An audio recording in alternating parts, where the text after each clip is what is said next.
Boom, a boom, boom, pop, pop. Good morning. What's up? And how are we doing? And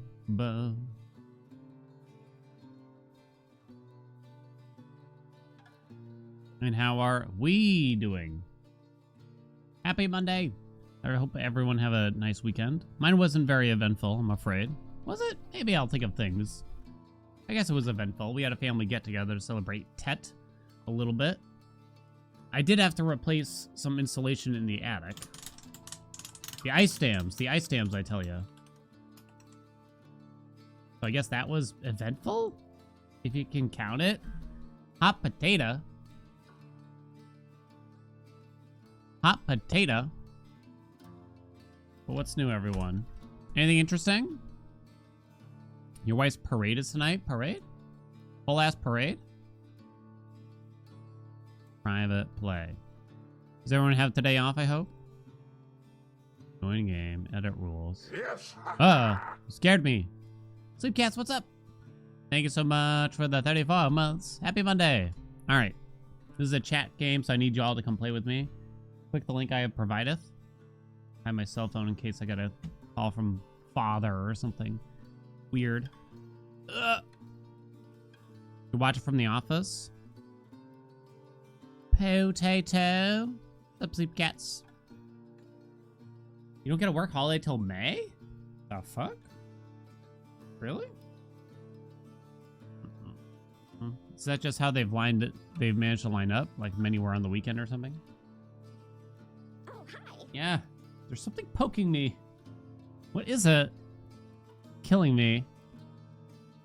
Private college, spring break is in 2 weeks. Ooh. Fancy. Dexter, what's up? Hey, thank you so much for the 17 months. Let's see. Do I have anything? I did get a new PS5 controller. And of course, now I also have a new USB-C 3.0 cable. And it seems like from my testing, I have finally worked out the issues I've had between like the capture card when I use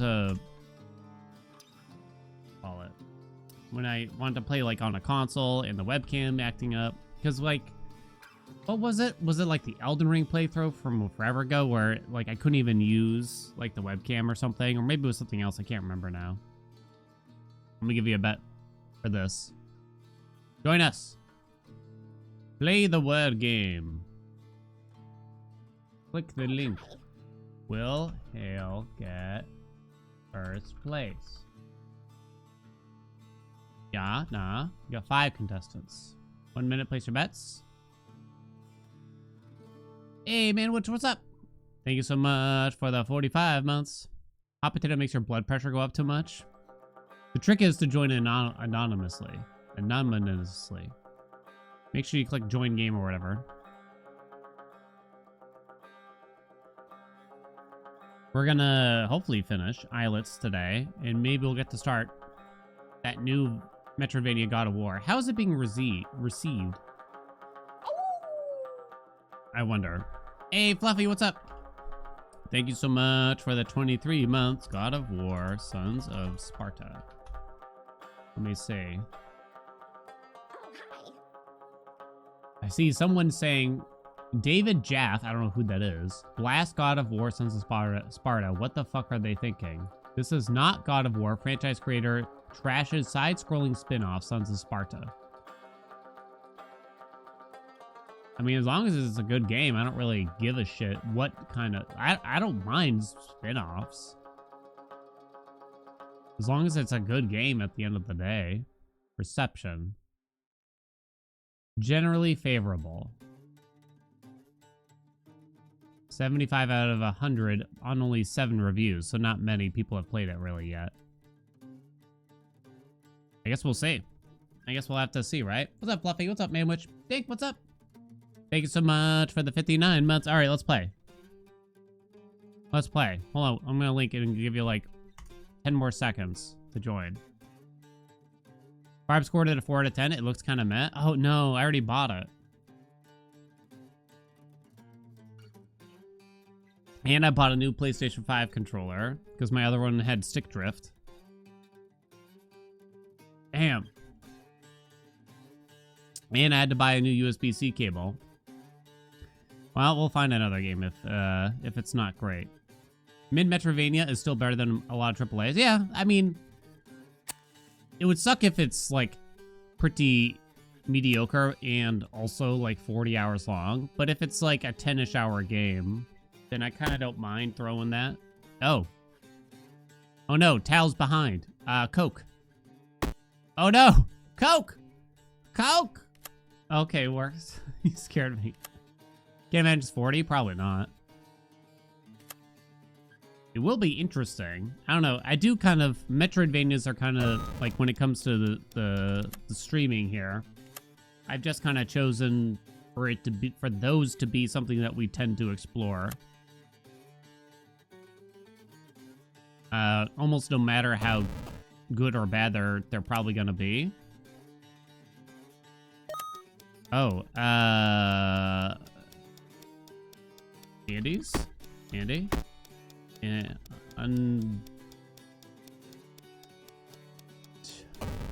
I can't think of it. I can't think of some undies, you piece of shit! Couldn't see it. I couldn't figure it out. Cookie Cutter? Yeah. I was pretty annoyed with Cookie Cutter by the end. Undid? Undid was a good one, too. Candied? Yeah, Candied would have worked. Y'all got me.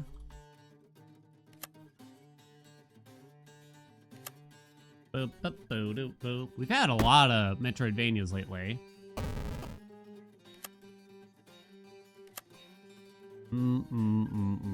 Bicycle. Bi-curious. Ooh, well done.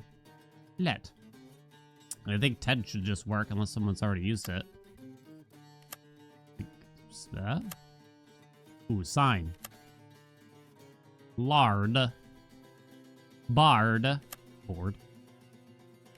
Wow, yeah, you got it. Cop. Fictional. All Night revitalized the genre. Definitely to some degree, I think. I do agree. Oh, damn. Shitters probably would have worked. Down to Dijkstra and Anana over here. Double hyphens. Kosa. Who, what? Like cosine? Tet. Okay, cast.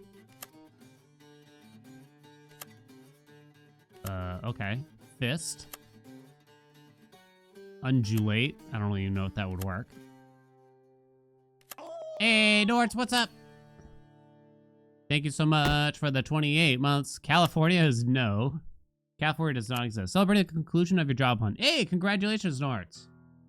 I hope you're happy with it.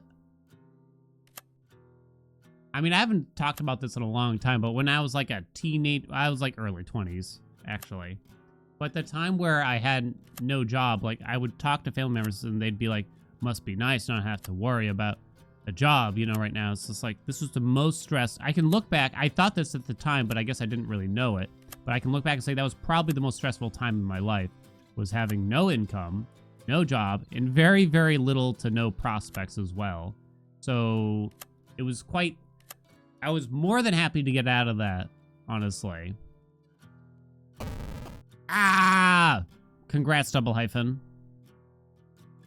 No income, no job is terrifying, right? It was scary for me, particularly when it's like, at that time, like, I had no degree or anything. I mean, I had a high school diploma. I had no college degree or anything. It's just like, bah. That was fun. Well done, chat. Although the game screwed me over, it's not my fault. Not having a job for the last 2 months was not ideal. I think people, it's weird when, like, looking back on it, it's like people think like, wow, you must be having the time of your life. It's just like, I just must so much rather have a job that paid me money, honestly. It's not like a vacation where you know when and where the end is, you know what I mean? All right, chat. We're going to finish up Islets here, hopefully. Very cute Metroidvania. I should get out like a tier list of Metroidvanias that we've played. That'd be kind of fun to do. Actually. Bo-do, bo-bo.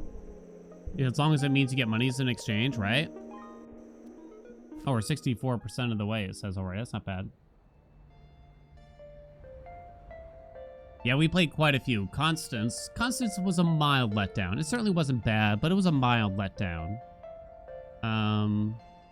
There was another one we played very recently. It was just short. Yeah, it was just quite short.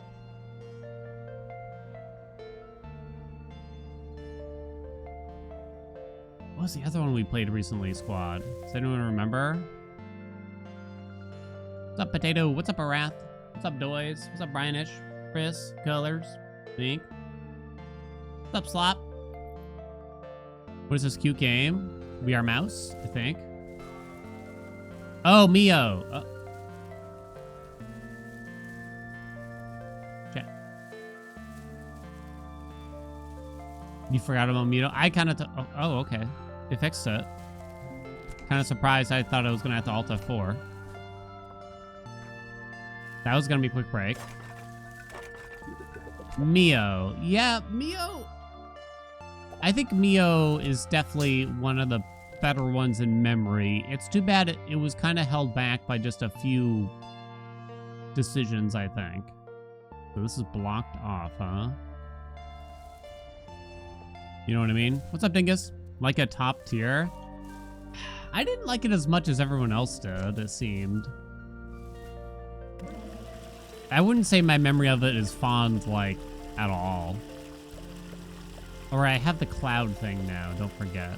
Either way, can't be making use of that. I wonder, I kind of don't remember what the hell we were doing.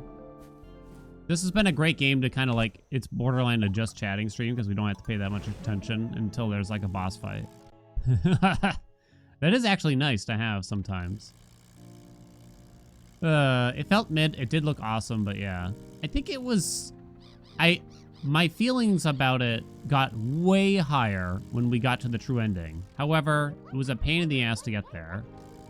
And not, like, necessarily in a fun way. And the first half of the game was okay. Honestly, the ending and the bosses we fought there really uplifted it quite a bit. I brought all the bits you need. This game's generally cheap, yeah, I think. If I were to guess, Mio's probably going to wind up in a B tier. How much do I... Oh, now we have the dodge. I was going to say, how do I dodge? Probably should have read it. Okay. I think we got to go through these lasers over here. Music was good. Music was good. Art was good. And quite a bit of the gameplay was good, but there was just long stretches where you didn't do anything.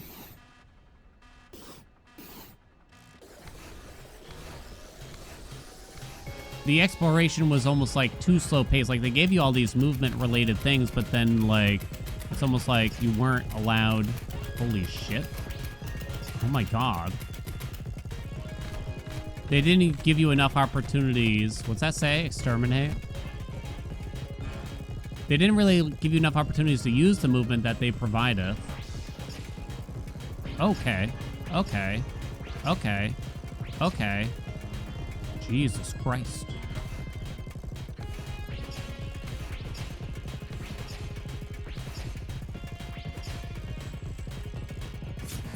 What was that?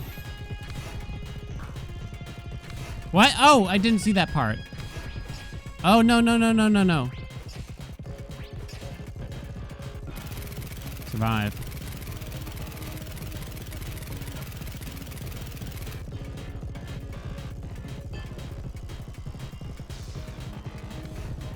Oh, da, da, da, da. Fucker. You got me. Okay, it was a bad start, though. Lyra,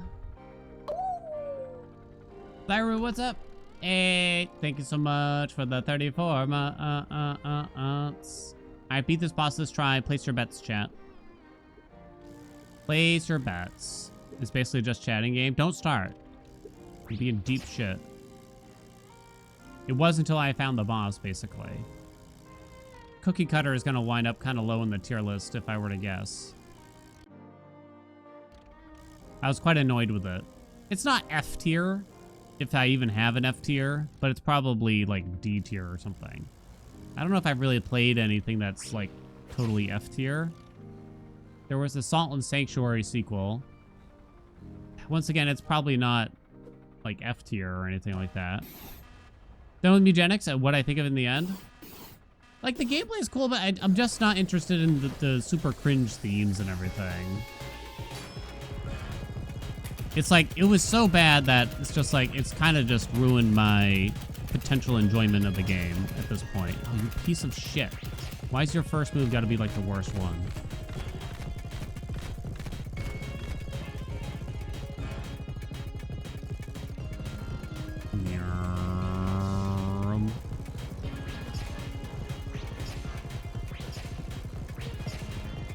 And maybe I shouldn't care that much about something like that, but I don't know. I guess I do.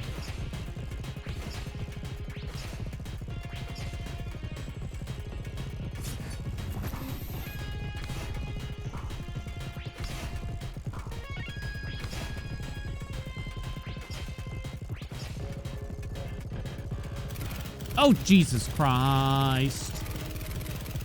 I don't know what that accent was.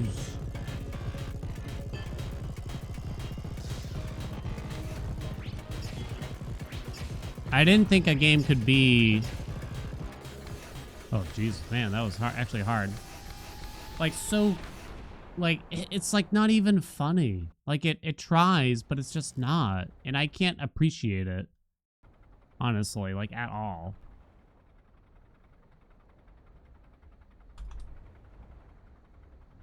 This time, the answer was yes. Binding of Isaac turned you off too? Yeah, like Binding of Isaac, I kind of looked past it because it's like, I don't know, maybe this is the dev working through their own trauma or whatever. I just kind of ignore it and play the game. But now with this, it's like, I don't know if there's an excuse this time, baby. It's also kind of like, oh, well, that game started back in like, God knows, what year was it? Like 2006, 2008 or whatever? So it's like, oh, well, they got to stick to the theme that they began. So that's okay, I guess, to some degree. And maybe they just didn't feel comfortable not doing something very similar, but I don't know, I didn't like it. I didn't like that part of it. The tactical stuff, like the tactical gameplay, like I enjoyed enough. And I probably would have been interested to keep playing if they just didn't make it just so cringe. Rick, what's up? Thank you so much for the 5 months. New Island? New Island, Sinda Island. Closed in XCOM? I have never played XCOM. It's true. This heals me, that's right. What is the game about? We're talking Eugenics or this one? This one's like a pretty straightforward Metroidvania. We have a double jump, we have a wall climb. We also have a new cloud arrow that we can ride upon.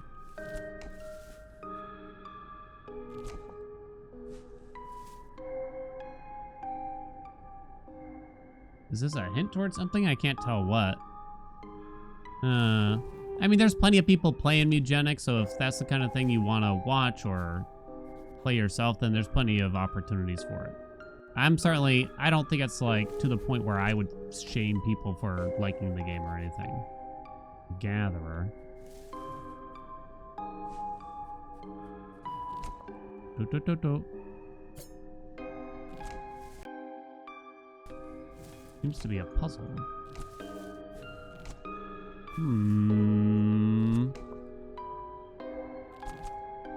Game name already turned you off? Yeah. I was definitely questioning it based on just that alone, but I was like, well, it's the Isaac dev, what do you expect? Kind of thing. I mean, they show... Oh, it's the previous chamber that you can go up. Gotcha. Gotcha. Is there a game that you chose not to play, chat, because of...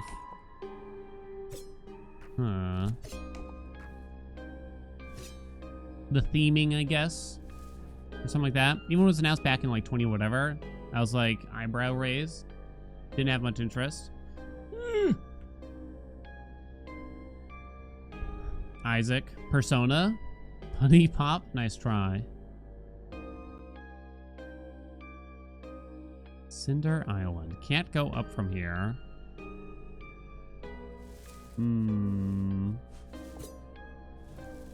So you are Origin of the Beast.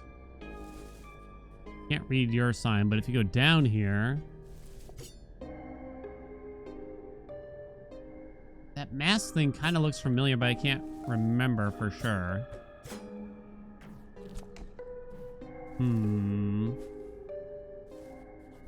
The Gatherer. I don't know what it means. There was this Gundam Girl as a mecha shooter. Just didn't feel comfy with the depictions. Japan has different standards. Yeah, I mean, there's definitely been like a lot of anime where I've just had to turn it off because I did not enjoy how they chose to basically handle many different aspects. But I mean, I'm also a 38-year-old man, so it's kind of to be expected. I'm not going to enjoy like a romantic story about two 16-year-olds in high school or something, I guess, also.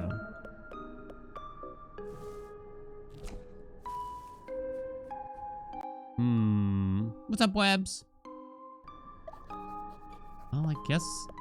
I'm gonna guess I have to do something else first. Liza P. Oh, yeah? Something about it was just not for you.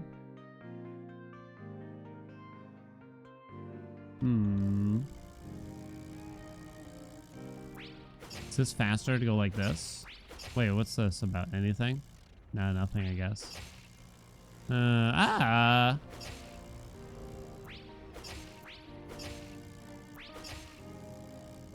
don't know what I'm supposed to do. My only guess is that I need to go back to the other islands or something.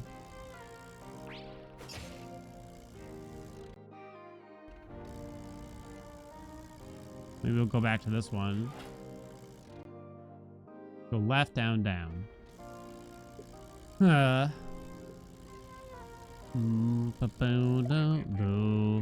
Are you lost? Absolutely not.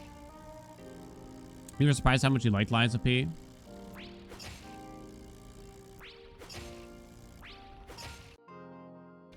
Why am I ignoring the mail? It's just like lore. And maybe you want me to sit here and like read off all the voices for it, but then again, I'm lazy. Yeah, it's probably just spam. Obviously. Where did I get the cloud thing? I feel like I might have gotten it from here. It's asking me about the Kid Rock concert. Yeah, that was weird. Live Nation thinks you'll love this concert. The fuck, Live Nation?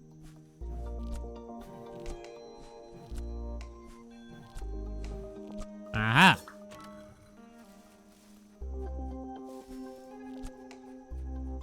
At the swamp now. Oh my god.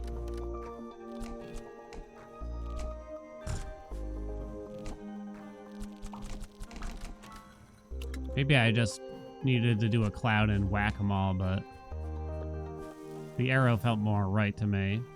You delete half your email, you don't have time to waste on unlucky people. I do get... It's been a huge increase lately for some reason. The marketing emails I get in my business email, oh my god. It's not like spam. I mean, it's automated messages. It's usually just people advertising their games, but for some reason it's... Like I counted, this was probably a couple weeks ago, but there was like one Saturday where I got something like 48 emails before 10 a.m. that morning. Advertising their games, basically. It's just like, Jesus Christ, I just can't. There's like no way I could ever look at all those. I don't know why there's such an uptick. Hey, Zang. It is kind of too bad because sometimes I've found some good games via those emails, but I just can't go through them all, really.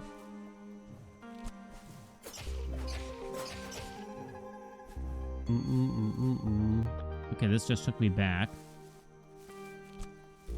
Okay.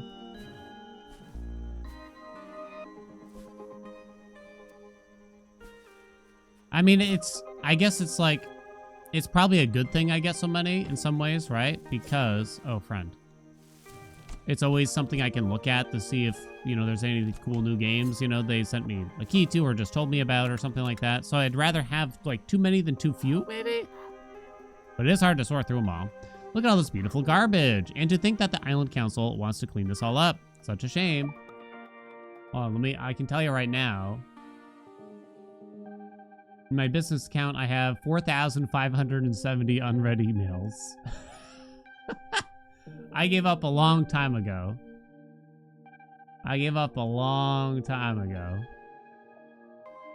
It's just too much. And if there's ever like, oh, maybe someone sent me a free game, like usually if I find a game on Steam I want, I'll just search my email to see if they sent me a copy or something. I don't think that happens super often, but... And boom. Problem resolved here. Yeah, searchable, exactly. I was gonna say, there's something in here, huh? You did a purge recently?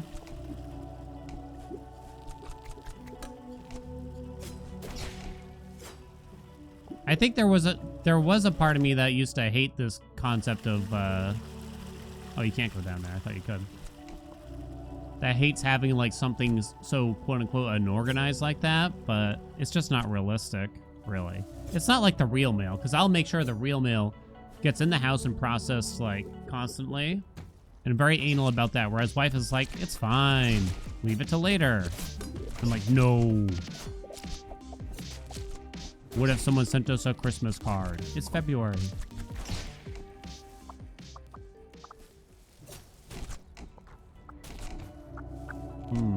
Can't get in there. Do. Things Dan is anal about versus the things doesn't bother him. Yeah, it's not consistent at all, I'll admit. I have this really bad habit. And wife is... And I'm aware this is a bad habit. And wife is trying to convince me to do it better. Like, you know, I think a normal person would just think to do this. You know, you have perhaps dirtied a bunch of bowls recently while from eating upon them.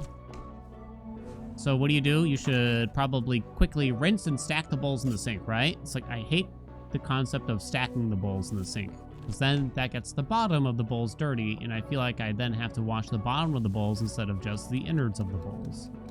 That makes sense? So I don't do that. So instead, you know, it just turns into like one of those mayhem kitchens, right? Where there's just bowls starting to line the counters or something. Maybe it just comes from the days of,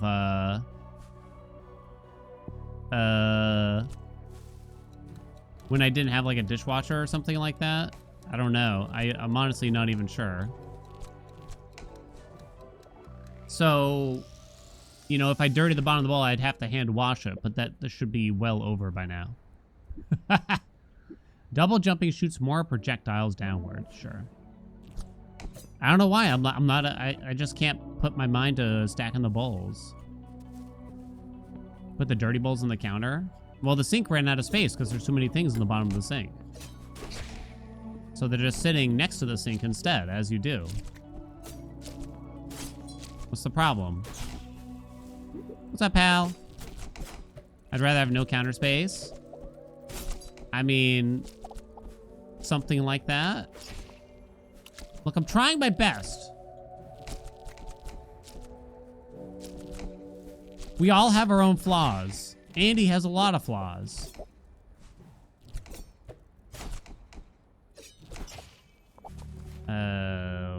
This way. Did I remember that I had a dodge roll?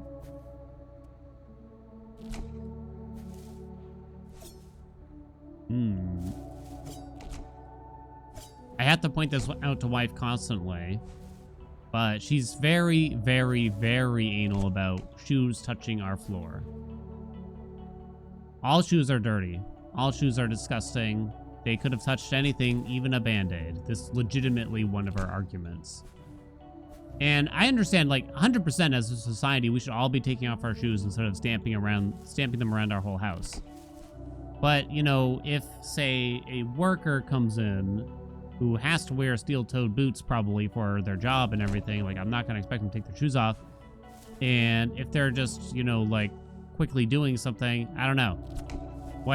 They have to wear shoe covers. If they do not, that floor then needs to be bleached and scrubbed. If that doesn't happen. If they take the lightest step off. Okay, anyway, that's not that bad, really, at the end of the day. You know, and I do get it. I do get it. She's just very, you know, it upsets her. It's not just like, I need this done. It's like, it gets to her. And I would just like to point out to my beautiful wife, who I love dearly, and I will be with her forever and ever and ever. But if I may point something out about her, you know, she will sit there and, like, one of her favorite pastimes is she will hold both of Grampy's front paws in her hands like this and just kind of like stroke them thusly. And like, that cat steps in and out of his dirty ass litter box all day long. He's probably not even great about cleaning himself after that. Not to mention he's constantly licking his old butthole when that happens, right? I just want to point that out, you know what I mean? Those cat's paws are disgusting, is what I'm trying to say. Absolutely disgusting. I'm going to clean it up. I just pick up a little bit each day, and I've already cleaned out this little nook. Someday it'll be beautiful here. What's up, Dora? But I guess that's sort of the thing. We all have, like, these things that don't necessarily make sense, right?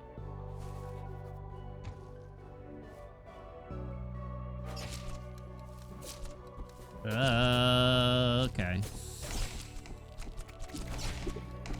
I don't know if I'm gonna make it. Okay, we made it. Nasty ass rag. What's wrong with my rag?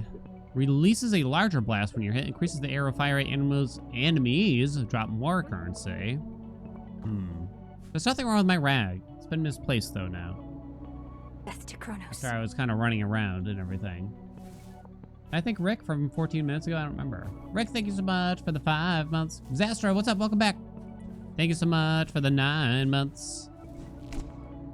I think I had like a hypothetical, like, is this dirty question. Will the cloud block that? It will.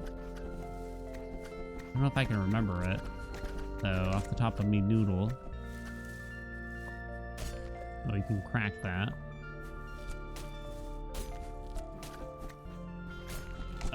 No. Should I have gone up there? Oh, no, you don't have to.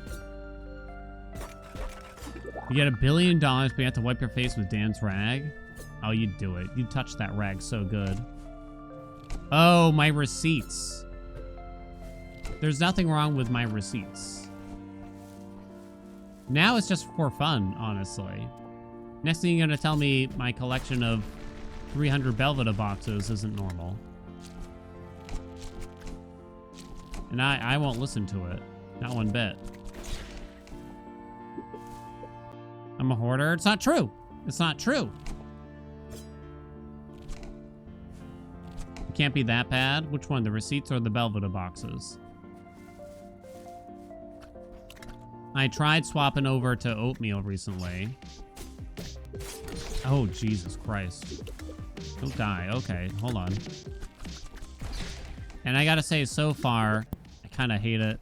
And I miss the sugary content of the Belvedas so badly. I just want them. I want it so bad. It's not right, chat. But I'm getting triple my fiber intake. 15 years of receipts. Yeah, what's the problem?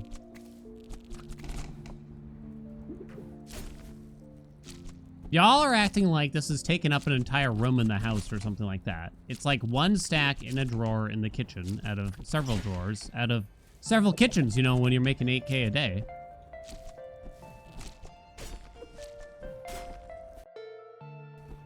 Can we go back this way? It's garbage. No, no, no. I might need them. When the IRS comes a knocking. I got confused.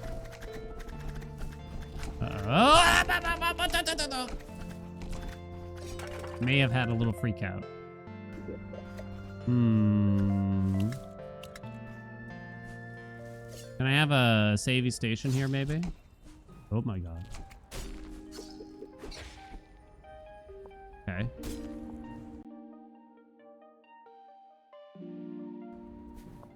Come on, save a station.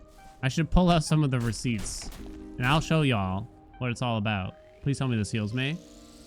How many times have I needed one? I do remember there was one time where I felt vindicated by having them.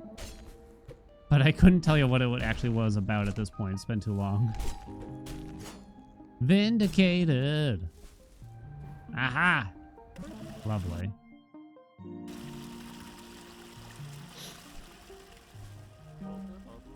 Although I admit, the one time that I think I was vindicated was because I just wanted to find out, how much has the price of a can of tuna fish gone up in the past 10 years? Like, realistically around me. And you'd be surprised, chat. You'd be surprised. Uh-oh. I broke the game again. I'd pay a handsome wage, plus you can keep as much of the garbage as you want. Why is the game doing that? Just follow me. We're going to garbage land. That's your opportunity to tell a joke, chat. Am I supposed to hurry?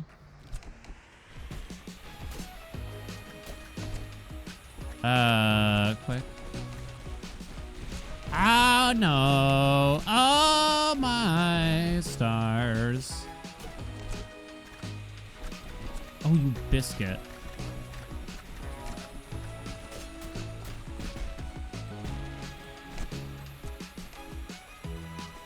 Jesus Christ. Known as my receipt drawer? No. Okay, well, here's another one. Maybe you should tell me.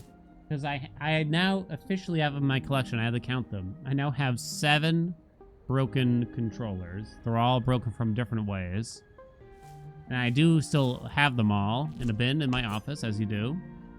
Someday I'll fix them, though. You wait and see. How on earth? Look, I play a lot of the video games. But why? Because I'm gonna fix them all, okay? Every single one of them. I even labeled them all. Like why each one is broken. I just had to label the recent PS5 controller as having left stick drift. God. Oh, that didn't work? Why not?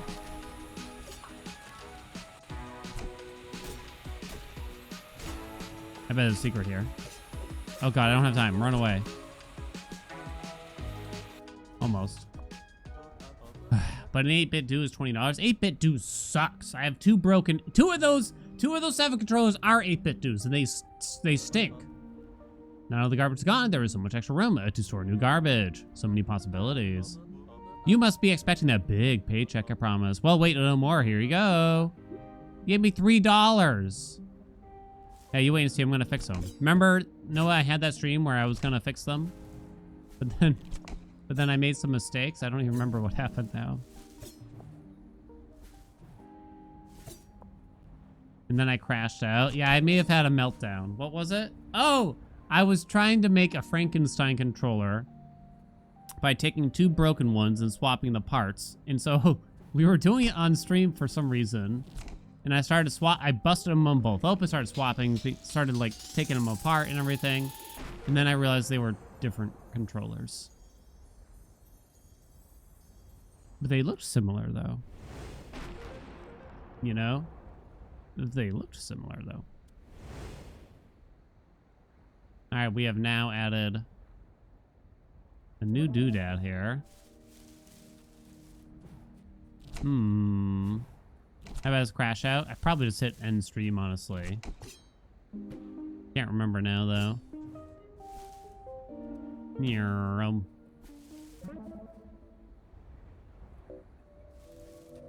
Is this like a shortcut I can open? Okay, I was gonna say. Okay.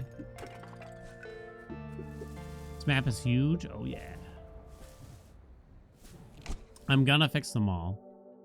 Every single one of them.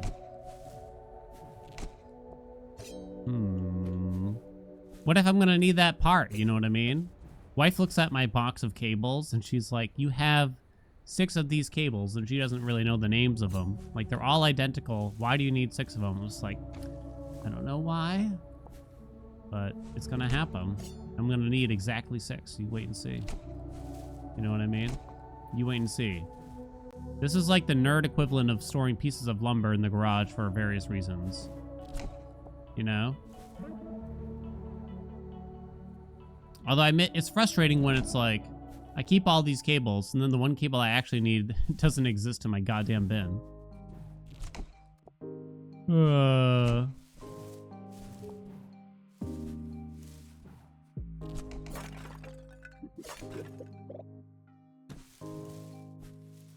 Okay, this way. This where we're going? Yeah, this is new. Oh, I was looking at something else. I didn't realize these did this, you pieces of shit.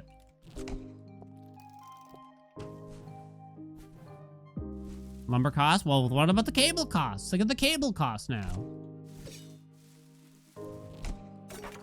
Oh, as if y'all don't do this also.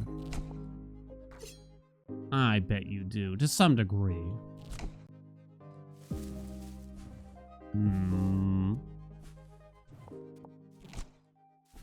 Am I the asshole with the guy's GF left him because he bought an $18,000 wheel of cheese as an investment? Oh, wait, what? There's no way that's a good idea, right? Where are you gonna sell this black market cheese?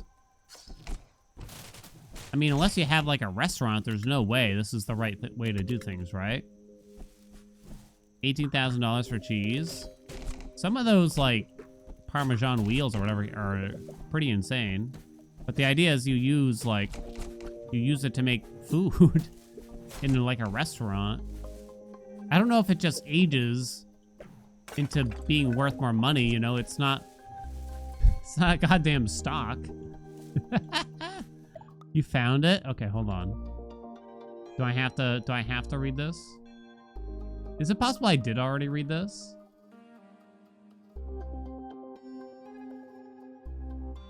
It's very funny. I, 27-year-old male, and my girlfriend, 26. Hold on. We're saving for a house down payment, dude. You've already fucked up, basically, you know? You're saving for a house down payment, and you thought you should buy a wheel of cheese. Oh my god. I work and she's unemployed. I have saved $32,000. I just know about 23,000 US. And she has saved 4,000. So I feel like I bear the brunt of the financial decision making here. I mean, I guess. I was doing the Oxford County Cheese Trail? What is that? What do you mean? You can't just state that as if I'm supposed to know what the hell you're talking about.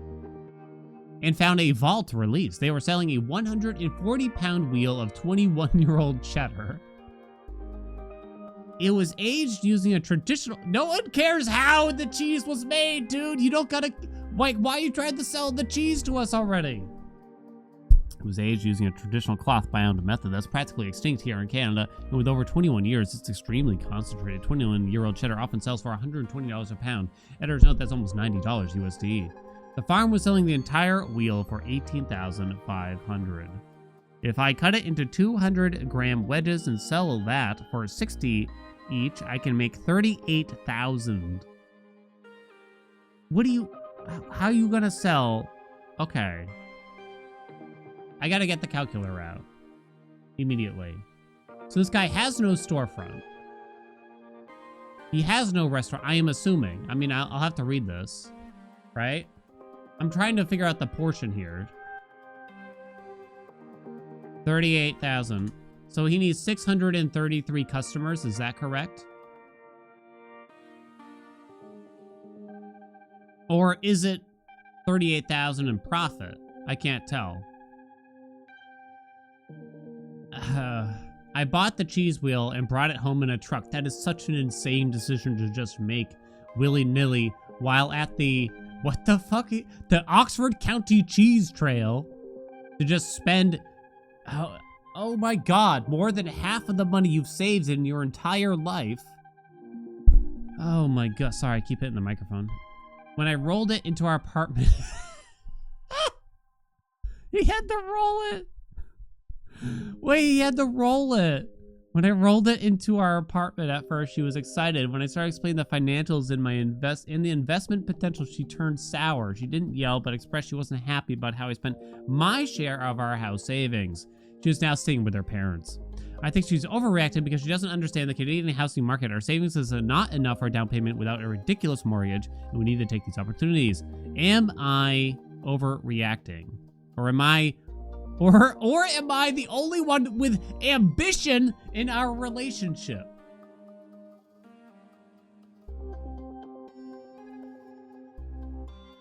Where are you gonna find 633 cheese customers, dude? Is this math even correct? Like, I'm kind of confused here, honestly. I can't tell, because he doesn't give that much. Did he say how much it weighed? His math is wrong.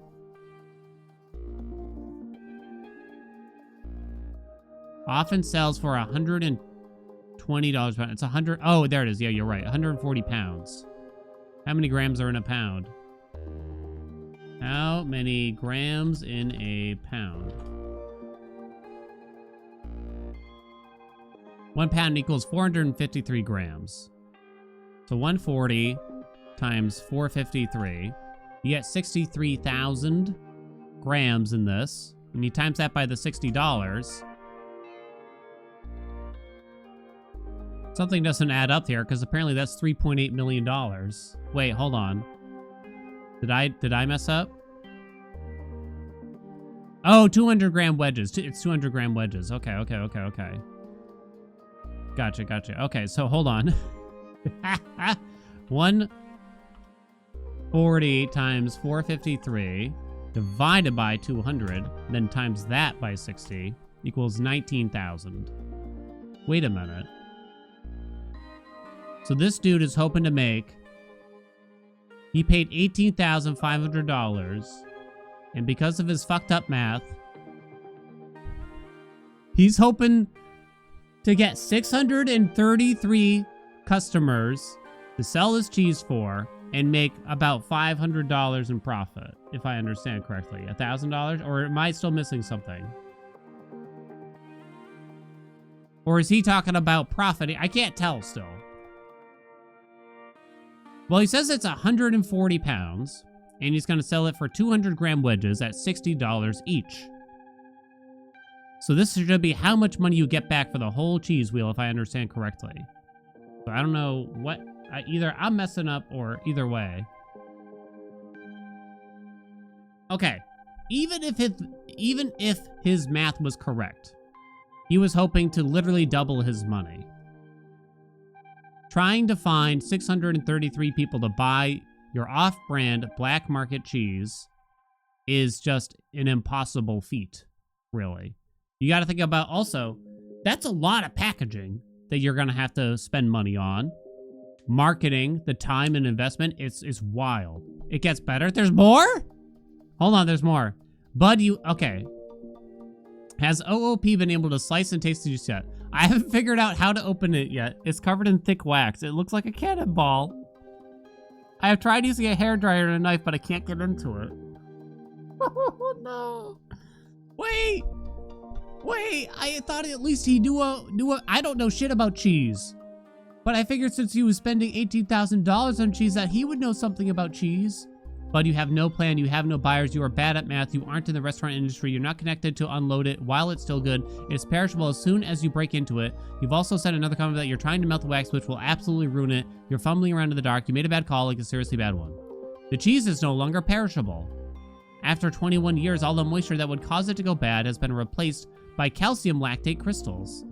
Oh my god, this guy made the biggest financial decision of his life by looking at like the AI overview or something. Holy shit. The calculations mentioned might or may not be correct. You say this cheese often sells for $120 a pound, yet you actually paid $132 per pound for it. In that case, it sounds to me like you overpaid and could struggle to turn a profit off it. Next, you say, if I cut on 200 gram wedges and sell it for 60 each, I can make 38,000. 200 grams is 7 ounces. You could get a maximum of 320 7-ounce slices out of a 140-pound wheel, assuming zero waste. At $60 each, that would get you $90,200, not $38,000. Your math is totally off for one thing, and I suspect you're going to struggle to find hundreds of customers willing to pay $60 for 7 ounces of cheese. Yeah, wait a minute. That's like nothing, right? That's like half a bag of chips in cheese, and you want people to pay $60 for it. That's legitimately half a bag of chips that you would normally pay $3 for or something like that. How much, hold on, how big, let me look at this. Kraft single American cheese, okay, slices. I know it's American cheese, but I'm just curious. What's the weight and price of something like that? Just to get a rough idea, 12 ounces. Holy shit. So 16 slices of American cheese is 12 ounces. And you can get that for $3.49. I mean, I guess it's fancy cheddar, but holy shit. Holy shit. Okay, still going. You are dividing the 140 pounds by 7 ounces, but you're forgetting that there are 16 ounces in a pound. Dude, I don't think they forgot. You spent $18,500 on cheese with no actual plan on how you're going to recoup that outside of, yeah, I can totally sell this. 140 pounds equals 63,500 grams. You're talking about selling 200 gram wedges. That would require you to prepare a package to sell 317 units without any kind of market presence. Incidentally, your math is way off. Selling 317 wedges at $60 each comes to $19,000, which nets you a whopping $650 profit for what will surely be weeks of work on the complete off chance you manage to sell everything. You are the human equivalent of a Kraft single. Okay, for some reason they keep doubling it. You are forgetting there are 16 ounces a pound, so if you divide the 140 by the 7-ounce wedge, that 7 goes into 14 twice. What the fuck are they talking about? What are you talking about? What do you mean, dude? You're just making shit up now. You are insane if you think anyone's paying over $100 for a pound of freaking cheese. You can't compare this heritage cheese to a grocery store commodity. The scarcity dictates the price. But you have no reputation. You have nothing. You were just a man who stupidly bought a giant ball of cannonball cheese. Like, you need provenance for this cheese, really. And you can't just show someone the receipt for your terrible purchase and just hope that they're gonna vibe with you. All right, then, I guess you convinced me. When you go try to knock on the back door of a 99 or a TGIF by the dumpster, hoping they buy your cheese off you. It's not a commodity, it's a heritage cheese. The value is determined by the scarcity. I have my Ontario Food Handler's certificate. Oh, that'll convince them.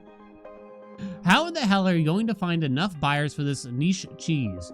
Don't you need a license to sell food? What regulations do you have to follow? After you cut the cheese, how long will the wheel stay fresh? Can you store it appropriately to preserve it for that length of time?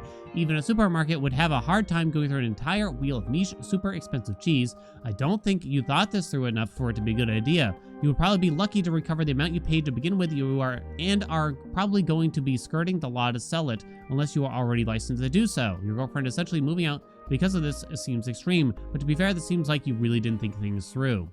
The cheese will not spoil after 21 years. I'm not reading this. How did she say $4,000 being unemployed unless it was from her unemployment payments, but he never mentioned she was getting paid unemployment? How much does unemployment even... Why are we even talking about this at this point? I don't even understand why this is relevant at this point. She doesn't have any overhead because I pay the bills, hence I feel that it's acceptable for me to make a financial decision like... Okay, so I guess there is a factor here that we need to ignore how terrible of a decision he made to some degree and focus on the fact that, you know, if it's your money, you should be able to choose how you spend your money. However, and this is the biggest however in the history of howevers that have ever howevered, I would never want to remain with a person romantically, in a partnership, or any degree like that, who was so dumb, who was so stupid, who was so irresponsible that they would buy out, go and spend more than half of their life savings on a stupid giant ball of cheese with absolutely no plan on how to even recoup the losses they have endured, never mind a profit. They also know nothing about cheese. They know nothing about fiscal responsibility. They know nothing about business. They have no knowledge of anything. Clearly. Okay? So, he has the right to spend his money on whatever the hell he wants, but his partner also has 100% the right to leave him for being a complete fucking moron. And thus, he has no right to be upset at her. There's photos? I was just hoping it was fake. I was really hoping it was fake. Oh wow, this is this year? Jesus Christ. I have taken some of your feedback into consideration for my last post. Wait, this is serious? For those curious, my girlfriend is no longer in the picture. She cracked it due to low risk tolerance.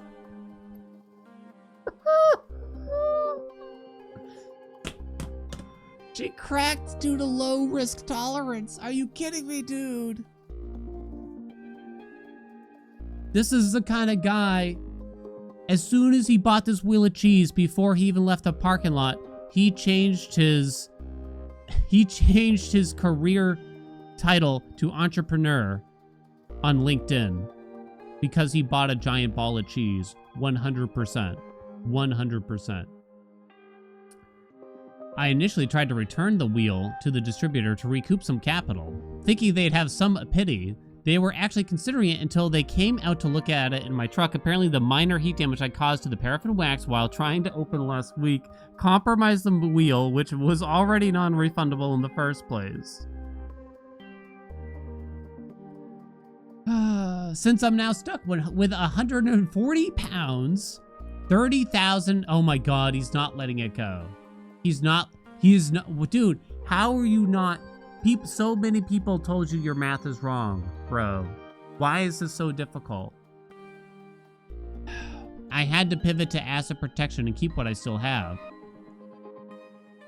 I went out and bought a true TBB2HC 59-inch solid door back bar cooler, a professional digital temperature humidity controller, and an industrial humidifier, a vacuum sealer, and ripening mask. Total cost of about $8,500 after taxes. Expensive, yes, but I wasn't going to let a $30,000 investment depreciate in value.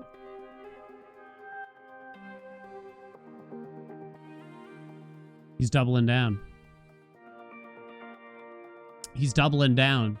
The delivery was difficult. Why does this read like some kind of weird fan fiction story about cheese?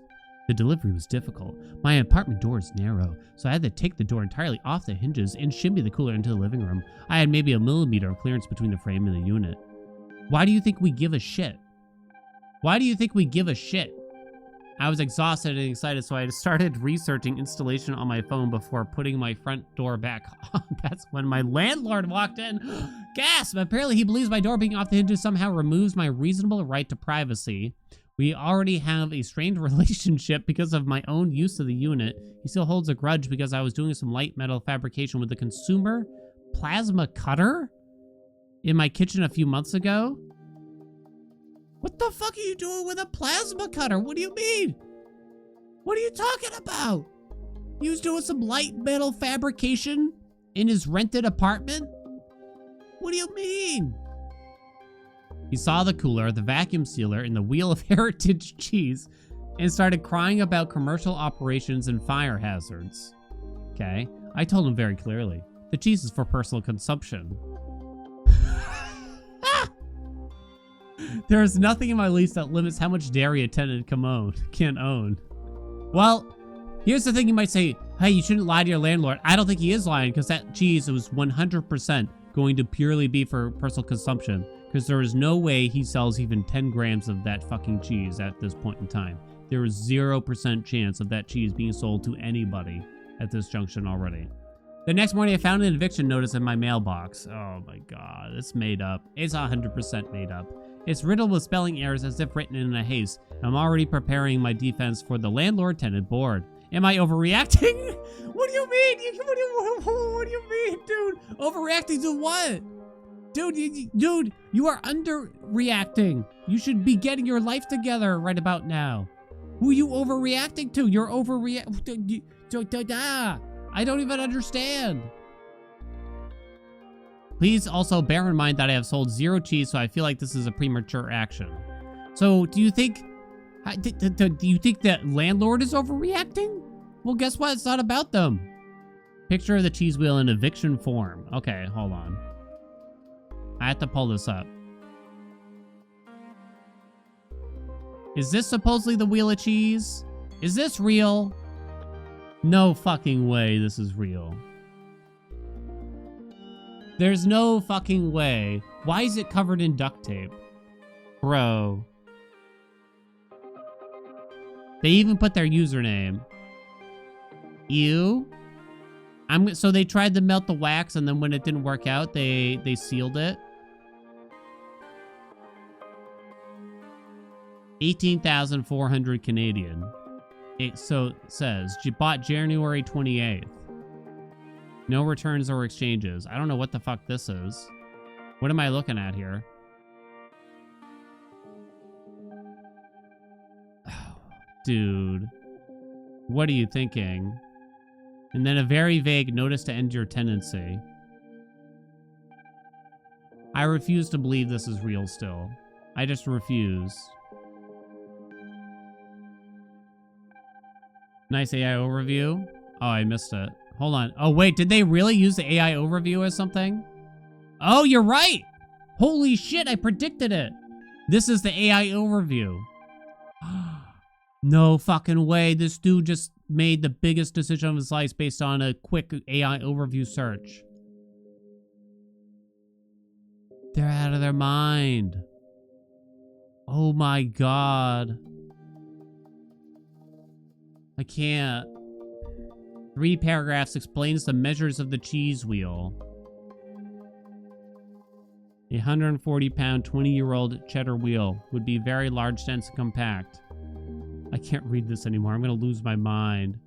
Hope girlfriend got her 4K back. Wait, no way he got to keep that, right? Integrity is an asset that does not depreciate, unlike her savings. What are you talking about? Wait, why did he take her fucking $4,000? Sue him immediately. I don't understand why he would get a dime out of this poor woman. Tell us more about the plasma cutter.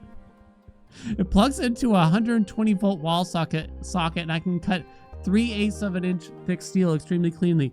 But why are you doing it? I don't understand. Oh my god, explains more about the cheese wheel. It has a thick black paraffin wax covering underneath that is cheesecloth, and underneath the cheesecloth is the cheddar. Okay, why is there duct tape? I damaged the paraffin wax trying to open it, so I put tape over it to keep it sealed. Oh, it's over. Oh. I have no words, really. The thing is, like, there's nothing to even, like, judge here. Am I overreacting? Ah! Oh my god. That was a journey, to say the least. What's up, Scoob? Thanks, Sinclair. I can't even remember. I was so preoccupied. Sinclair! Thanks so much for the 61 months. Man, it's been a while since we did anything like that, honestly. 2 moons of Mars are named Phobos and Deimos. While you'd think it'd be something nice like adventure and journey or something, nope. Phobos and Deimos means fear and terror. Sounds kind of badass to me. I can't picture making any sort of decision like that. Am I overreacting? Out of your mind. If anything, the girlfriend was underreacting. Legitimately. And probably should have, like, contacted his parents or something like that to say, like, he needs help. Please send help. You need to interject here.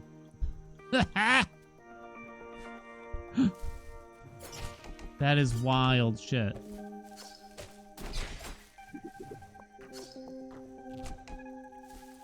I mean, honestly, He did a major favor to the girlfriend by showing his terrible decision making. I don't know how long they were together. I don't think they said, but he did her a massive favor by doing that instead of God knows what.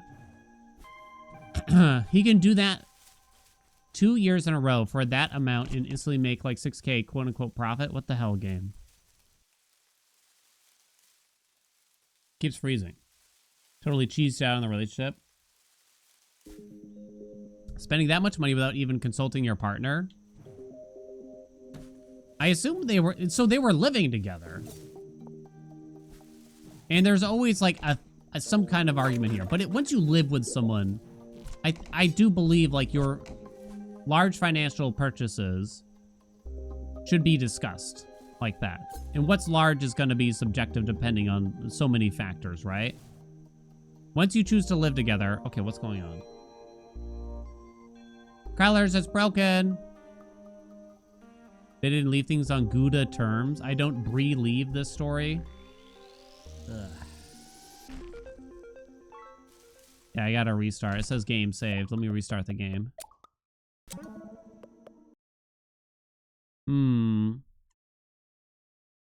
500 plus needs to be discussed just to double check. Honestly, discuss that with anyone and they would have called him a moron. I hope, right? They said we're saving for a house. Definite decision you run by the other person. God, I hope that was incredibly short-lived. You know what I mean? I hope like they were barely together because whatever time she spent with that man was a total waste. Sadly. A complete and utter waste. Oh my god. Oh, come on, game.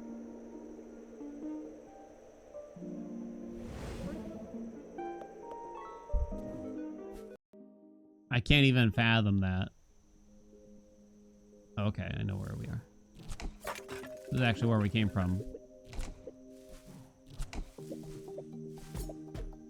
If you enter a partnership and you say you want to live together with that person, then I'll admit it's like kind of a unspoken rule, but it's just common courtesy to discuss those kinds of financial decisions. At a minimum, have it be a discussion. Especially since you've both entered some kind of agreement where you said that you want to purchase a house together. Sweet Lord. If this dude lived alone and wanted to make the worst decision of his life, then hey man, that's on you basically.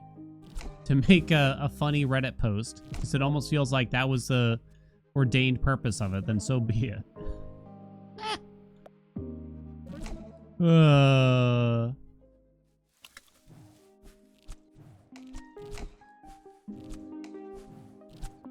Oh, okay.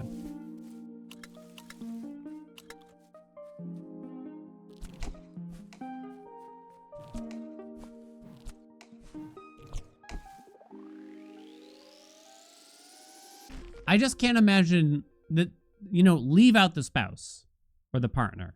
Leave out the roommate, leave out the girlfriend, leave out everyone else.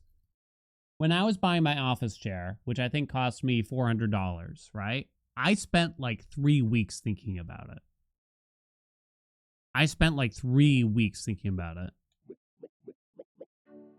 And looking things up. This dude, I don't think spent even 3 minutes thinking about anything. And not to brag, but I hate to bring the financials into it, but I am more financially secure than he is, you know, but still, it's just the normal adult thing to do, I would say.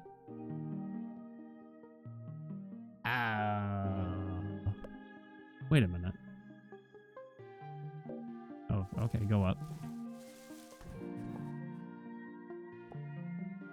I just can't fathom that. I can't fathom it. Well, you know what? At least he didn't take out a loan for it, I guess.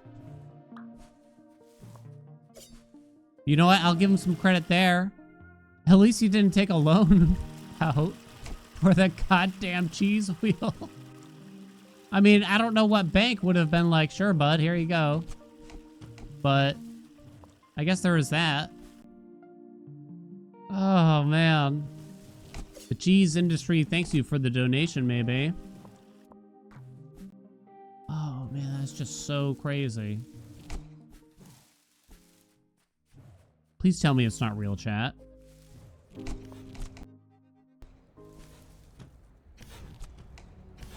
Whoa.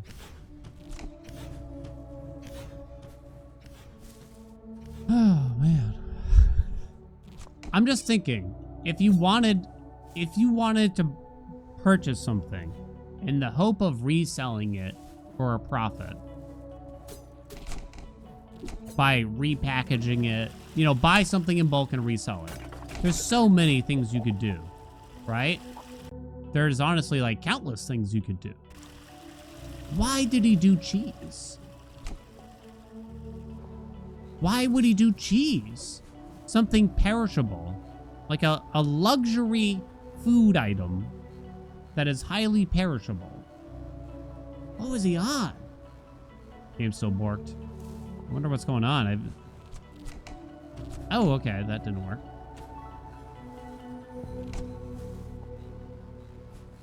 Whimsical like that? The wheel hypnotized him? Yeah, at least give us an excuse, right? Dude had the munchies or some shit. Maybe.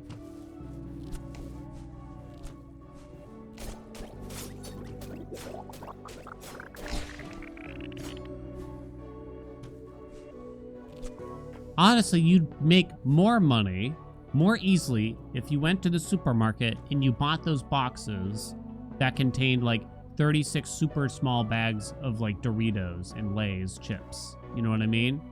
You go to the supermarket, you buy one of those boxes with tiny bags of chips, then you open up your shitty little laminated stand out front, and you'd make more money more safely doing that. 100%.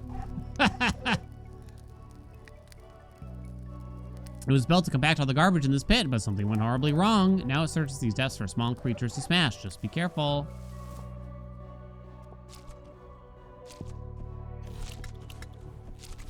I'm trying to think of like a bad financial decision I made. I mean, obviously it's nowhere, whatever decision I may have made, it was nowhere near this kind of level. Like, I feel like this is my number one example that I have for myself where I had like buyer's remorse over something. And the worst I got is like I bought a GoPro thinking it would make a decent webcam because I believed a YouTube video that I shouldn't have, basically. But the difference there is that cost me like less than $200. I mean, I used it, it just wasn't good. Do I still have the GoPro? I do. And in the back of my mind, I said like, maybe I'll find a different use for it someday. And I still haven't. You want to get into wildlife landscape photography? You don't know where to start? I've looked at like cameras quite a few times in history and in the past to try to figure out like what would be like a good, they call it? Oh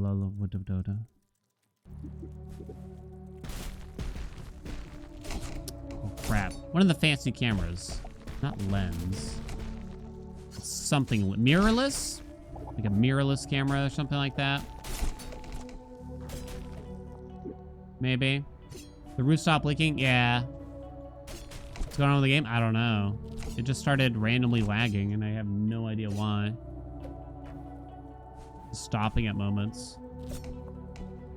Mirrorless is the new hotness. Even then, it would just be for like my own sake. It wouldn't really be to turn a profit.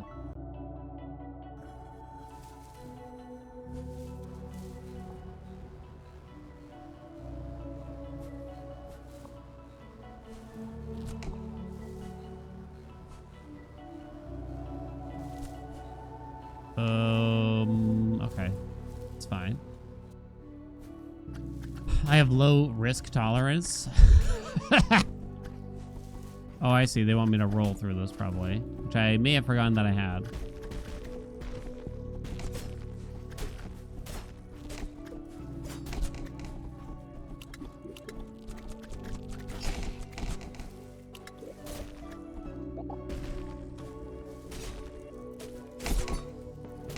That's crazy shit.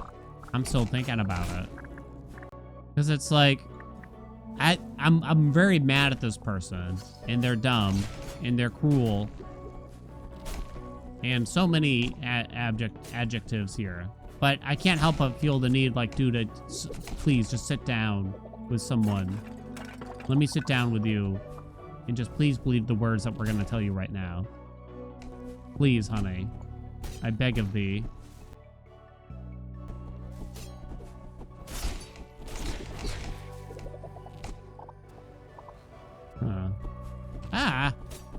Why would you need to go backwards like that exactly? I'm the type of person who doesn't replace shit until it literally stops working. Yeah. It was like the whole my mouse was double clicking thing, and it took me weeks to finally replace it. And in reality, I had a replacement in the closet, but I was like, I'll just fix it. I'll just fix it. I could not fix it, chat. Don't move. Boss? We didn't get a save. Usually they give us a save. For a boss-areno. We have to hide against the things in the foreground. But the Dow's over 50k? True. Be careful out there. You don't want that thing to find you. Okay. As long as if I go up. No secrets, okay. Bum.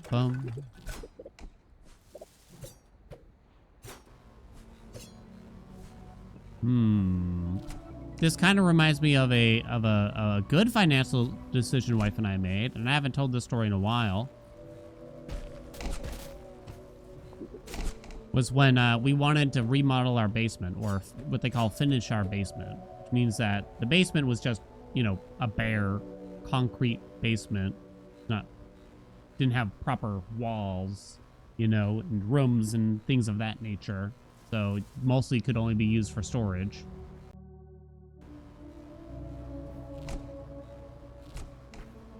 So we wanted to do that so that wife and I can have proper offices, you know. So the first place we wanted to get a quote from was a place that was like well known for doing it or something like that. So it's like a big business, and it does it for like lots of people and stuff like that. But we also were aware like they're probably going to be expensive, right? Because they're like the first thing that shows up if you Google something like this. So I called them up, and they said that they could have someone stop by to do a free consultation and estimate for us. 100% free, blah, blah, blah, blah, blah. And the guy over the phone, and this is the one thing I will give back to this company, although I don't really blame the company as much as like the woman that showed up, really. The one thing I will give back to the company is that he said, we're not the cheapest. That one statement, I will allow to give them a little bit of slack here, basically. I will allow a little bit of slack to them because of that. Because he said, we're not the cheapest. I don't know who the cheapest is or anything like that, but yeah. So we make an appointment, and this very fancy, well-to-do woman shows up for the estimate. She's wearing high heels and one of those, like, middle-aged woman, like high heels, you know, even though it's like the middle of winter and stuff like that. And she's going around with a measuring tape in our basement, which felt a little off-putting, but whatever. And it's up to her. You want to look nice? Look nice. 100%. Long story short, she pitches us. She wants to charge us over $80,000 to create essentially 2 offices in our basement. $80,000. And I did ask over the phone ahead of time, is it possible before you even send someone, can I get a very ballpark estimate? And he said no. They had to send someone. Over $80,000. Oh, I think the game froze up again briefly. Okay. How many wheels of cheese is that, chat? So I think she noticed that I may have accidentally like just let out a full-on scoff when she showed us the price. I was just like, gave her one of those, you know what I mean? 80,000 American dollars. I may have let out one of those noises because I could not help myself, like at all. Again, it wasn't our entire basement even. It was equivalent to maybe half of our basement. We were paying them to make essentially 2 rooms in our basement for $80,000. So the first thing she did is that when I scoffed at the price, wife was there. We're sitting at the kitchen table, right? In our own home and everything. She said, well, let me see if I can do something about the price. And then she just wrote down a bunch of bullshit napkin crap, just writing like day 1 discount, just like nonsense. And suddenly the price was $75,000. And I'm like, oh, it's one of these deals, huh? Where you try to sell us something for one price, and then when we don't like that price, you lower the price just because we made a stink. And you just hope that we are gullible saps that are just willing to pay the first price you throw out there, huh? That's the kind of business this is, huh?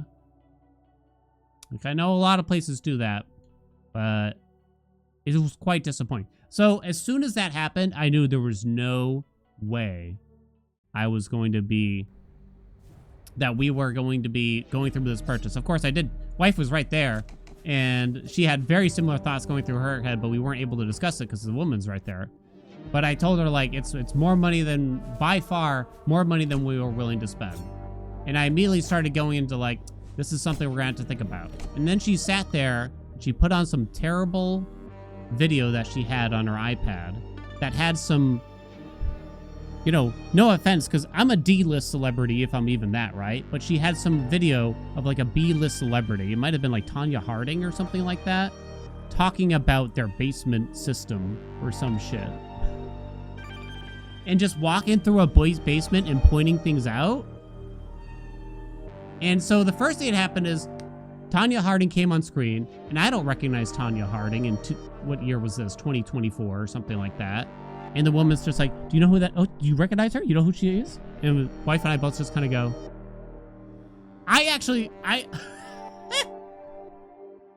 and I threw out a guess just to try to be nice, like Julie Andrews.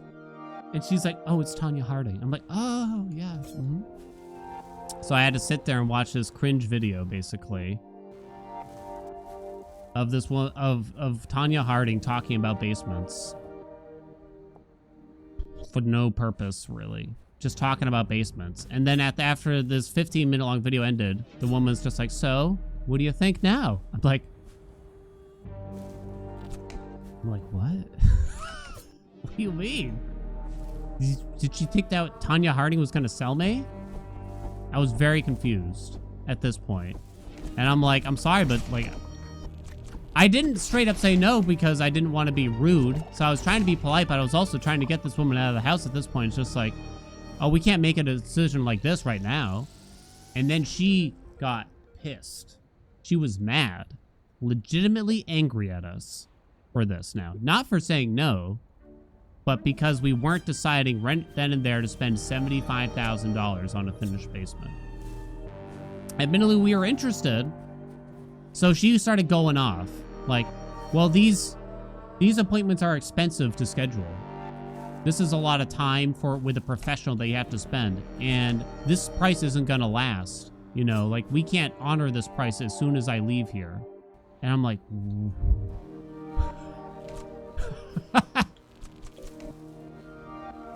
in the back of my mind, I'm just like, okay. In the back of my mind. But again, I'm trying to be remotely polite.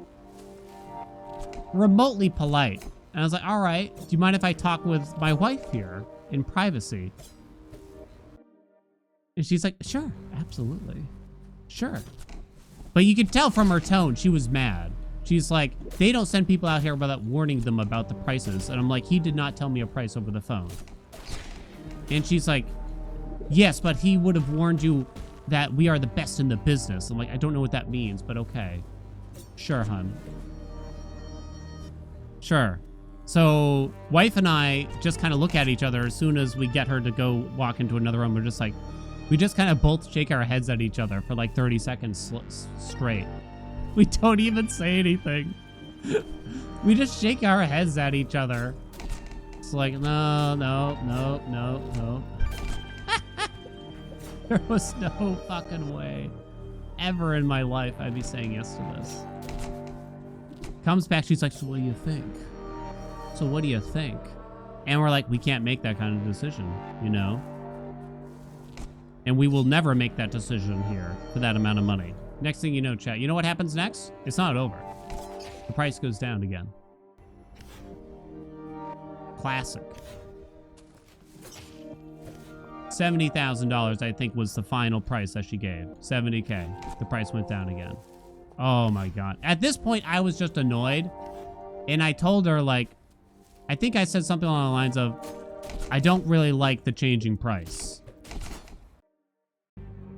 And she said something like, this is how all businesses operate. No, it's not how they all operate, but okay, hun.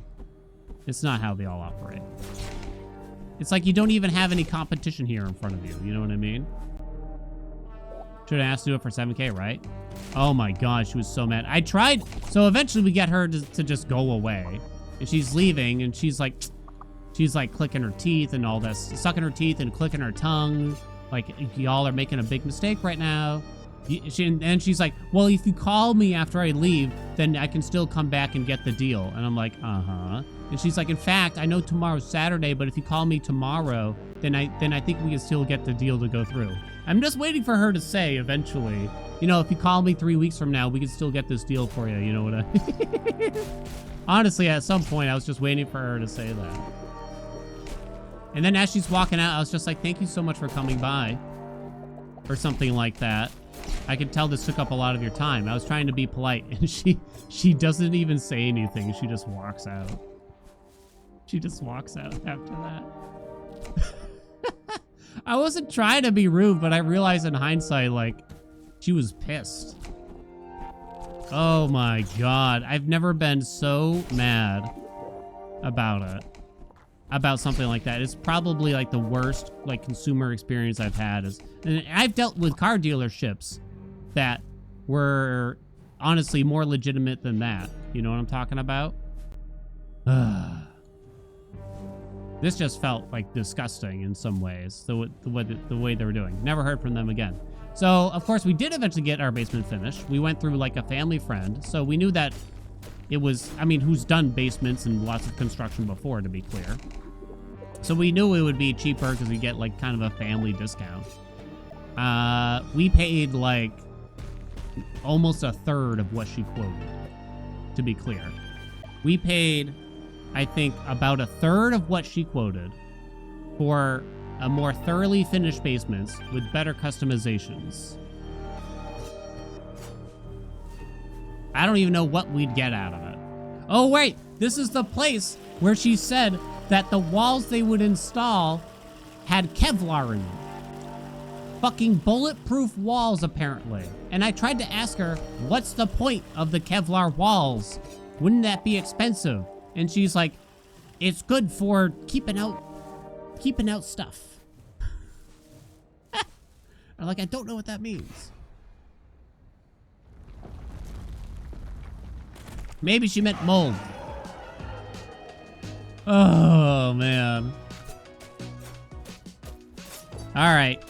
Oh, God. Oh, God.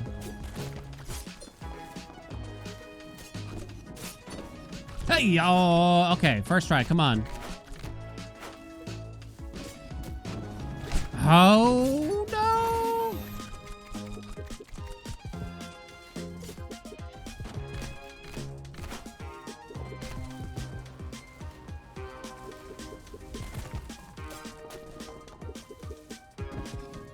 Oh, my God.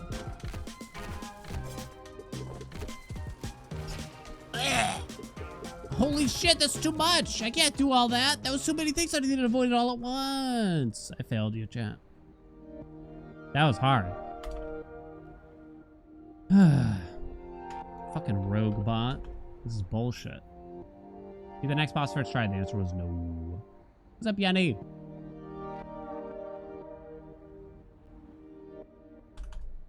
Man, that was wild shit. I still get worked up about it when I think about it. Because there were, you know, I'm not this kind of person at all. But, you know, it's like those shower thoughts kind of thing. When you get into those fake arguments in your mind with someone that pissed you off kind of thing. So I would really love the opportunity for her to know what I actually thought about our interaction. You know what I mean? This time, place your bets, chat. I would love it without actually having said it. You know what I mean? I would love to just tell her like all the things she did wrong there. You know what I mean? My goodness. All right, no mistakes this time. None. Zero. Zilch. The intrusive thoughts about the times you embarrassed yourself, right? Oh, damn it. Oh, I can't jump. Stop jumping. Because I don't even think I need to jump against this guy.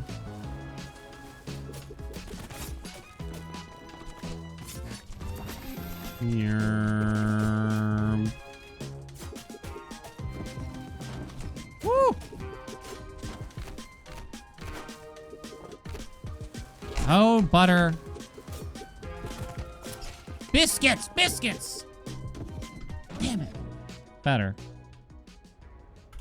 What's up, Erudite? If your only differentiator is we're the best, you are not, in fact, the best. Who gets to determine that you're the best, really, at that point, even? This time the answer was no. I'm sorry, squad. I failed you again. Boss is spicy. There's a lot to avoid. I could probably use the clouds better, but then that means I have to, like, swap between the arrow types, and it seems hard. Alright, this time, though, chat. I got you this time. I got you this time. Place your bets. I need a big bet on yes. Someone give me 10K on yes.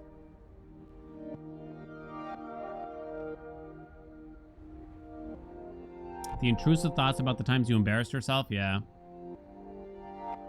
What was I confessed to wife about something that I don't think I've ever confessed to, like, my family about, but I probably should have. Holy shit, 100K. Okay, you shouldn't have put that much on yes. You shouldn't have put that much on yes. Real quick, this is a short story. When I was a kid, I'm gonna guess around 10 years old, I was at my uncle's house, and for some reason recently, someone had told me don't put magnets near the television because it'll mess up the television screen. And I immediately wanted to do that as soon as they told me that. So what happened? I was alone with the television, and for some reason I had magnets. I don't know why. And I put them near the TV screen, and it kind of distorts the image and makes it funny colors when you do that, basically. And I'm like, whoa, super cool. And it seemed okay. Like, it went back to normal after doing it. So don't do this, chat, just to be clear. It went back to normal after I did it, but eventually I did it too many times and it fucked it up. And like one corner of the screen was totally weird purple distortion bullshit.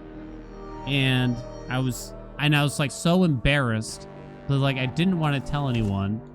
You know what I mean? I remember we sat there as an entire family and watched like all of Ghostbusters 2, I think, or something like that, with this big purple splotch in the bottom right corner, and no one said a word. But I felt so bad for it. And luckily, I never got my comeuppance for that, but I felt so bad about it. It's almost worse that I didn't get in trouble about it, can I be honest? Because I kind of wish I just got in trouble for it, to some degree. Because I deserve to get in trouble, you know what I'm talking about?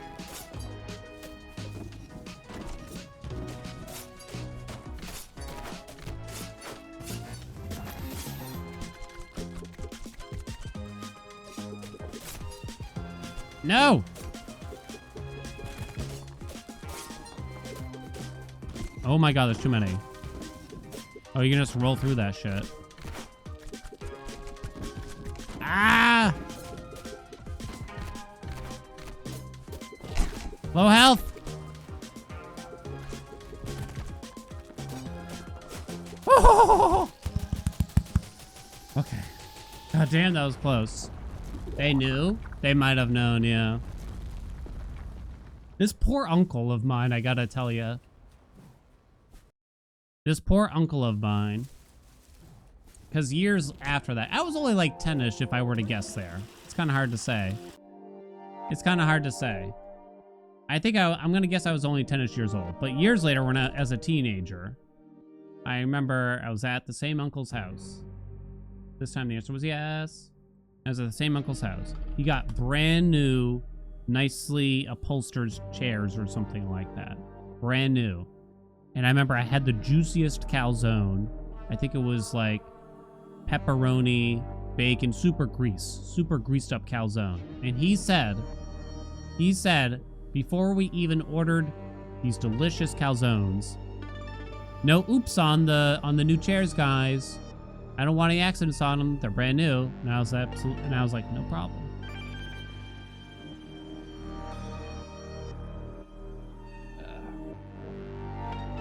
I managed to splash a big greasy blob of bacon pepperoni juice right on the armrest of the chair.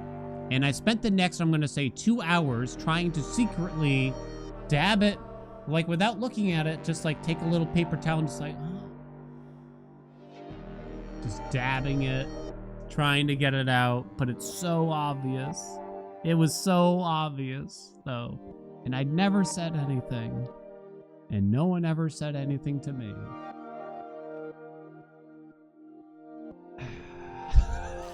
And I got no comeuppance for it, when I really deserved some comeuppance.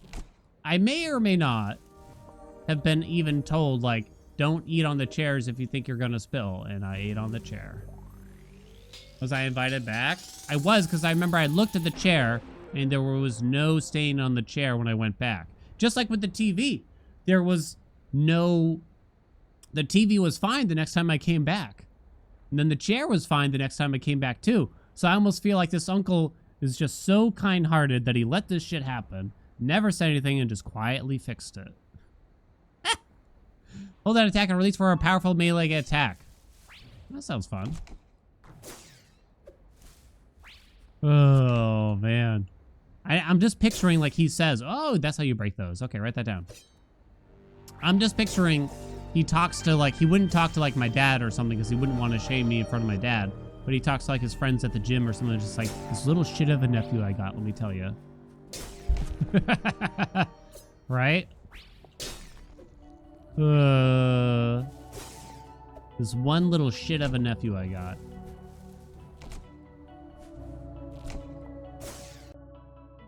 Oh, we're back here now. Oh. Okay, that works out then. When was that? 20-something years ago now.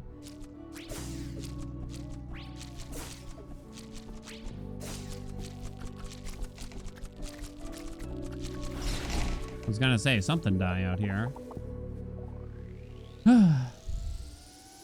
The parents paid him out. I feel like there was no shot that my dad knew and would not have told me. Not in a, like, you know, cruel parenting way, but it's just like there's no way he'd just let me get away with that. Absolutely no shot of it. Go back and see if we can go down there? I don't know. I was an adult. I was not an adult, I believe. It's kind of hard to remember now, but...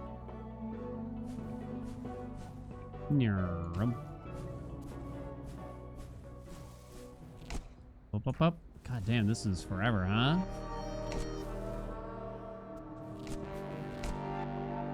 So the charge shot might be like one of the last upgrades here, truth be told.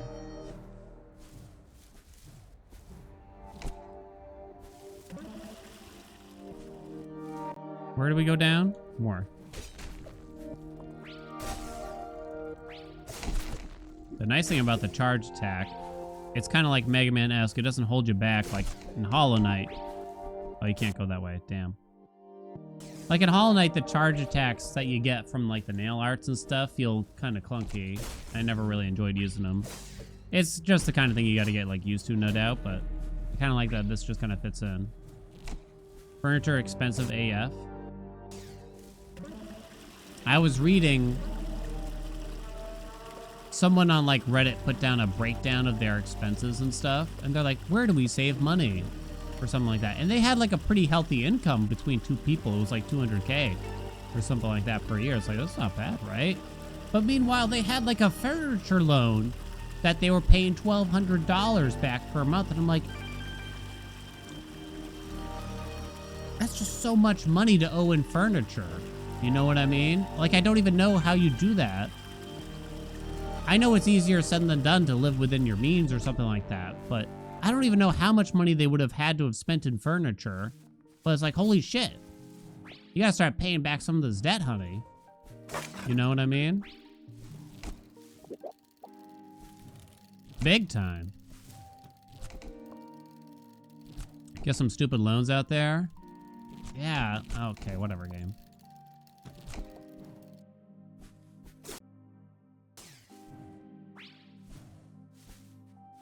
Again, it kind of comes back to, I don't even know if this was in the US, but I think it is kind of a global thing. Like, they really don't want people to be well educated around how things like loans and interest rates work. And so when you go into like your local Bob's furniture store, right? They're going to convince you to take a loan out for furniture when you potentially don't even need the loan.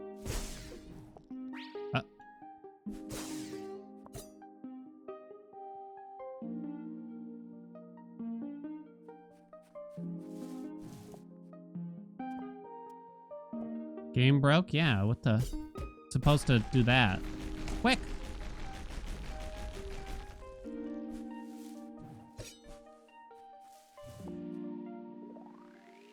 You want an uninformed, obedient population? Too true. Just one health? So little. Oh, game froze again. I hope I can finish this game at this rate, but it keeps getting weird. Why does it keep breaking? It wasn't acting like this on Friday.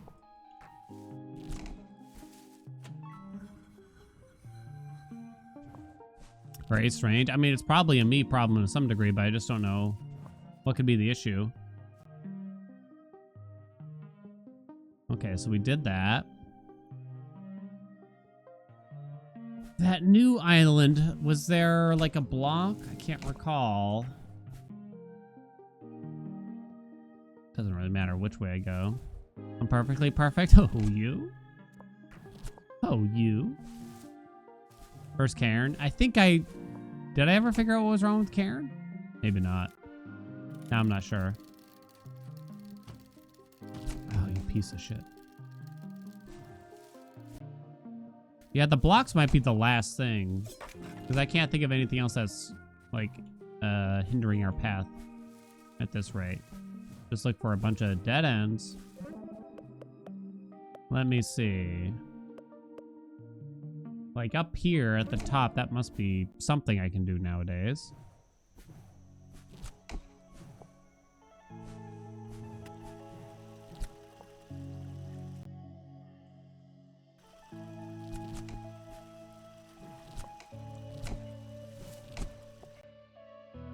Keep going left.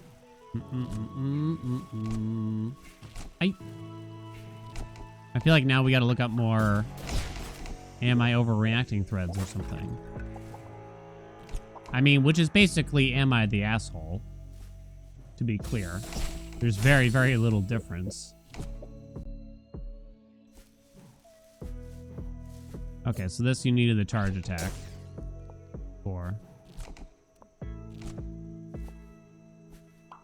Do, boo, do. I still hope it's fake. Even with the photos. I still hope it's fake. For the sake of humanity, I hope it's fake. Chrysalis, what's up? Nothing.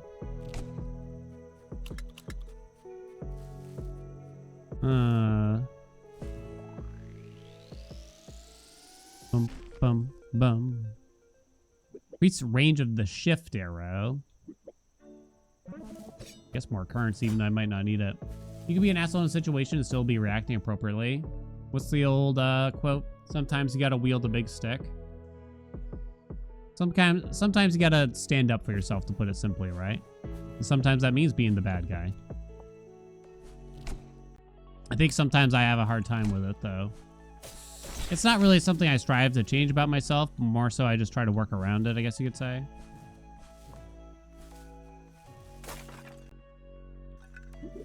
Sometimes get a wheel 14-pound cheese wheel.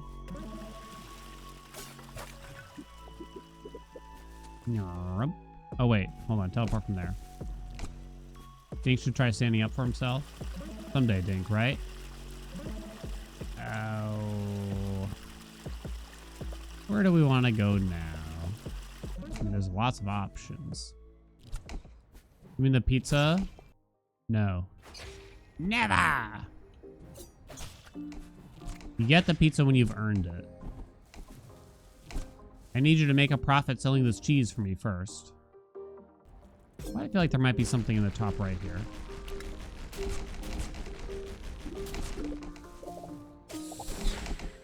Ow. Nothing? Really? I would have guessed.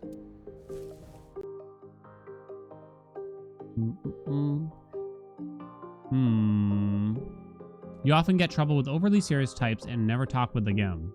Talk with them again. The people who correct your casual remarks.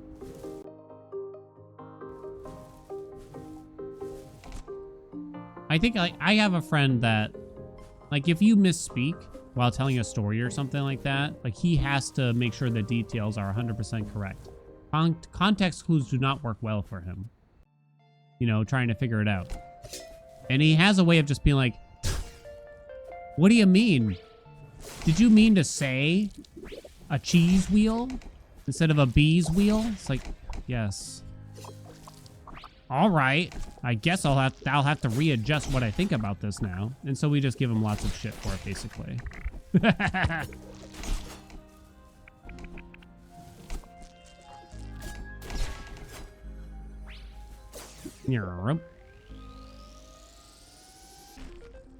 Slam attack creates projectiles.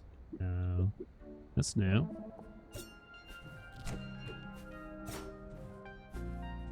Call the game Bootleg X and they went typing paragraphs on you. So dumb for saying the gameplay is not similar, etc., etc. Oh god, not the gamers. Not the gamers again. That's how they get you.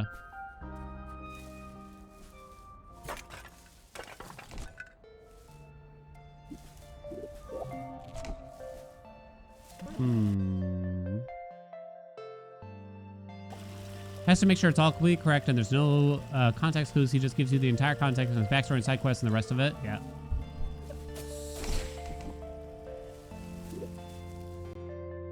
I don't know what it is, but trying to tell a story and not having the other person understand it is actually very frustrating, right?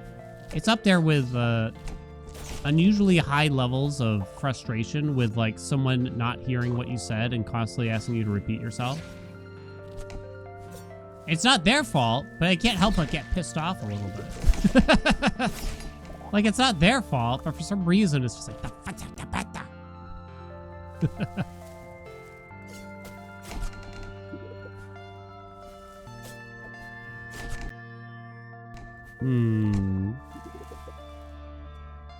What was that? By the third time, it's like, usually I just give up. I'm just like, I'm not saying it again. I refuse.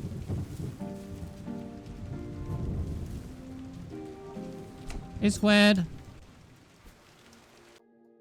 Okay. Cloud.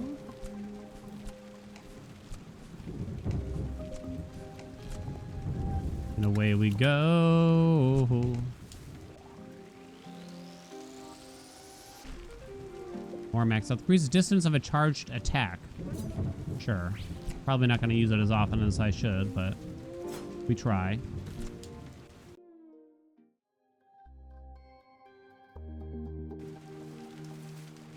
Oh, down.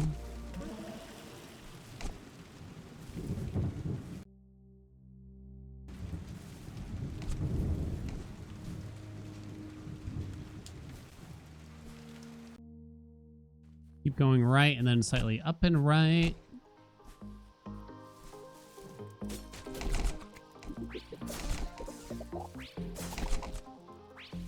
guess I could have come here, but I just missed it.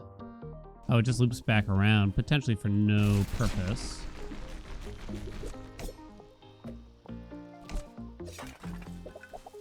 Is there nothing here? Aha! Aha! You've had this game in the backlog in ages, inspired you to finally pick it up? Yo! It's a good one. I like the pacing of it. Like, in some ways, it's kind of, like, straightforward. I guess, ideally, like, the world would be a bit more, I guess, vibrant or detailed in a sense. But I don't know. It's just nice and laid back.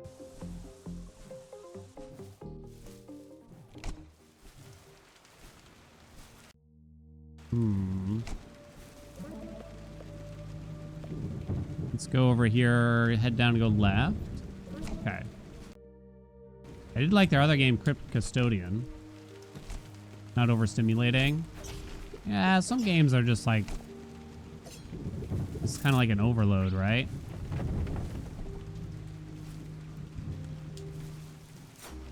Yeah, oh, okay. I thought I could attack that thing.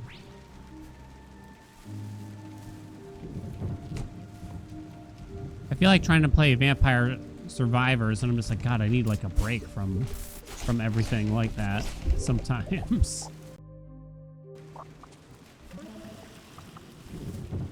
Am I gonna play the devs' new game when it comes out this year? Sure, actually. What do they got? What's coming? I played Crypt Custodian. Come on. Well Dweller. Well Dweller. Alright, you might have to remind me. Quick, quick, quick, quick, quick.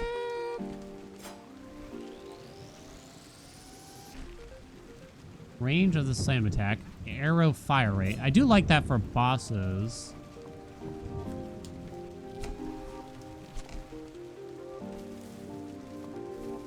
Okay, there's that.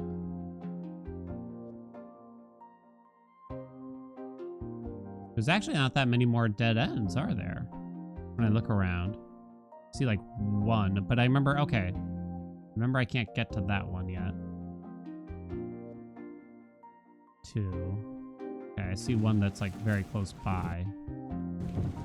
Get back to the save station.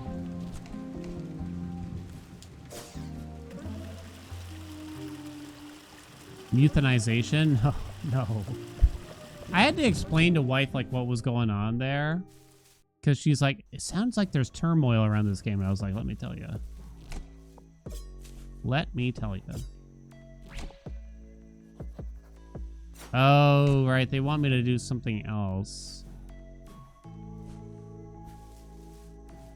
Purple is a big sus gap in the middle. I do see that. But I don't know if I've ever really encountered big secret areas of that without there being like empty pathways, I guess. Munch is engaged in the discourse despite not being a big gamer. Maybe it's just because, like, truth be told, like, every day she always asks me, like, so how was your day? And usually my answer just goes something like, you know, the usual. And she's like, nothing interesting happened? I'm like, nah. But I guess this is like one of those, when there's tea, right? When there's a little bit of hot goss, even if it's like, kind of hyper specific to like a video game or something. I was like, well, maybe she'll at least vaguely enjoy hearing about something like that.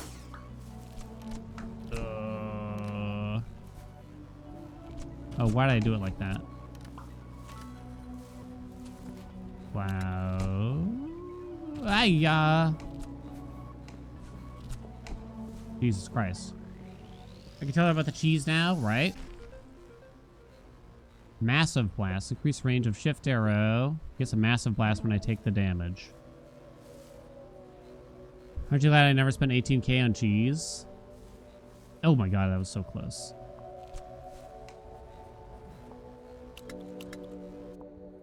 At least I have that going for me, right? Oh, Jesus, I wasn't looking.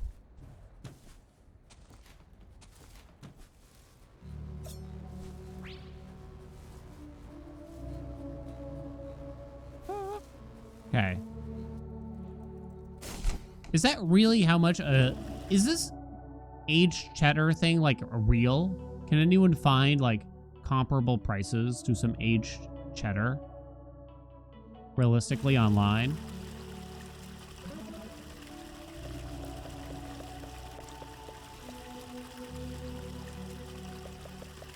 Oh my god. Okay, so I think we have to go to the new one because I think there's like nothing left here. Or very little. Depends on the size of the wheel. I'm thinking about 140 pounds. You probably wouldn't be able to find the exact thing. There's that. I think I'd just rather buy these. Do I have enough for some max health here too? I do. I guess I'll take that then as well. Okay. Some cheddar from Hook's Cheese Company that sells for $209 per pound. What's 209 times 140, chat? Okay, so that's like a lot. Yeah. That's crazy. That's so much. Fucking snoot. It was nice working together back there. I was thinking, we make it to Cinder Island. Maybe you can come and help me. I know there are 3 great beasts there. Oh, we have to fight. That's where the 3 great beasts are, I guess. Very cute. Hey. Fucking Goba. I have some grim news. My assistant Goba is now my ex-assistant. Managed to make my way onto Cinder Island. Aw. I like Graybird. They're cute. A wholesale discount. Ooh. So there's nothing from you that... Wait, what's it say? Oh, you gave me money.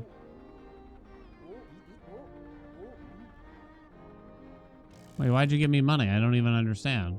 I mean, I'll take it, but... Just double it? Yeah, just double it. Has anyone here doubled some kind of like offer and then that succeeded or something like that? Whether it be from like a job or something like that. Can TP? I have the dodge now. Keep forgetting what button it is though. Okay. Trav, what's up? Thank you so much for the 49 months. What's up, Trav? Homesick today? Oh, hope you feel better. Dropped our bikes off for our tune-ups yesterday and return time is tomorrow. We talking motorcycles or bicycles? There's not much on this island, apparently. Non-motorcycles. I mean motorbikes. Then.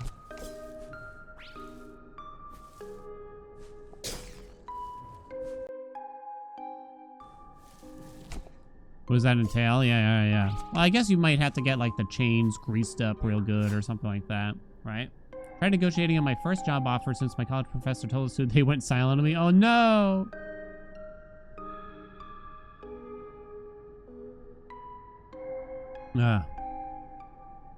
Eco, there you are. And good at timing too. I was just telling your friend here about how great of a warrior I am. Let's hurry up and connect this island. No, not Graybird. Don't fall for it. You love Snoot? Snoot's a shit. This almost seems too easy. The last magnet was so easy to find. Why has no one else turned it on? Oh well, no point in worrying about that now. Go ahead and turn it on, Eco.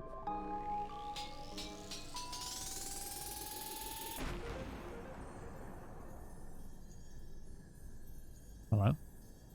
I don't think it worked. Oh, it did work. I lied. Interesting. Skulls are a little suspicious. Can we agree? All right.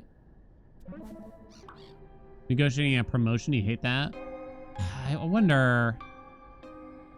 Promotions. I don't know if you can really ask to double that kind of offer, right? Probably not. Used to negotiate contracts. People underestimate things all the time and don't ask for double when they often should. Oh man, it's so hard to know. That was easy. I guess we're all done here then. Seems like a little anticlimactic, really. Like how you had to battle a dozen beasts just to get here, and then the last magnet is just so easy. I sure feel dumb for thinking we would have to defeat the 3 great beasts before connecting this final island, huh? Foreshadowing. Oh no, they're destroying the magnet. I knew it! The 3 great beasts are trying to destroy this magnet to break this island off again. Eco, maybe you can go around this island and figure out how to turn these things off. And we can stay here and protect our magnet. Oh, yeah. Get to it, Greybird. Good luck, you two. Oh, wait. How do I... Where am I going? Yeah, they're actually pretty good at it. Oh, so I'm going to need to go another way here or something, it seems to me. So I'm going to have to leave, then enter from another area. Is there no savey station on this stupid island? Okay, there's this. Thank God. Okay, where doth one start? Here? Greybird's pretty good at it. Last time I asked for double, the raise I was promised. I was let go because we couldn't make me happy. Oh, you piece of shit. It was a 2% raise. After they cut cost of living adjustment raise, cut merit raises by half, and it was the worst year for inflation after 2021. Jesus Christ. Gut Ghoul's Lair. Record profits, though, right? Sorry to hear, Zyru. That whole thing where they're like, employees don't usually leave because of money. It's just like, they just don't say it's because of money. But money is always a factor in it. It's probably partially true, but you certainly didn't help the situation by paying them as little as possible. Oh, shift arrow maybe?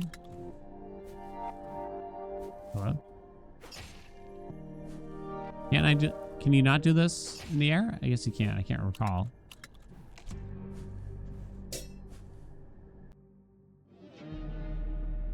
I guess I can't do anything. Back we go. I don't know.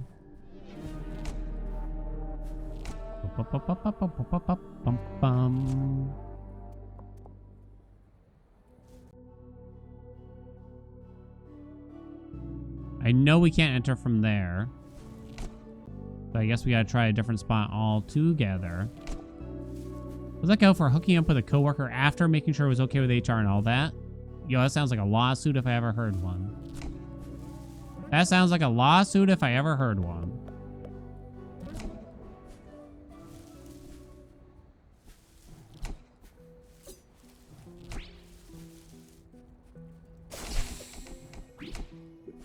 Oh no. Just decided it wasn't okay. Your coworker was let go too? Jesus Christ. That's terrible.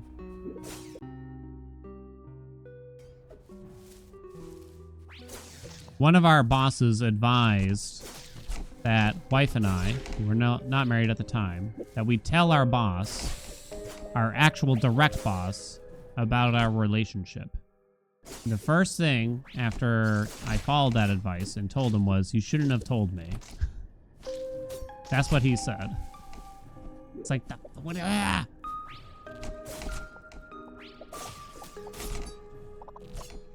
There was no rule against it, to be clear. We didn't even work in the same building or anything like that. But we got very conflicting messages, to say the least.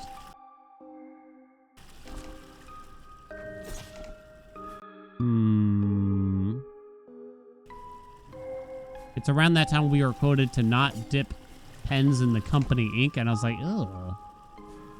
Why would you say that to us? Doesn't seem appropriate at all. Ooh, got him. The company ink? The company ink.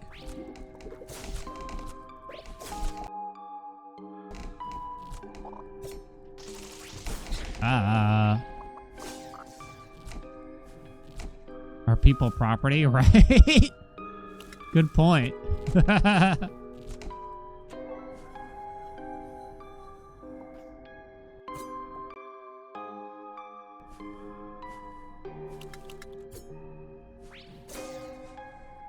Oh. Get a break now. Well, the game freezes for a few seconds. It's tough, I will admit. I think we've all had some good bosses in our time, but we probably had more bad bosses than good. And I suspect it's pretty much impossible to be considered a good boss by everyone that works with you, right?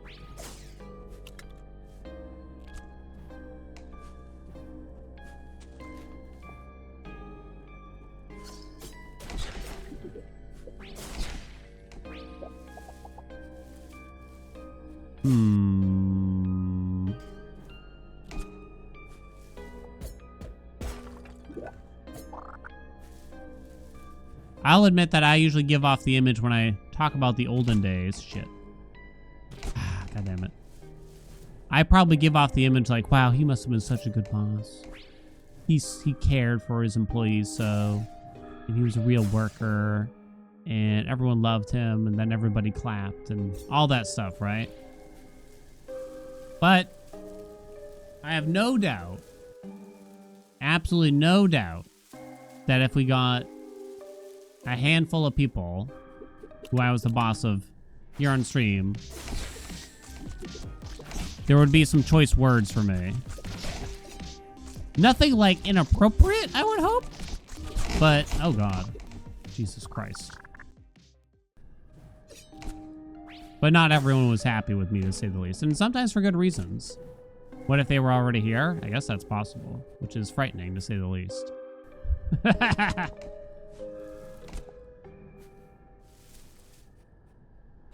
Oh, I'm so gonna die, Dink. Yo, this place kind of sucks.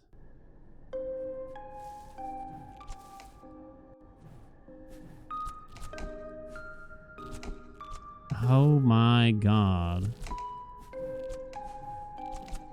Maybe it's not as bad as I thought.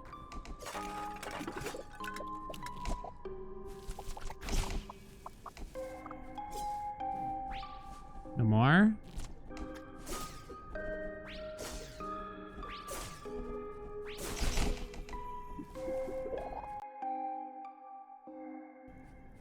Can I, like, open up a shortcut in case of death? I don't know why I said it like that.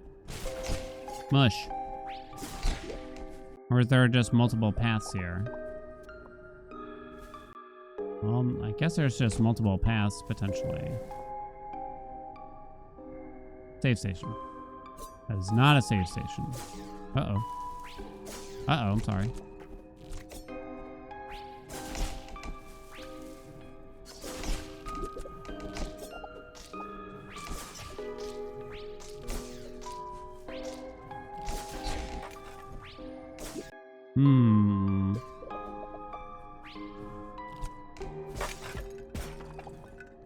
Yeah, the slam attack gives you some amount of like iframes when you hit the ground, but I'm still nervous to kind of like use it. Oh no, no, no. I think I accidentally interrupt it sometimes too. Oh my God. That was very scary. I was frightened like a little boy. I don't like the look. Oh, I don't like it. What do you do? Okay, okay, that's fine. Easy peasy. Done. Got him. No! No! Oh, no, Dink. Okay. Oh my God. I've been on 1 health for a long time. Can't imagine getting it with a coworker, TBH. Maybe it's because they're mostly had double your age. Had double your age? Twice your age, yeah.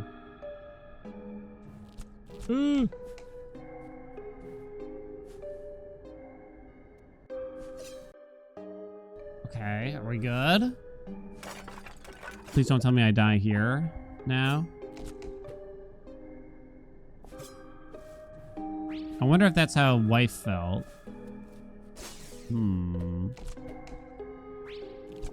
I mean, maybe it's just because of my personal experience, but honestly, the easiest place to meet people is at work. Because, like, where else are you going to meet people when you're an adult, right? What do you expect me to do? Sign up for a book club? Go discuss Pride and Prejudice with people? Or something like that? And hopefully meet someone that has similar interests?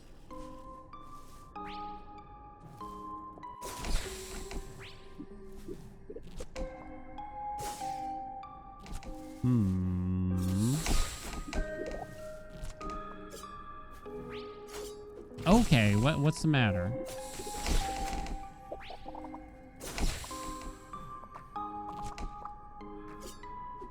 Depends on the job, though, of course, at the end of the day.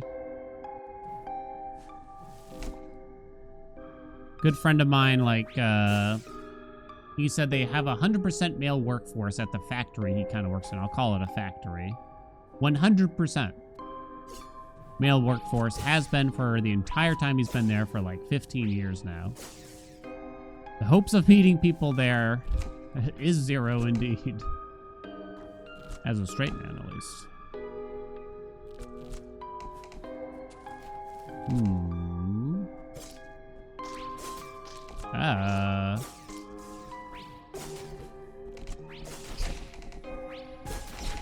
Oh no, I broke it again. I think if you use a charge attack to break those. Time to switch teams, right? It's the only way.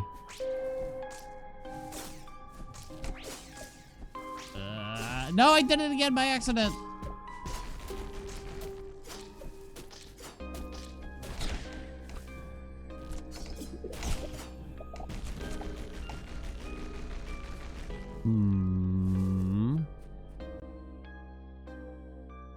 This is going to be another gauntlet. Old client at the agency where once a year he would call up and ask for a very specific amount of specific people because he was having like a regional manager visit or something. And he'd always ask for things like, oh no, I don't know if I want to know. Yeah, where is this going?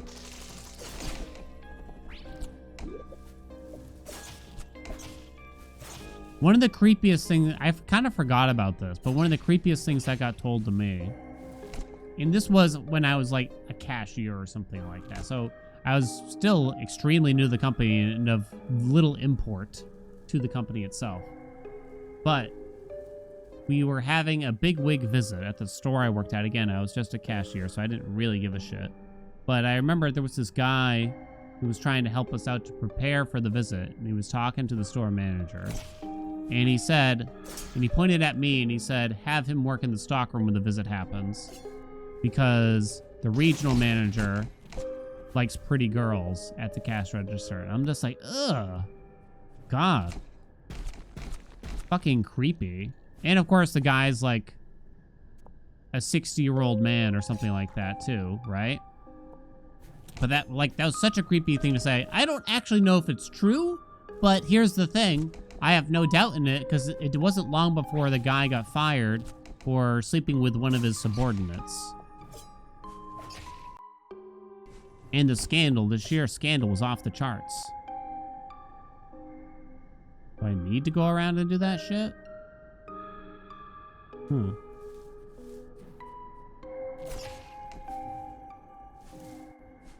Like them pretty girls. Only men below X age and of good stature / health for the factory floor. Young, blonde, attractive women in the office. Ugh. And people to drive forklifts even if they didn't have a license. What the fuck?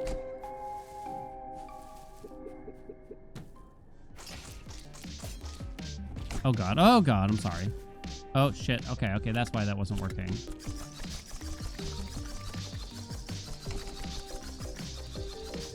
Okay, but please.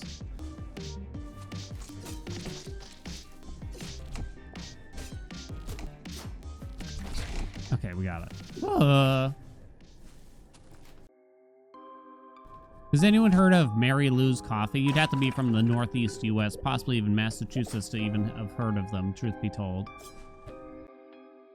It's one of those coffee chains, like, I don't know if this is common, but they're hiring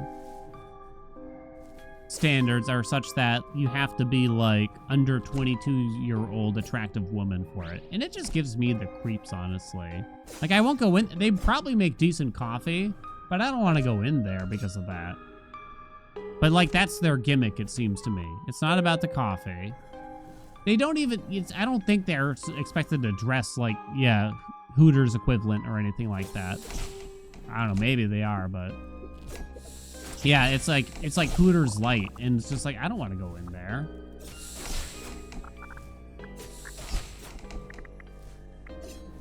In Little Saigon, there are a lot of Hooter coffees. Oh yeah?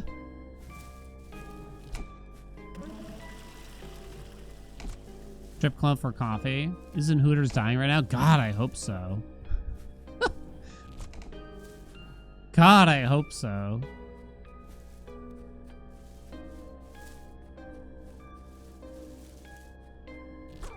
Udkarsh, what's up? Oh, there was a save here. Who knew? Hey, what's up? Thank you so much for the 4 months.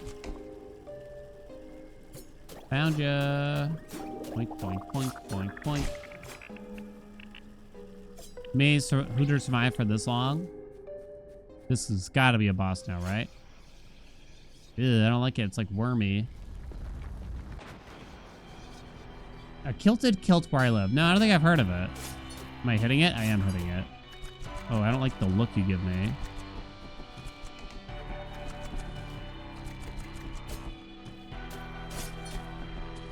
Oh, this is like that one Hollow Knight boss kind of, right? Bone Golem. What do you do? Okay, not that. Fuck. Got hit twice. Now it's got spider tentacles. I don't like it.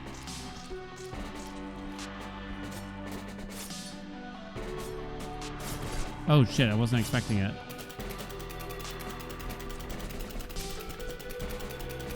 First try, come on.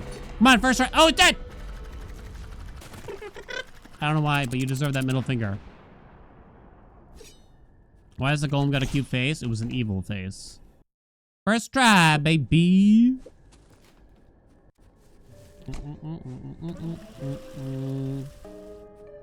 One time you doubt? Big mistake. Big mistake.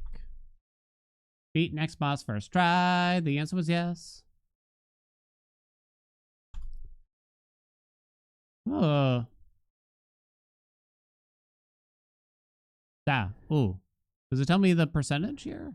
Thought it just did a moment ago. Am I crazy? Zoom. Huh. Look at all of this island to go, basically, here. It's just one of the 3 bosses, basically. Oh, I think I froze the game at the same time. Oopsie.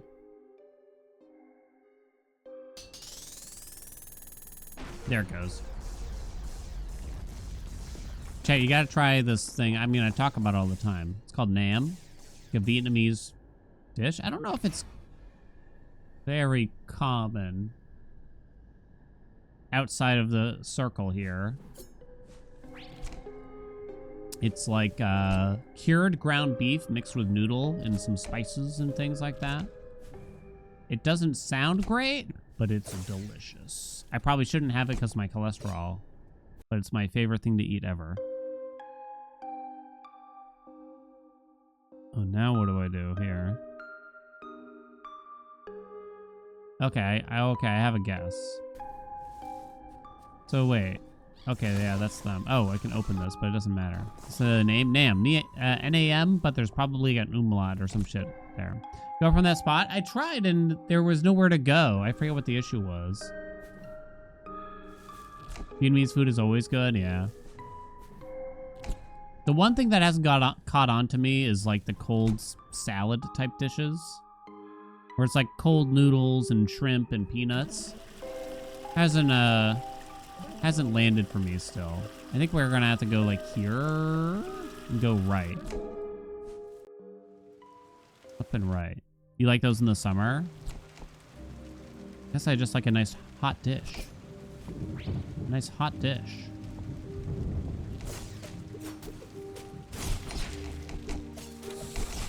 Oh boy.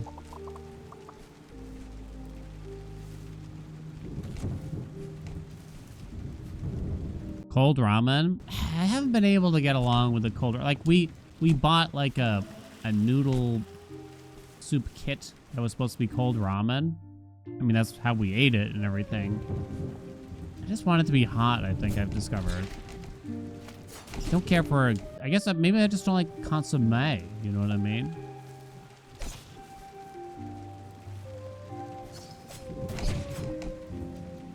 I do like I don't even really like iced coffee. Just give me it all hot as the devil's dick. I live in the frigid north, even in the summer. I'm gonna take a hot coffee. Forget it.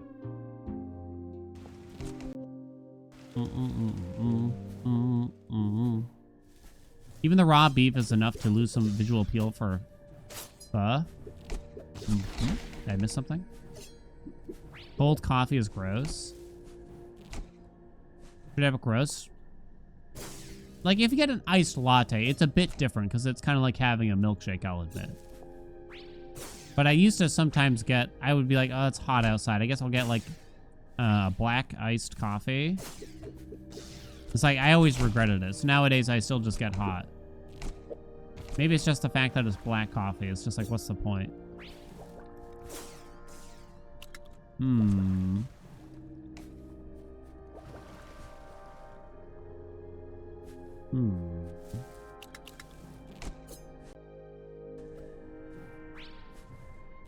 Iced coffee is tea. I mean, I won't deny that, like, a latte or something like that, it's delicious. And if you want to consider it coffee, I don't really care. It doesn't really... I'm not here to say it isn't coffee, but it is, like... I'm probably drinking my daily calorie intake with a medium there. Ugh. And it seems like the biggest mistake if I'm trying to be careful. Ugh. It's been a while since I saw another creature out here. I actually work as an assistant to Filth Pest now. That's one of the great three beasts. I know they have a pretty bad reputation outside of Cinder, but you gotta look at things from their perspective. All they want is to become the supreme leaders of the universe and destroy anyone who stands in their way. Can't say you wouldn't do the same in their position, huh? I have an idea. Maybe you could work for Filth Pest too. That would be so much fun. Come on, Nico, follow me. All right. Cold brew life. Wife drinks practically only cold brew. With those fancy, like, I say it's fancy, but it's really not that fancy, I guess, right? What's that semi-fancy flavor brand? Tulani, Tulsa, tikka masala, something like that. Tarani? Yeah, that's the one. Wasn't supposed to do that. Wait, how? But how? Am I supposed to, like, jump at the right time? Okay, but what if you weren't a piece of shit? Did you ever consider that? Max health of 1. So little, but... okay. Oh, it refilled my health. Sick. Oh, there it goes. They ain't that fancy. They sell it at Home Goods. Home Goods is such a strange place. If y'all don't know what it is, it's kind of like a home decorating store. If y'all don't know what Home Goods is, allow me to regale for you, because I have recently been in one, and I remembered why I hate that place. Oh god, I'm like slip-sliding. No, no, no, no, don't freeze, game!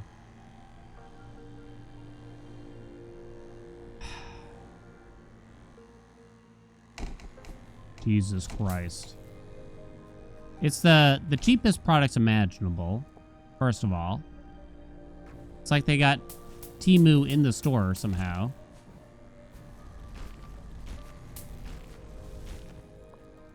But they also sell just like food, and then they also sell lotion.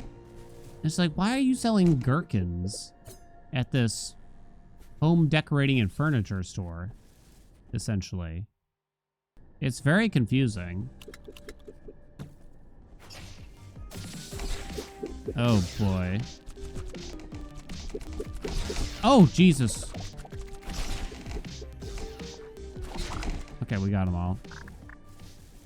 Merkins? Gherkins!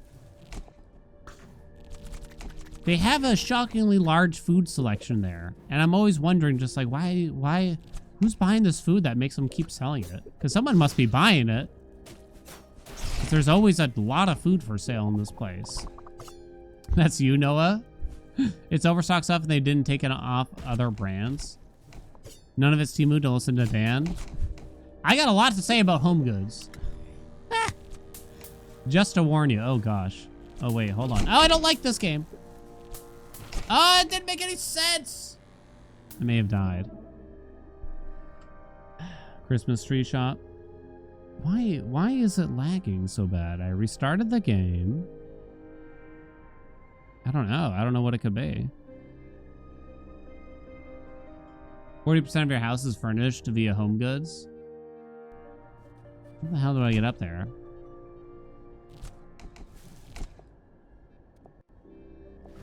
Wife loves it. So I can't say too many bad things about it. Because wife loves this place.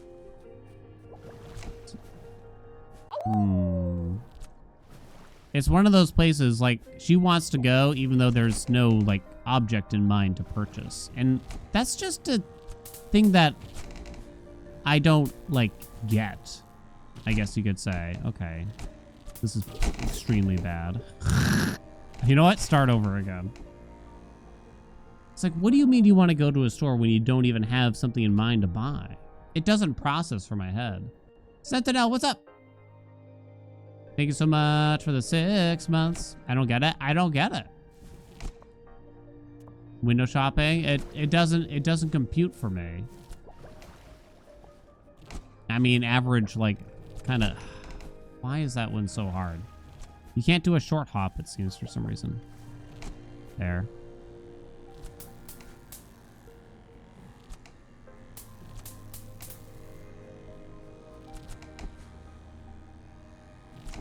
Oh my god.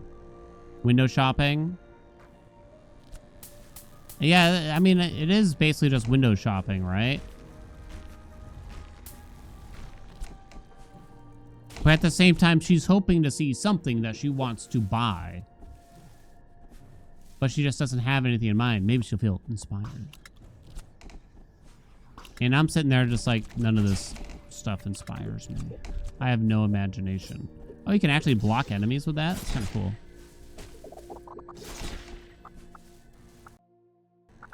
Okay, cloudy thing.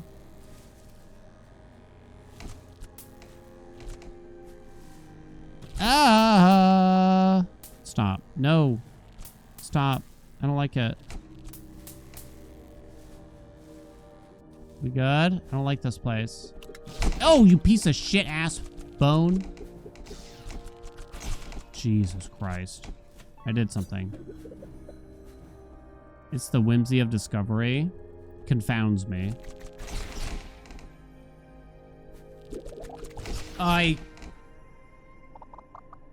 You got me. Did I open the door? Nope. Gotta go back all the way around. Even when we went to Micro Center, I think wife had this thought in her head. Kind of thing. Micro Center is a computer store, right?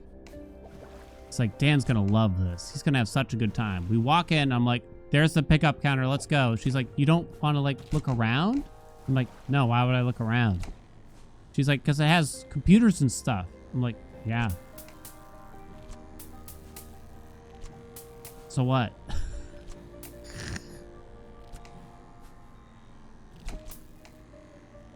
Okay, I managed to get through that. I'm a curmudgeon. It might be true. Turns out it's true, chat. All the accusations.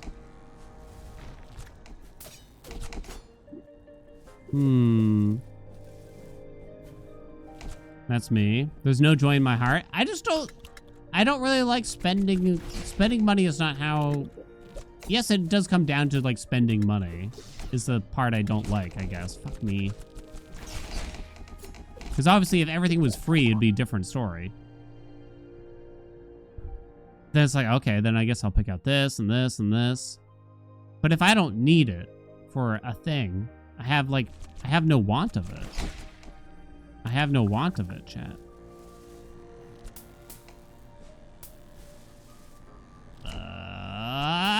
my god. Oh, crikey. Leaving. Okay, I pulled that lever. Die, bitch. No more. No mas. We're almost there.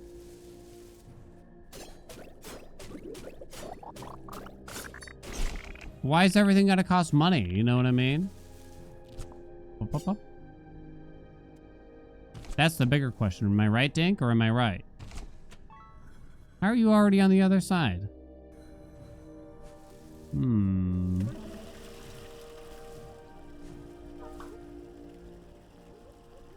Let's go, Eco. There's still a lot of work to do.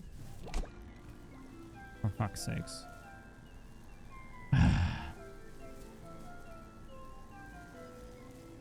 Dink said I'm right? Aha!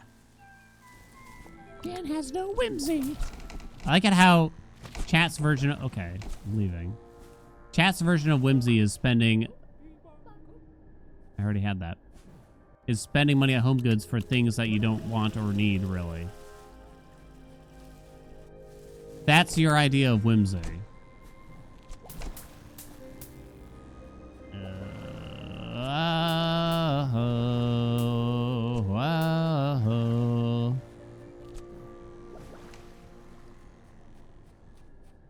Can you believe this, Dink? I could go look. But if I'm not gonna buy it, why would I look? I don't understand. I don't understand. I don't go to a restaurant when I'm not hungry to just kind of get a glance at the desserts. Oh, look at the tiramisu. Lovely. Anyway, let's go home.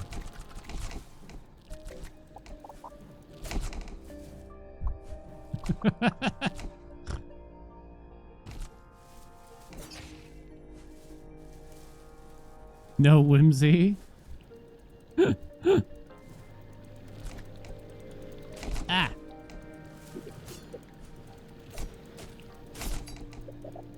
Oh no. I don't like these guys. Chat experiencing. I can experience joy. There's a lot of joy in my heart. Ha ha ha ha ha ha. Look at all the joy. Look at all the joy. Filled with joy. Brimming with it. Absolutely cusping with joy.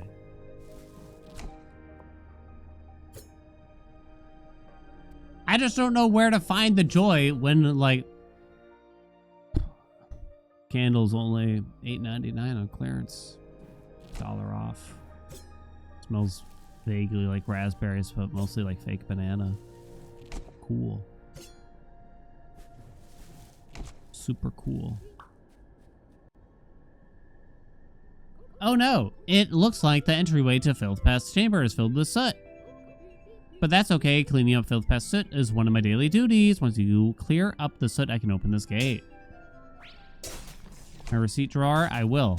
I will open that receipt drawer, and I will bathe in the beauty of it. The sheer beauty of it all. If you don't like stationery, you don't trust you? I don't trust you? Okay, stationery... I'll admit, kind of fun, and I don't know why. Even though I have this much use for stationery. Zero. None. I have no use for stationery. But if I had a lot of money, I'd be buying more stationery than I probably should, I'll admit. But nevertheless, I'm not going to go look at stationery.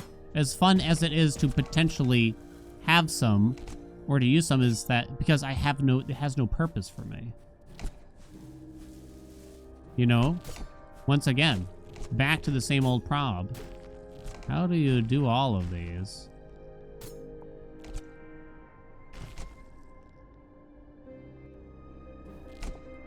No!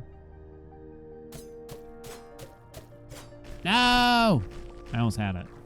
This time. Fuck. I think it's because I went on the way up here. Aha! Home Sense or Marshalls, it's just, Home Goods is exactly like that. Exactly like that. Flying Tiger Store? What's a Flying Tiger Store?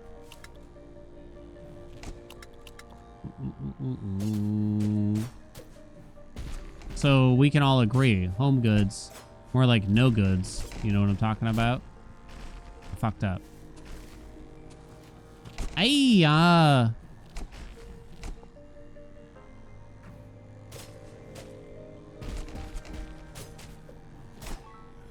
Bump.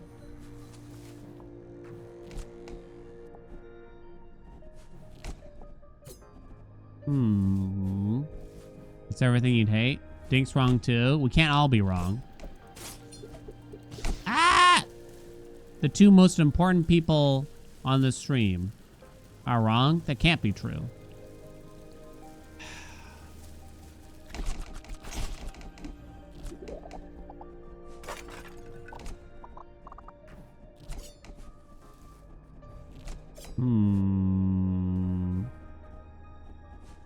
Poor Andy. Andy wouldn't like it either. If Andy were alive today. Oh my god.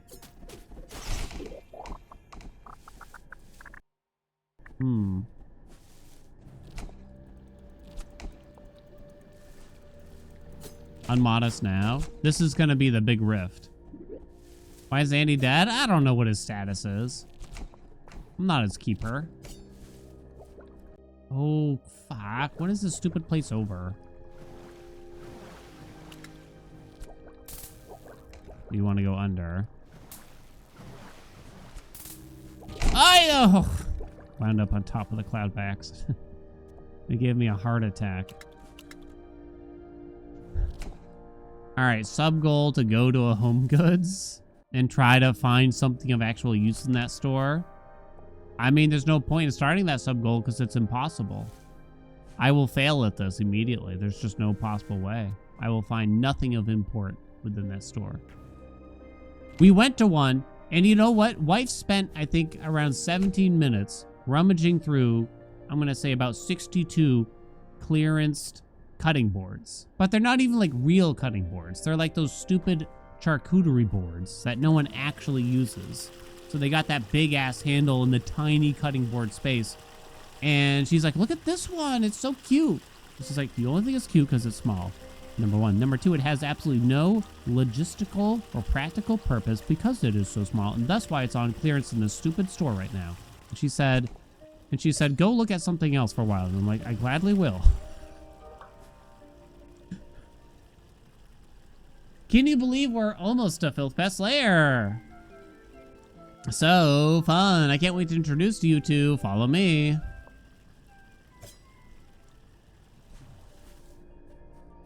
We'll be walking through the grocery store and I'm like, we need mustard. She's like, get this one. It's so cute. It's just like, it's 2 ounces big. Not everything small is cute, because if that were true, then cockroaches would be cute. Meet Filth Pest. Filth Pest is one of the 3 great beasts defending Cinder Island. In Filth Pest, meet Eco. Eco is trying to slay the 3 great beasts in order to save the islands from a reign of terror.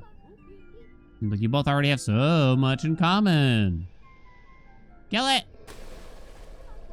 Seems like you two are already hitting it off. I guess I'll leave you to it. I'm all done with my daily duties anyway, so I'll clock off and head home. Don't have too much fun without me.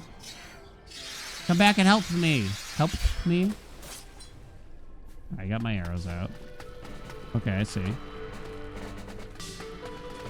Oh yeah, when do I get to fight?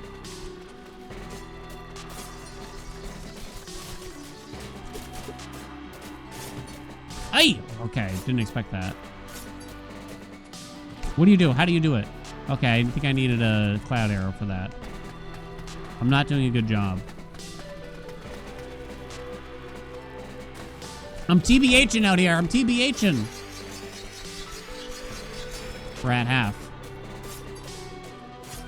What do the bombs do? Oh, that's not good for me.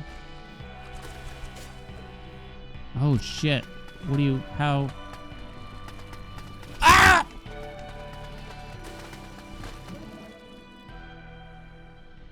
Got dunked.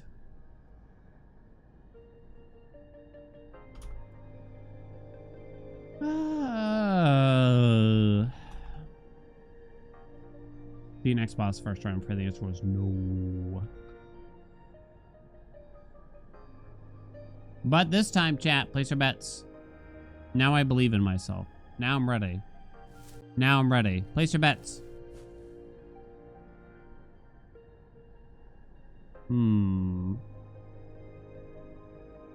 Little baby jars of Fly by Jing chili crisp from a corporate gift. Oh, yo, Fly by Jing legit though. Fly by Jing, yeah, chili crisp. I'm on board with it. I told myself I'm not allowed to get a new jar. I have to finish the last one because I ate like 90% of it in a week, and it was like $10 a jar. It's like, that's too much money. No, I don't like the small jar. I want the big jar. I want a big boy jar, but they're too much money.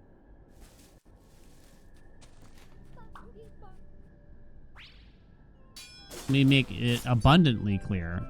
Though.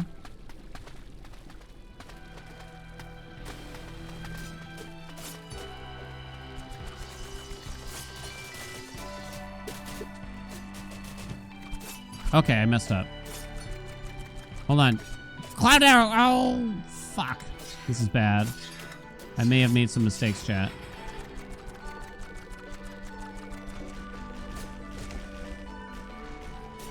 I'll fix it. There's nothing to stand on. What if I put a cloud arrow? Oh, it does actually help. Write that down. Oh, wait. Why doesn't it help there? Bitch ass bone. Did I win? I think I won. Phase 2? Not phase 2. Oh my god, I feel like... Oh my god, that almost killed me. Okay, I did it. Easiest game of my life. Okay. Jesus Christ. Spent too much money on yarn this weekend. But you didn't get home goods. At least this time the answer was yes. You know why? Because home goods doesn't sell anything of import. Bum. First try the next boss. Place your bet. Place your bet. Why don't you place your bet? Place your bet. Place your bet.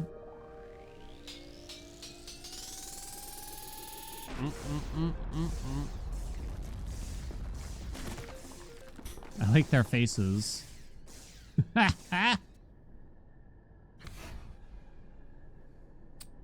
Okay, so that's opened up the gateway to the final boss. It's probably not the final boss. One of perchance, though. Wife is gonna be so mad when we tell her about the home goods slander. I'm trying to think if there's a store that I actually like going into.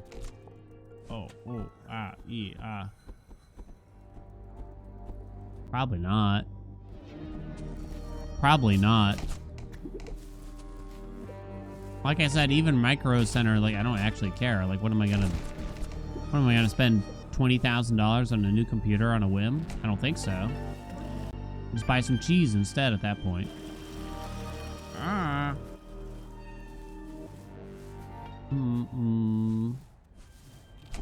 Hand-to-hand combat with Punky. Careful, I know Krav Maga. I don't know Krav Maga. How much cheese exactly? 140 pounds. You like going to new grocery stores? Okay, I do kind of like going to, like, stores that sell a lot of, like, foreign groceries and things like that, because there's usually a lot of interesting flavors and just things that I haven't seen before. That shit's pretty badass. We all agree. Like, y'all ever been in an H-Mart? Oh my god. But then you go there too many times, it's like, oh, already tried all their weird candies. I'm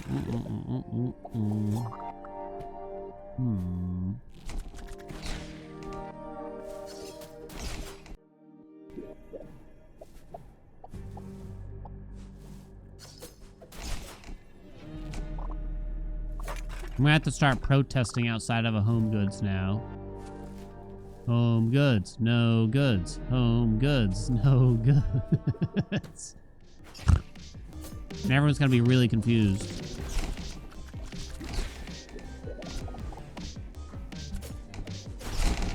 Got him. I'm too lazy for that. It's true. Yeah.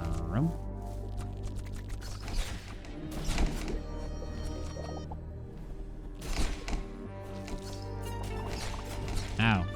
Ow. What's the point of protecting a store of which you were never a customer? I have technically spent money there. Okay. I have a confession. I've purchased one thing from there that I'm kind of happy with. And it's a pseudo painting. So it's just like a print. But the cat in the painting looks a lot like Grampy. That's it. Just looks extraordinarily like Grampy. You know, like an 8x10 basically. Did it bring me joy? It was a fleeting moment, I'll admit. But the price I had to pay, was it really worth it? Was it truly worth it? I'm a satisfied customer. I need it to be on display and to fill me with joy every single day for the next 22 years in order for me to get my money's worth.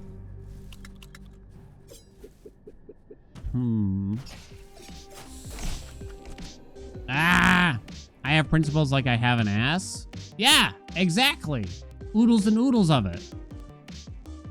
Chock full. Caked up. Full of principles. Exactly. I'm glad we're in agreement here. What's with this? Oh. I see.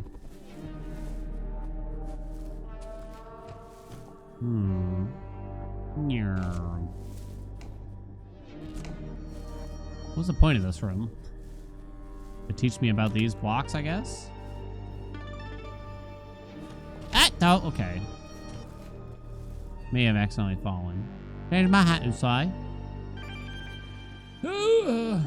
Hard ass hat, please. Is it available?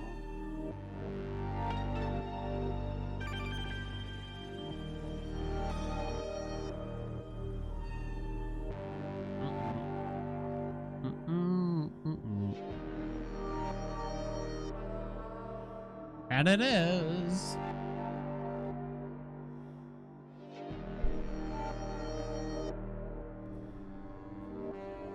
Bum bum. Oh shit, I didn't see that thing. I got lucky. If I do this, does that help me?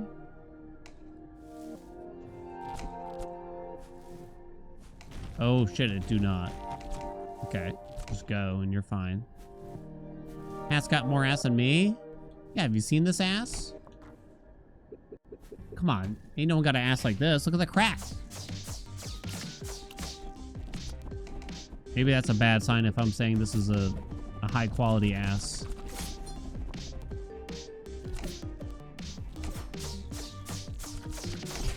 Oh, okay, hold on. Okay, locked in.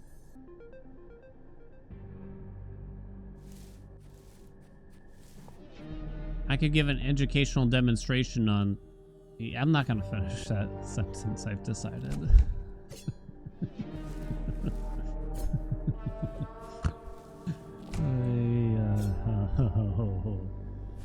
Yeah.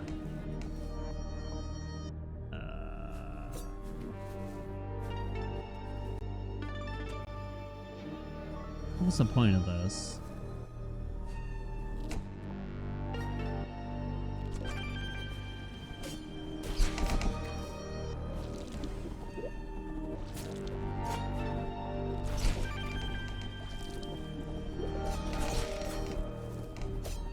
You know, sometimes the words, they just come out.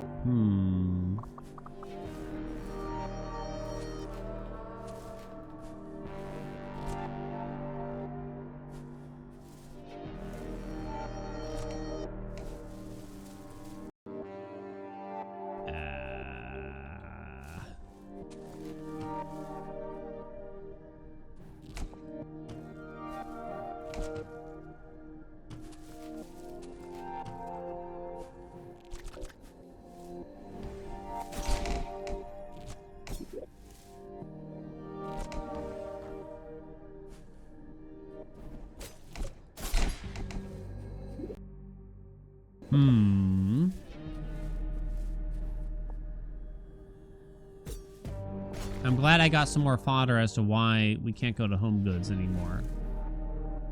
Look at what y'all have done. I'll tell wife immediately.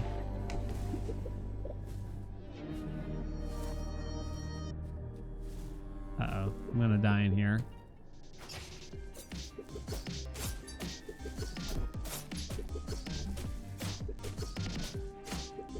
Okay, why though? Jesus Christ. Much ever fall for me blaming chat? Yes? 100% of the time. Munch, we can't go to Home Goods anymore. Chat's being a dildo or something.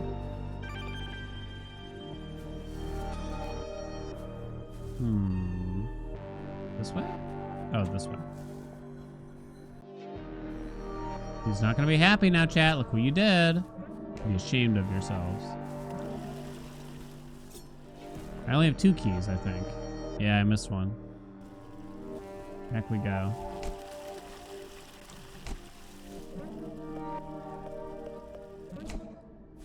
Back this way.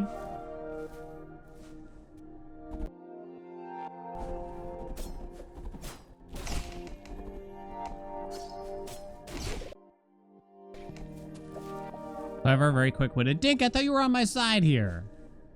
You're gonna be with me at the protest, right? What's your sign gonna say? Because I already got my slogan. Hey, yeah.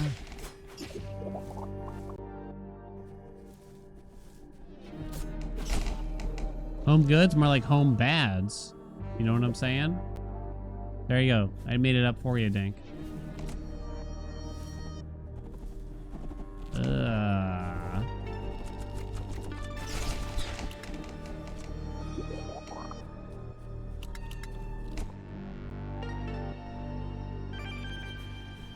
Agreeing someone to be on their side is 2 different things. No, no, no, no, no. Same exact thing. There's no nuance in the world. Yeah. Oh, where's that? My sign will say, but I don't need any of this. That's actually kind of like a clever protest sign. Like, I don't need these things. That's all it says. Like, you're not really protesting the store. You're just letting people know, like,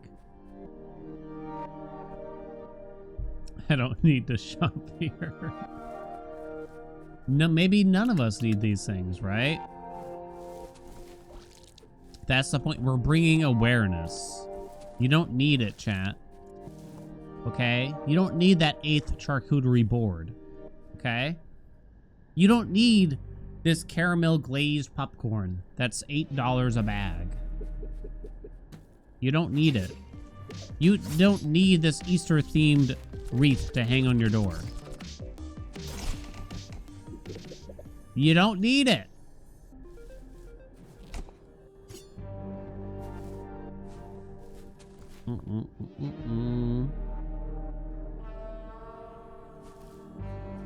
But it says Hoppy Easter. That's the worst thing I've ever heard before in my life. Ah, shit. Why'd I go this way?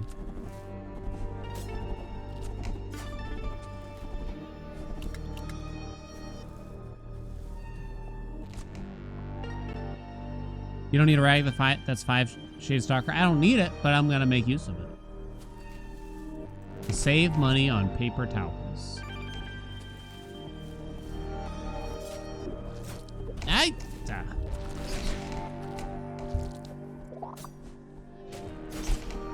Okay, legitimate debate amongst the family. And I'm actually not hardcore in either camp for this. Name brand paper towels. Are they worth it over generic? And I'm kind of like, I admit the name brand is clearly better. Like the product is better. But the question is the increased price worth it? No, but they are better. Yeah. Toilet paper, yes though. Toilet paper's tough. Unfortunately here in our household, because we have like a piss poor septic tank, we have to get, you know, those transparent singular sheets, basically. But we got a bidet, so it's really not that big of a deal. Generic paper towels, flimsy AF, right. Right. No, but my butthole. We got a bidet, we're fine. Now, if you're a guest here, that could be a problem. All right, we got a boss. The gut ghoul. First try, here we go. This time it's gonna be different. Okay, so that's the attack you're using. Okay, oh, okay. There's like, you can't...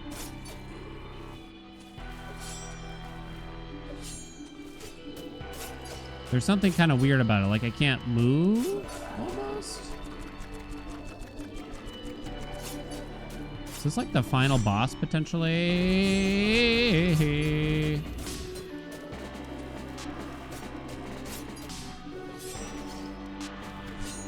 Oh, you fuckler. Oh, you come back now. No one told me you come back. Oh, father never came back. Fucking gut ghoul.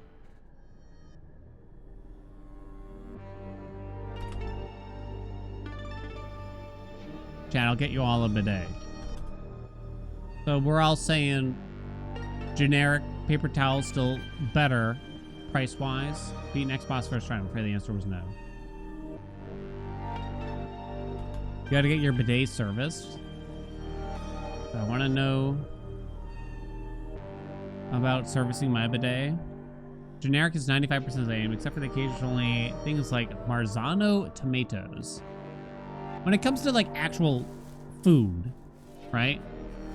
Well, okay, I will say sometimes generic has bitten me back in the ass, but generally generic is just better. Is generally buying generic is better. Sometimes it has bitten me in the ass. So like we got some generic dish soap, and it was so bad. It was like weirdly sticky, and it didn't lather. There was no soaps to the dish soap from the generic, so I never bought that shit again. Maybe it was just the particular store we got it from, but I don't remember which one it was, but it was terrible. Sometimes I bought in some generic food items. Like I tried some generic brand Cheez-It knockoff. It was horrible. It was so bad. It was so bad. It was terrible. It was one of the worst tasting things I've ever experienced. Like when it comes to snacks, you got to be careful with the generics, I feel. Oh, uh-oh. Where's some regular Cheez-Its? Regular Cheez-Its are goated with a supreme sauce. Nice try though.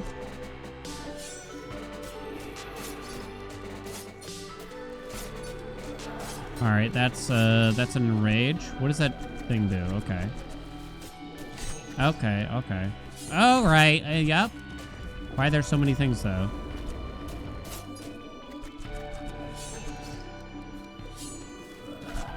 No one's ever done it.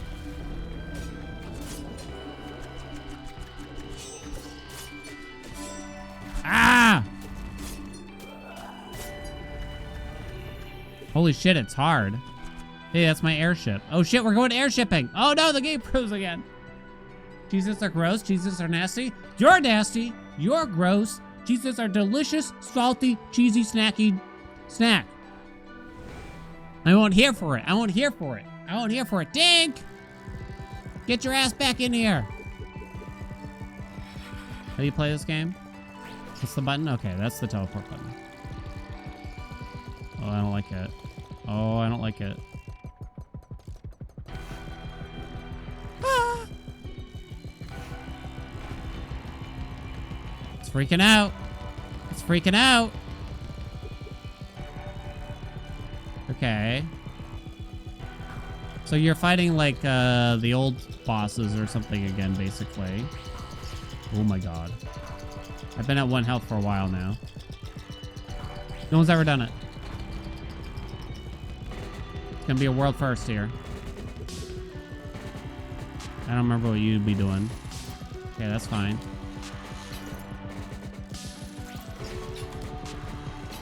Now I got the teleport on me side though. Why'd I do it like that?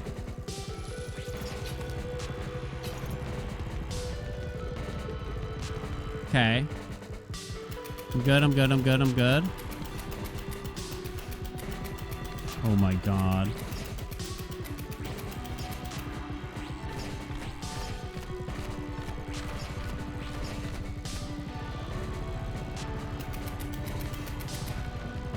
Okay. What are you doing? Don't suck me in.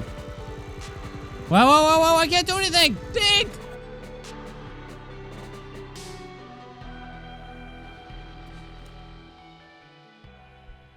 Oh, is that a win?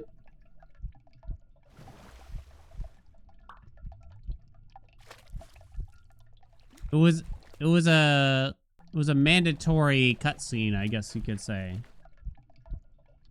That's my understanding. So the question is, do we count that as a win, or do we let the bet ride?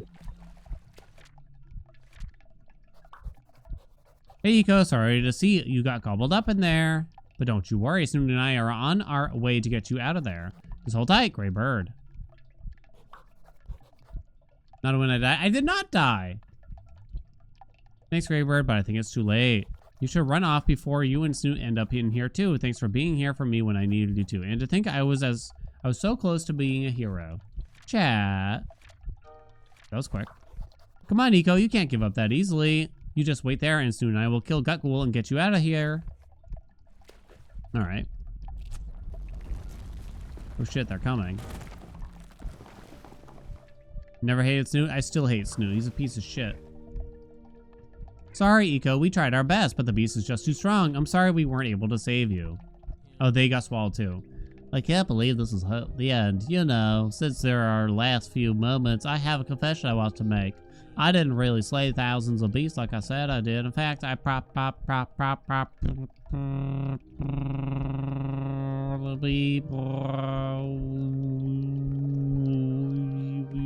only slayed a few hundred at most.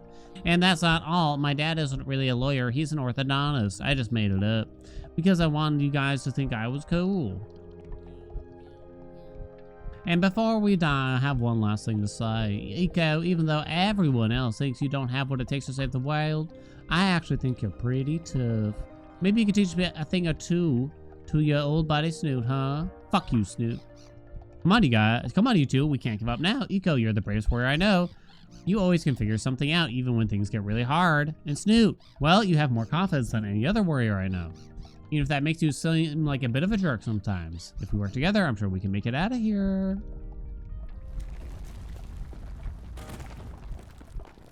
Oh, it's that friend. Wow. Getting gobbled up by the Gutghoul is so much fun. And I even grabbed the squishy part on the way down. You all need to try it sometime. There's something shiny inside there. I think that might be the beast's core. That could be our chance to get out of here. Eco, I think we've got this. Oh, destroy it? So I think it's a W. I think I have to count this as a W. Yeah, because I got the achievement. I just got the achievement now. Cheez-Its, place your votes in the poll chat. Cheez-Its, yay or nay? Whee! Is that GG of the game, maybe? It seemed like a final boss, kind of.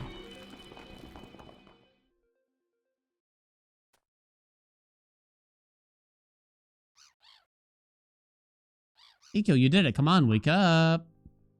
Aw, friends. You want a hot dog? Hey, you all good there, buddy? Can I just say, that was so cool. If anyone out there is strong enough to kill a beast like that one, it could only be you, Eco, and also me. Whoops, wrong voice.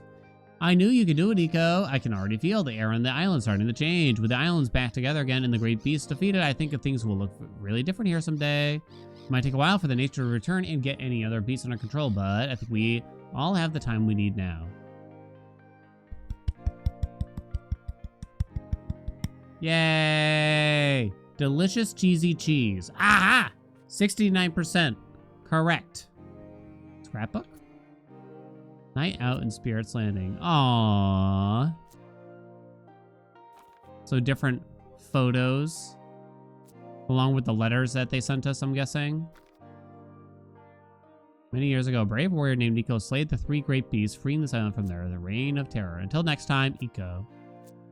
precious. The end. Kyle Thompson, Eric Thompson. Published by Armory Games.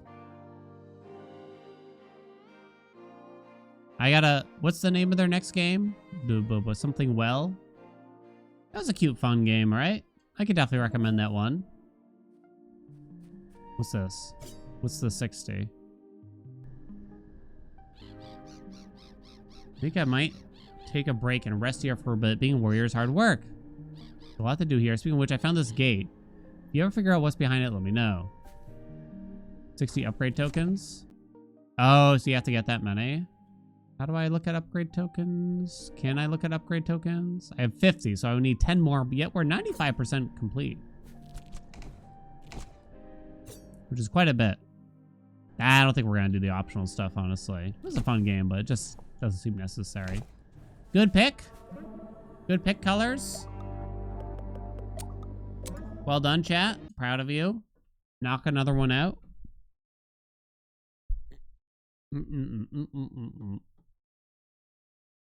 But do do do do da no no do do do. I gotta pull up, like, can we find a Metroidvania tier list? I mean, no doubt we can, but if I just find something that someone made, then it's probably gonna be minigames that I have not played, is the truth.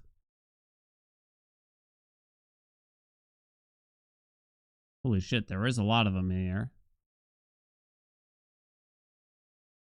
Okay, I found one that has a lot of games, admittedly.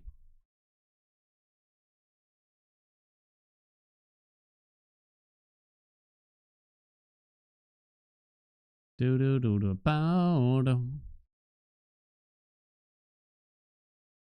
How do you look at it? Create a tier. God, this webpage sucks. Let me guess they put Hollow Knight at the top. They put Hollow Knight its own fucking tier. Which is a bit annoying a little bit, but you're welcome to feel that way. Go to the template. Okay, here we go. You know, there's just something kind of like cringe about that. Like, oh, it's gotta be in its own kind of thing. All right, sure, I'll do this real quick. And I'll rate everything I can. I mean, hold on, how do I do this? Oh my god, they did go through a lot of effort of putting a lot of games in here. Presentation mode, here we go. I'll give them that. Da-da-ding. All right, we can see things. All right, let me get rid of the deaths thing.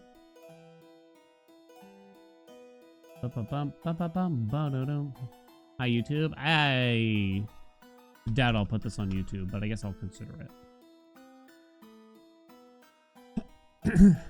All right, Metroidvania tier list, totally objective, definitely not subjective. Metroid 1, probably got to skip it because I never played it. Metroid 2, I actually did play quite thoroughly on the G-Boy.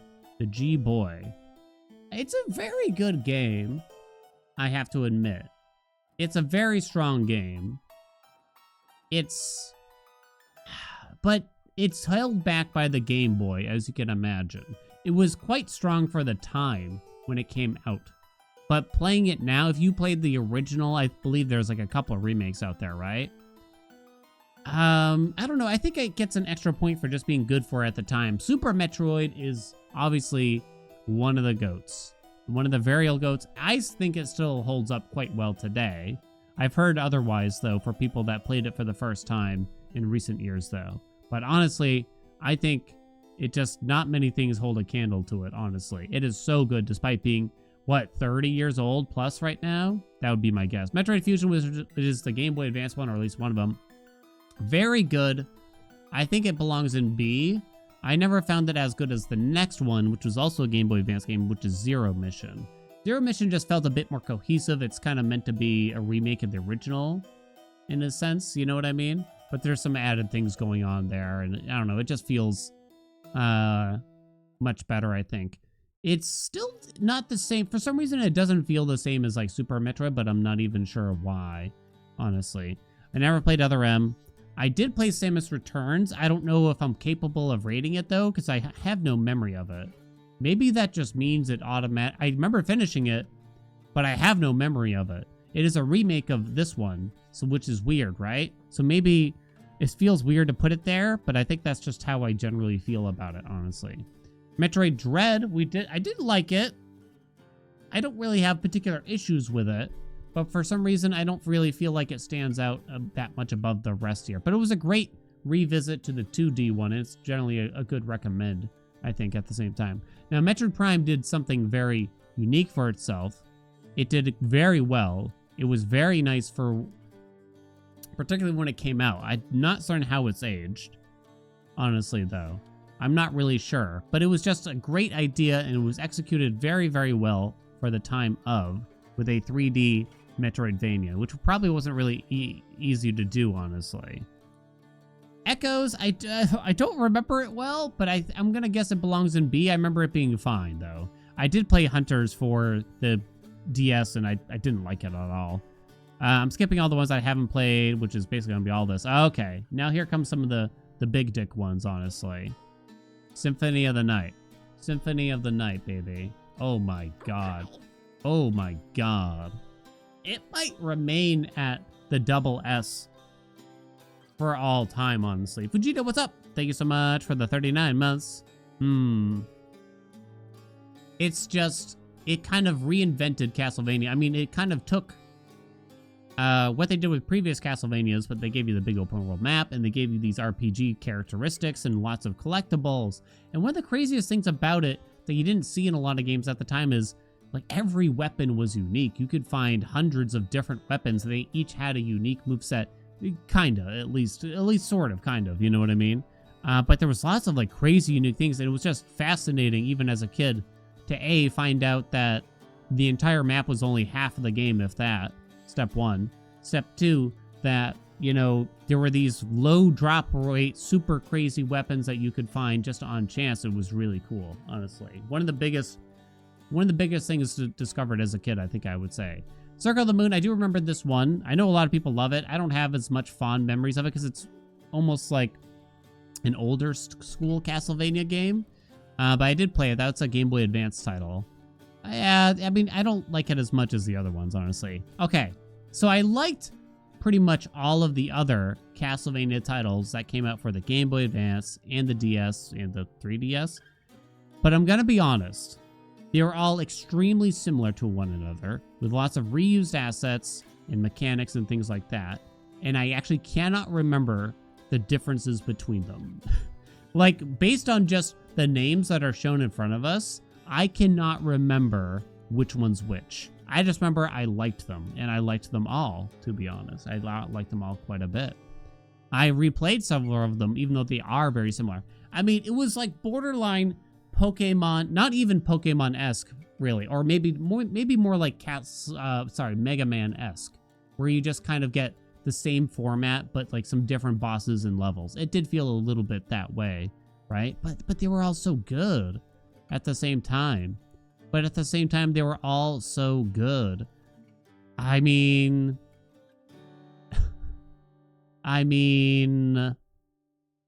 yeah, pretty much, basically.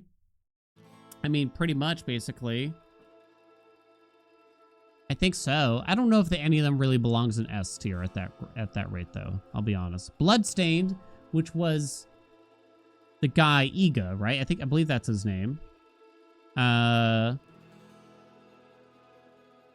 He made this game after basically quitting Konami because they didn't want to make more 2D side-scrolling Castlevania games, right? It was good. However, I don't think it really captured the same specialness that Castle. I think part of it is like the art style just didn't feel that great, honestly. I think that was really the only thing that stuck out to me. It's like a 2.5D. It wasn't the best that they could have done, I think, but it was still a strong showing. I mean, it's still worth playing, I think.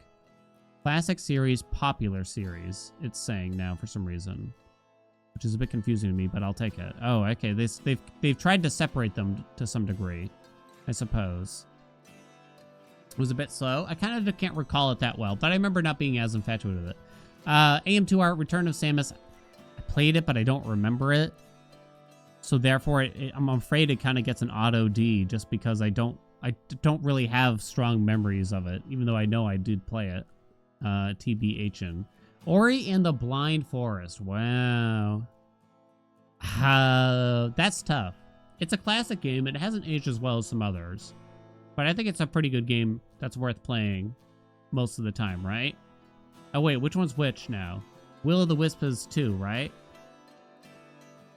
Will-o'-the-Wisp definitely felt a lot better.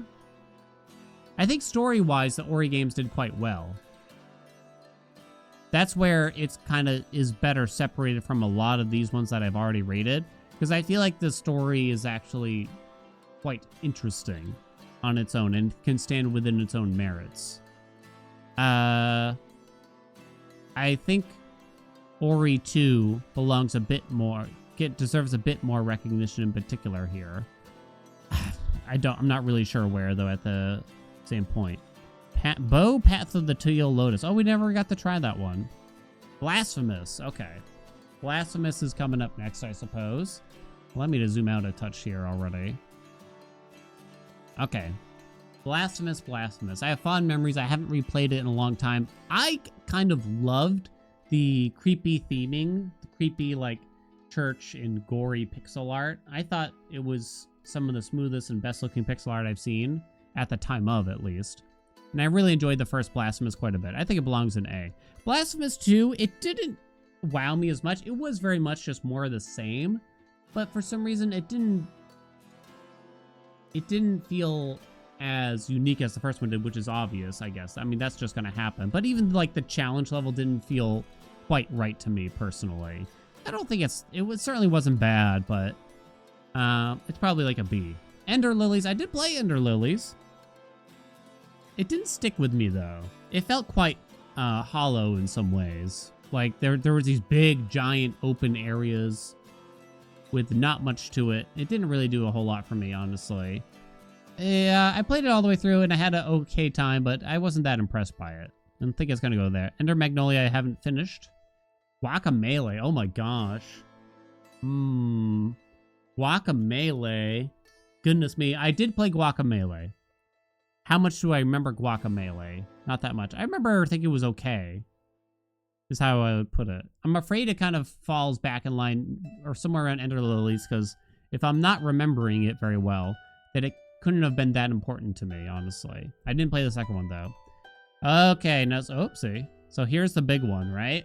I mean, it clearly belongs in S. Where in S, I don't think I'm going to really care about it, honestly. But there's a reason why it is considered the best, you know? And I'm not going to have a lot of hot takes around, like, the most popular games. You know what I'm talking about? It's obvious that Hollow Knight did something special for the whole genre and for itself, right? With the hand-drawn art and this big orchestral soundtrack and everything, there was so much work and polish put into both of these games. It's almost astounding that they got made, is the truth. How much effort and how much care was put into it all. Honestly, I really do think so. It is actually astounding. Okay, I can't remember which one's which. Salt and Sanctuary, Salt and Sacrifice. I have played them both, honestly, but I can't remember which one's which. Which one's the second one? Because it is actually an important distinction here. The Salt and whatever games are kind of Metroidvania, Dark Souls-y games. They're very Dark Souls coded. They're kind of meant to be, honestly. I think it's Salt and Sanctuary is the first one. Okay, yeah, thank you. I actually really, really liked Salt and Sanctuary, and it might have been the first very Souls-y game I ever played. Of course, this can't be that much like Dark Souls when it's a 2D side-scroller, but I remember I really liked it. I really liked it, despite it being a bit obtuse and stuff like that. Whereas I hated Salt and Sacrifice, the sequel. It felt like they just added on all these more systems to an already very complicated game to the point where I just hated it. It made me hate it, honestly. And I was very disappointed, honestly, in it. Because it was a game that I was looking forward to quite a bit, honestly. It was a game I was looking forward to quite a bit. Yeah, I hate, it's like one of the very few games I hate finished out of them all. I'm afraid I haven't played any of the Super Worlds or Alwa's Legacies. I did try this, but I remember not being infatuated with it. This one sounds familiar, I don't remember. Axiom Verge. I played the first one. And I think it had some really good ideas. I think it kind of fell flat in some areas, though. Like, I think the bosses were kind of like, eh. I heard some bad things about the second game, and I haven't bothered to play it yet. Maybe someday, though. It's okay, though. It's very Metroid-y, I would say. Okay, now we're getting into games that I haven't played, it looks more than anything. Never even heard of this one. Hey, look, it's Islets. I mean, I won't deny, it should be clear, there's going to be a little bit of recency bias, but it was a nice little game, right? I think it would be low B sounds about right for something like Islets, right? Crypt Custodian, I did play, and I remember liking it overall. Probably not quite as special as Islets, though, if I were to guess. I'll put it somewhere around there. Methinks. I don't think they're gonna have Mio on here, probably, right? Oh my god, they got La Mulata! Oh, I'm gonna piss some people off at this right then. No doubt about it. Did we finish Lone Fungus? No, I don't think I did. I think I tried Lone Fungus. I think I'm willing to rate it, even though I don't think I finished it. I did play the some of the Mega Man Zero games, but I don't recall them. We did play Momodora too, I remember. And the other Momodora. I'm gonna start. We did play Minoria, I believe. Oh shit! How many Momodora games are there? I did play this game. Wonder Boy. It's actually kind of an interesting one. Let me push some of these up so that we can use them. SteamWorld Dig. Oh my gosh, I remember SteamWorld Dig. And the second one. I never tried these. Chate, is that what it's called? We did play the Tales of Iron. Okay, let me rate some of these real quick. Okay. So, alright. The thing is, we have to talk about La Mulana a little bit. Because La Mulana is a special game, in a sense. It's another one of those games just like, how the fuck did this thing get made? How did they manage to put this giant-ass game together with probably very little money? But it's just like, it just kept going and going and going, and you just had to wonder, like, does it ever end? And it's probably one of the most obtuse games where the puzzles don't make sense. They're not logical. You're gonna have to look some things up. There's no doubt about it. There's no doubt about it. It took me something like 200 hours to clear the second game, and that's with looking up many, many things along the way. The first game, I think I gave up just relatively quickly because you just had to. But at the same time, it's a flaw, but it's also what makes it special, right? And that is the case for a lot of games, because again, you just have to wonder, like, what are they, kind of like, what are they thinking? But also, it's just a marvel to kind of see that happening. And it kind of makes me think a little bit of like Blueprints. Again, just like, wow, it's just absolutely astonishing that they went through with making this game as the way it is, you know, because they took no prisoners kind of thing. They took no prisoners. They had a vision for one of the wildest games ever. You're glad it exists, but you can never recommend it. That's the thing. I don't recommend La Mulana to anyone, but it is a game that is very special and near and dear to me, and thus I end up talking a lot about it, because again, it's just an absolute marvel. So if you got money to spare, then try out La Mulana if you're into these things. Basically. I'm tempted to put it in S because of how the S stands for special in this circumstance, I have to say. The S kind of stands for special. Not in terms of like, I don't know, there is a lot of quality there at the same time. You know what I mean? Weirdly, I think I'm going to put the second one up there and the first one here. The second one is much more approachable, but still pretty rough at the same time. Lone Fungus felt like a nice game. I don't have a whole lot of strong things to say about it. I believe I didn't finish it, so it's not really a fair rating, I'll admit. Okay, we must zoom out further, I think. There we go. Oh, shit. I can't remember which Momodora is which. We have 3 here. So I don't remember which one's which. I remember being very impressed by the first one I played. and then being very not impressed by, I believe, the last one, which is this one, to the point where it felt empty and kind of disappointing. And maybe it's just because this was a game I played before a lot of other like better titles kind of came out, like Silksong and like Hollow Knight and so many other good Metroidvanias. So maybe I just have like rose-tinted glasses with it, I'll admit. But yeah, we'll see. No, Mio? Not sure yet. Lumula is absolutely cracked, but it also turns your brain into jelly. Yeah, it's tough. If you're the kind of person, I don't know, you might be better off just like watching La Mulana get played or something like that. Minoria, I do vaguely remember and thinking it was pretty good. I don't know if it was like orgasmic though. I just don't remember this game, so I can't say. This game was actually, I think this is a remake. Wonder Boy and the Dragon's Trap. I believe it's a remake. And I remember liking it better than I've ever talked about, now that I say it. I'm going to put it as a low B. SteamWorld Dig, these were DS games? But they were actually pretty badass. I can't remember the difference between them, though. Tales of Iron was sort of a... Was that really a Metroidvania? I'm not so certain it was, honestly. I kind of don't remember. I don't think I'm even going to rate it, because I didn't feel like it was a Vania that much, but maybe I'm wrong and I don't remember. Wait, didn't I say I was going to do a Mega Man Zero game? I don't remember them. So I guess I can't really say. Might be the most mid game you've ever played.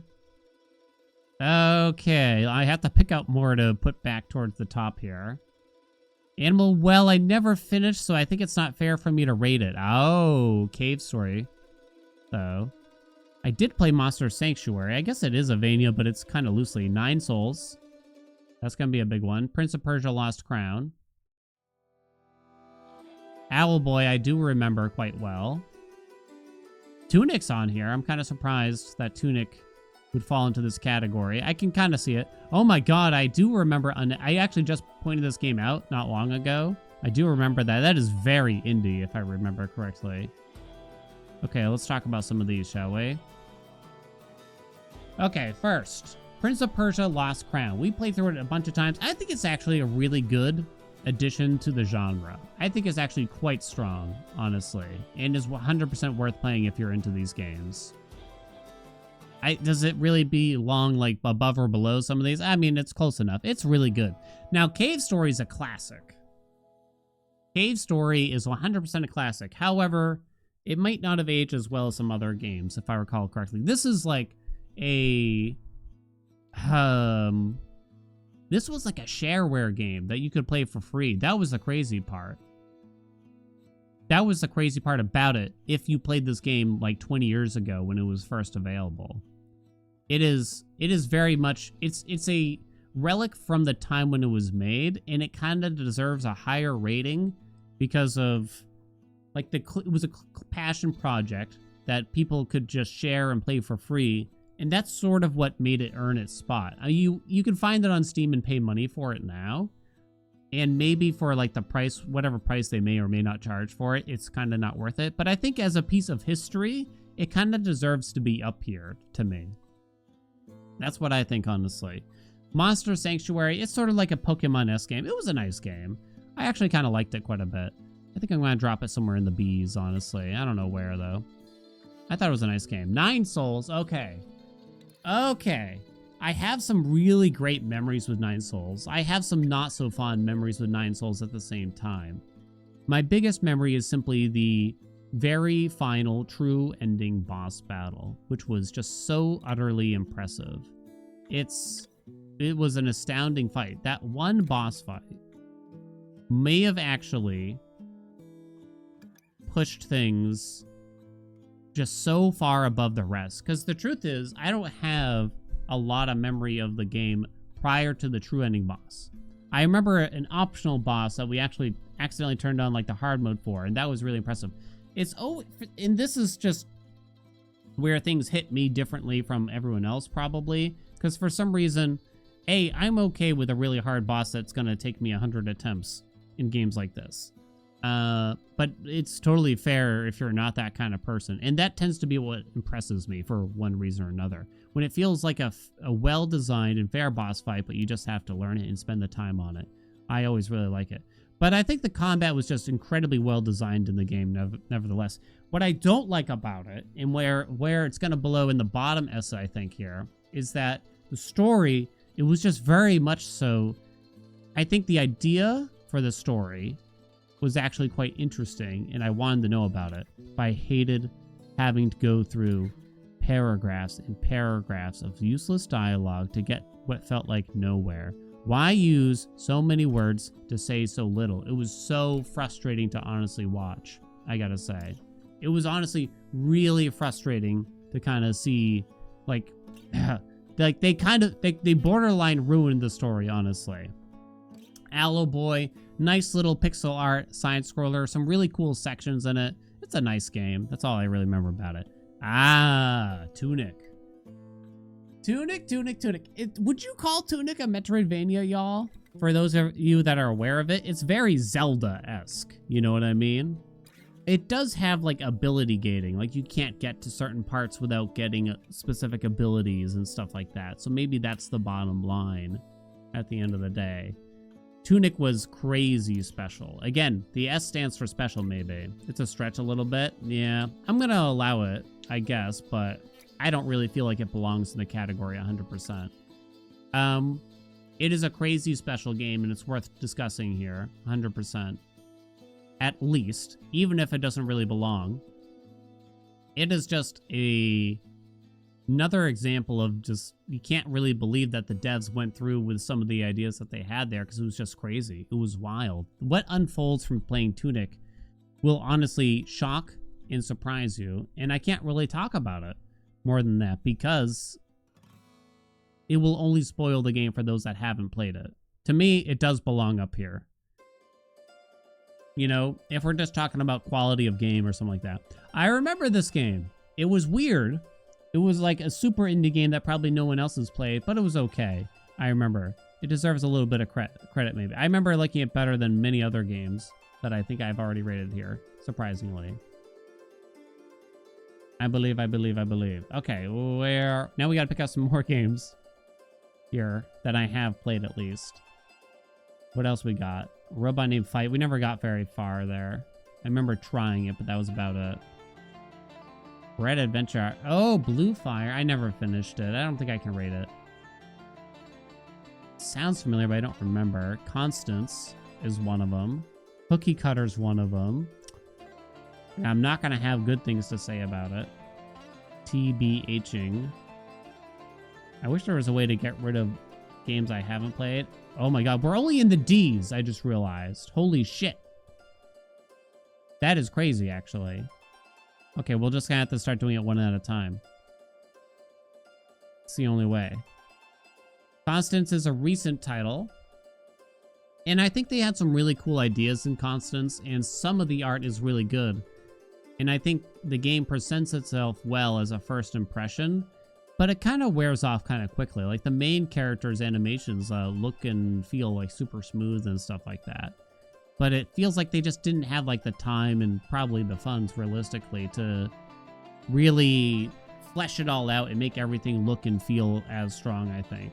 I think it belongs in like a decent C. It's still worth playing, you know. But I wouldn't... I don't plan on getting like what feels like, I don't know, $50 worth of game. Now, Cookie Cutter was a frustrating game, and it's a weird game too, because I actually read that there was some issue where the publisher may have accidentally released the game on sale for like 95% off or something like that. So then the developers had to buy their way out of the publisher, and then they had some kind of edgy, cringe-worthy things said about the game. I don't really know what to think at that point about it. It had some quality to it. It's like a cool beat 'em up animation style, but I don't think...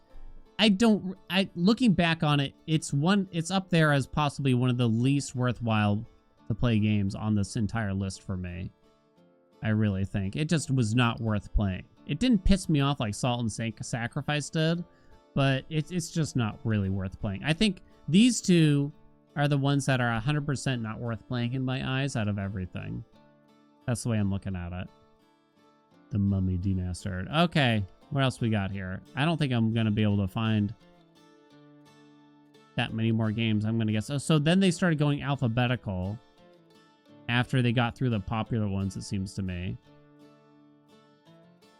I'm not finding much here that we've played. Did we finish Haiku? I think we did, actually. Yeah, Haiku was nice. Haiku was nice. I kind of remember it. I think I would rate it better than that. Is it going B? Yeah, I think it goes in B. Give it a B. Give it a B, baby. I actually did play this game. It's not even worth rating because I probably wouldn't recommend it nowadays in hindsight. Little Noah. It was actually a roguelike, I think, is the thing. So it kind of doesn't really feel like it belongs here 100%.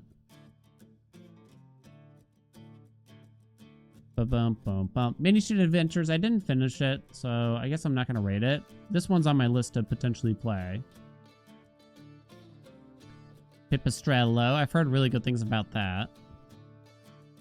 I don't think I ever finished Shadow Complex. I know a lot of people liked it, though.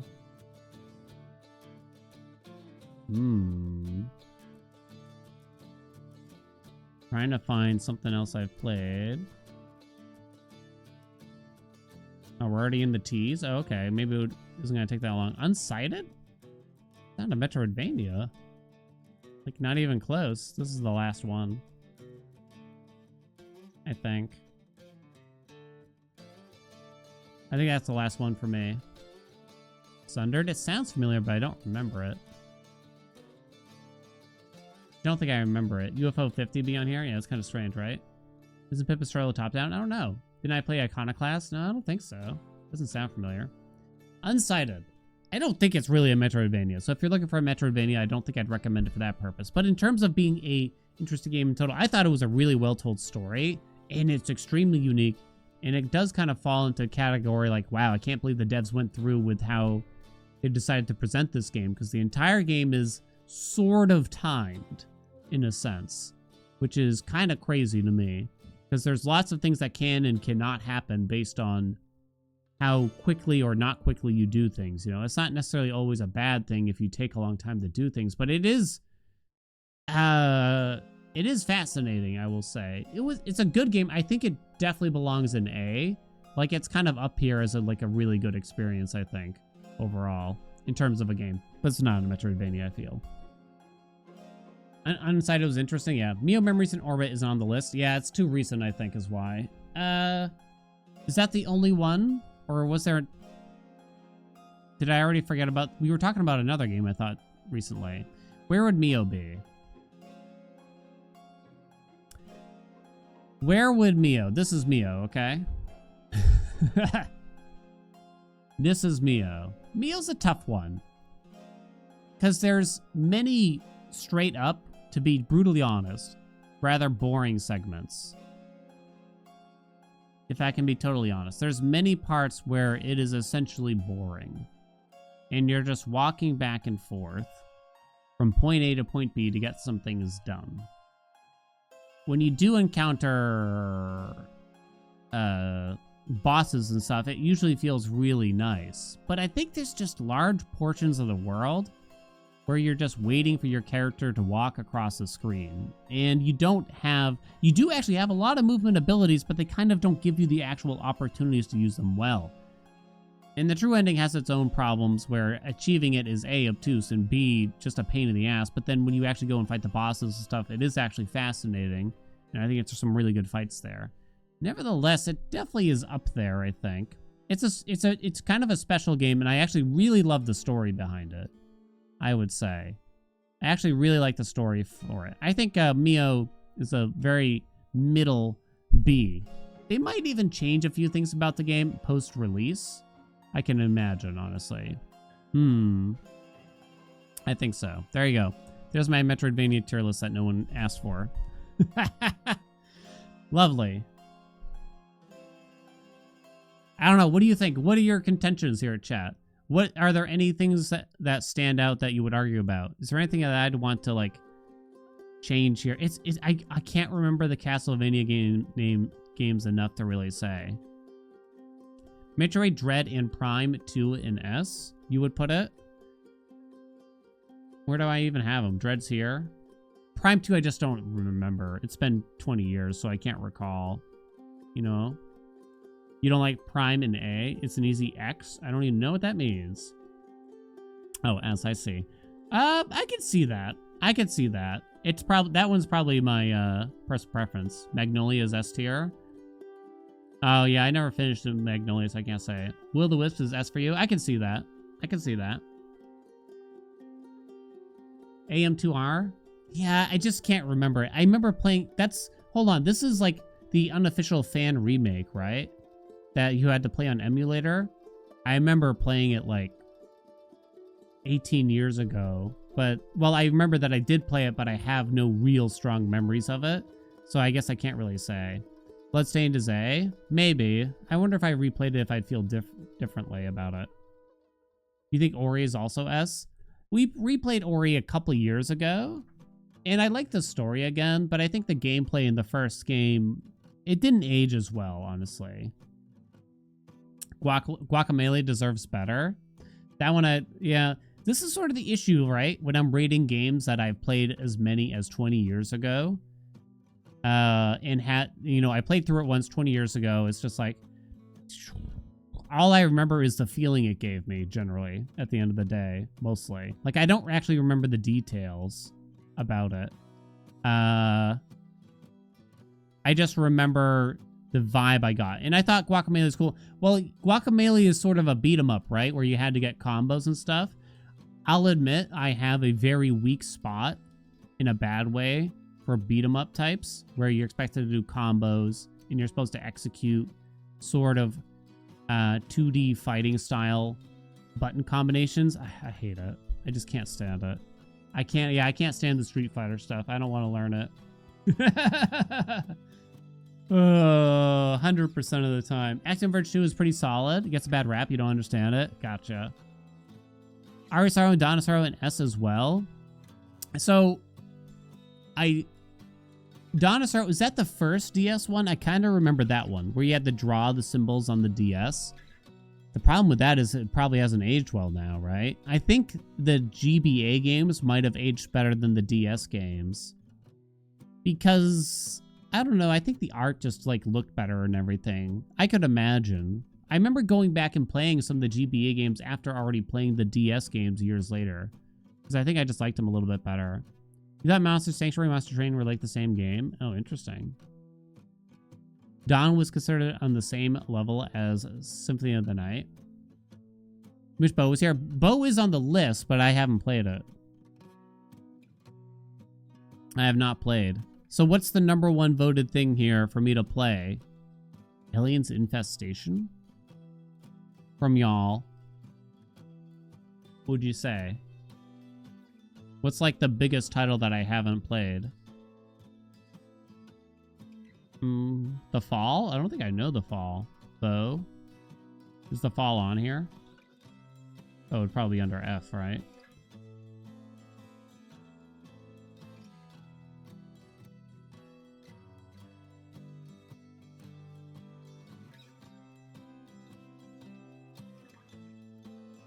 I don't see it if it is here. Grime, perhaps? Animal Well and The Messenger. Yeah, we never finished Animal Well. The Messenger I think I bought it for the Switch, but never got very far. You scroll too fast? Sorry. Iconoclast? I've heard of the game. I don't know anything about it, though. Oh, Laika! Oh, we forgot about Laika. I don't get it. I don't think I ever got it. I didn't really like the story. I didn't like the controls. I didn't like the gameplay. And this isn't me really trying to be, what's the phrase here? Like, contradictory to what, because the game is incredibly highly rated on Steam. But I was kind of confused as to why it was rated so high at the end of the day. I don't know if I really had that good of a time with it, truth be told. I mean, it's better than some of the titles here. I would definitely rate it more highly than several of these, but I don't know, bottom of C probably. It's not even that I'm like, I don't get it. It's a bad game. It's more like I just don't get why it's like a 90% plus game in so many people's eyes. And to me, it's kind of just okay, you know? You didn't play it based on my playthrough? I remember it trying to be kind of like, it was like kind of depressing and edgy and stuff, which was whatever, but I don't know, it didn't really do it for me. I wonder how this game has been rated nowadays after the turmoil with the studio. Trash Quest. Oh, I did play the Swapper. I remember that game. It's a Vania? That's the one where you're like an astronaut, right? That was a long time ago. I don't think it really tickled my fancy that much. I think it just kind of goes somewhere down here, honestly. This one's Mio for me. This is where I put Mio, basically. It's tough, because it has some really good things, but it also has some other things dragging it down at the same time. It's still one of the better Metroidvanias that have come out in the past few years, I think, that's worth playing. Because when you look at this list here, I mean, what came out in the past, like, 2 or 3 years? Silksong, Nine Souls, so you should play those, right? Prince of Persia and the Lost Crown. Yeah, I think you should play that if you like Metroidvanias. Here's Mio down here, right? And then anything below, like, the B, it's like, it's kind of iffy, I think. So there's really not that many when you think about it, I think. You know what I'm saying? Software is great for a cheap indie. Death's Gambit? I don't think I played Death's Gambit. It sounds a little familiar, but I don't remember it. Fist was discussed. I don't remember it. If I have played it, I don't recall.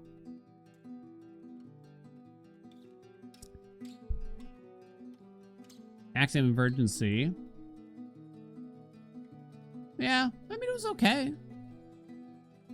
It was okay, I felt. It was a nice callback to...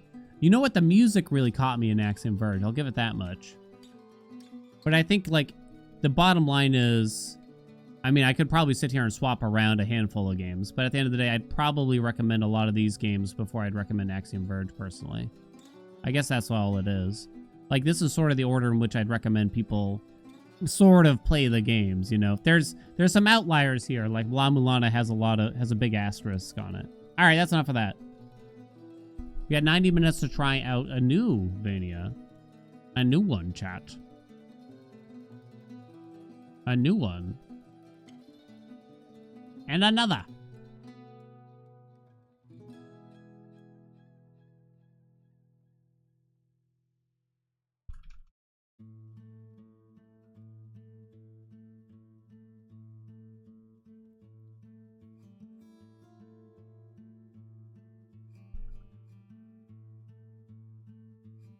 Do. God of War, Sons of Sparta. Now, supposedly, it's a mid-game. Possibly not even worth playing, but I already paid for it.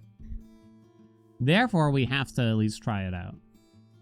Bo, I heard some, I think we were looking forward to it, but then the reviews weren't quite as strong as I had hoped. And or we were busy. Path of the Teal Lotus? Need to look at it here. It's 82% positive. That's pretty good. The art looks nice. I do like the look of that. I couldn't tell you the name of the game because I think it wound up not being popular at all. But there was a Metroidvania I think I was kind of planning on playing that I wound up not doing so. And this has nothing to do with Bo, to be clear, but I ended up not playing it because a handful of reviews said it was too easy. And I've realized that if I'm going to play a Metroidvania, I really want it to be quite challenging, is what I've decided for myself. I don't know why. I couldn't really explain my feelings, but I don't know. I just like it better. If I walk through when I first try all the bosses, I don't like it as much. I don't like it as much. All right. Easy game for babies.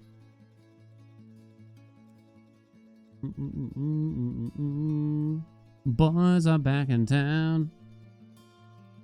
All right. Hopefully there's no technical issues today. I got a brand new PlayStation 5 controller. Hello? Turn on? Not turning on. Thing. Okay. I already installed the controller, so you can't blame me. What color is it? Wife was mad at me because I was like, look at all the colors of these controllers come in. She's like, oh, wow. And I'm like, I'm just going to get the black one because it's $5 cheaper than the other ones. She's like, no. Why won't the PS5 turn on? The whimsy? There is no whimsy in this life. Chat, how do you turn on the PlayStation 5?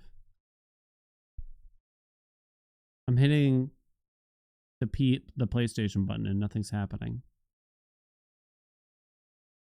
Oh, I think I turned it off by accident.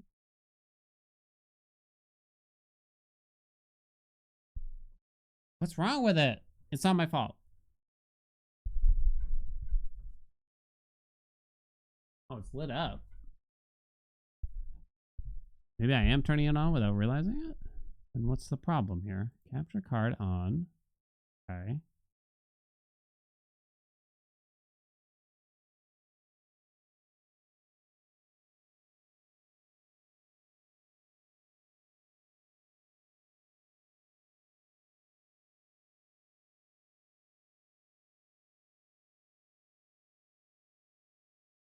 Uh-oh.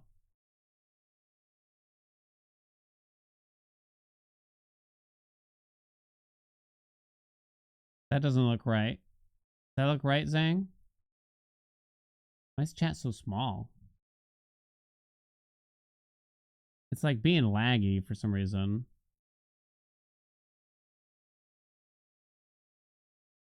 Oh, for fucking arounds.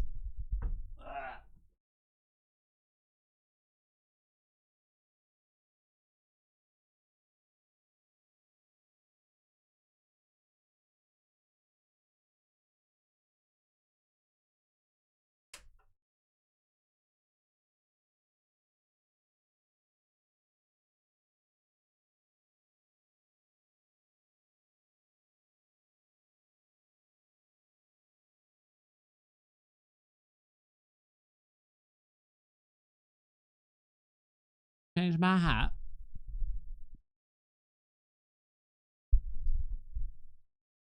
Bought a PlayStation controller instead of a PC controller? Huh? I had to buy a PlayStation. Don't start, chat. You're going to confuse me.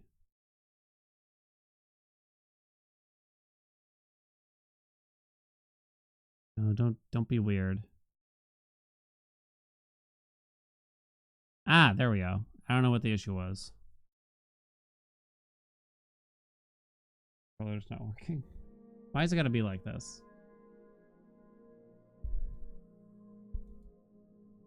Hello? This is a shit for breakfast. How do you turn off one controller and use the other one? It says assign controller. What do you mean? For fucking no, loud. I want to turn this controller off. How do I do it?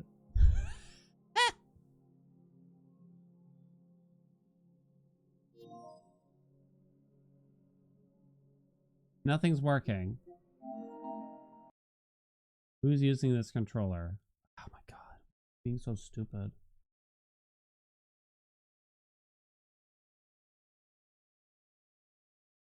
Hello?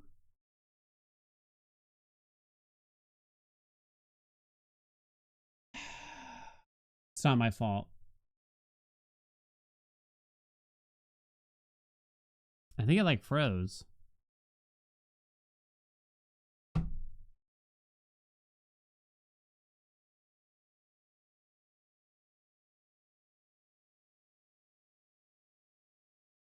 think it froze. Okay, but it's not my fault.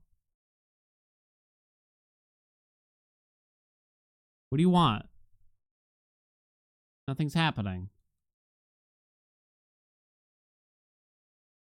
What is the matter with it? Yeah.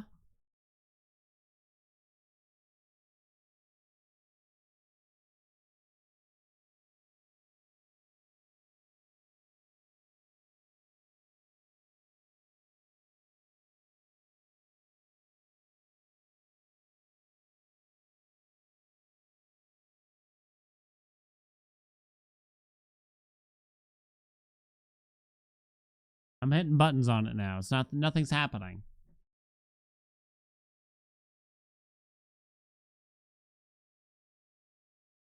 Either the capture card got borked or I don't even know.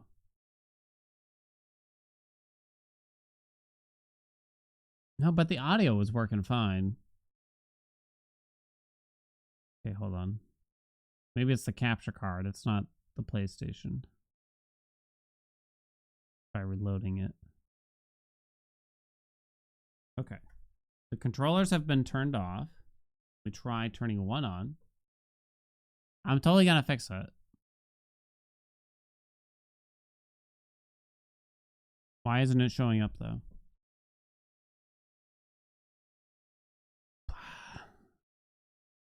Dan has a birthday. You don't even know what's going on, chat. You can't blame me. For all you know, this is a real technical issue. This has nothing to do with me. It's not even my fault. Why isn't the capture card working? Okay, okay. To be clear, I know you're seeing the OBS screen in the background right now, but I don't even have it set to that.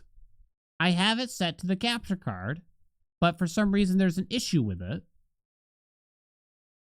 And it's stuck on this screen after the point. There, now it finally loaded for some reason. I don't know what took it so long. Can't be my fault. Doesn't even make sense. And now for some reason it's not showing up on screen. So you can eat my ass.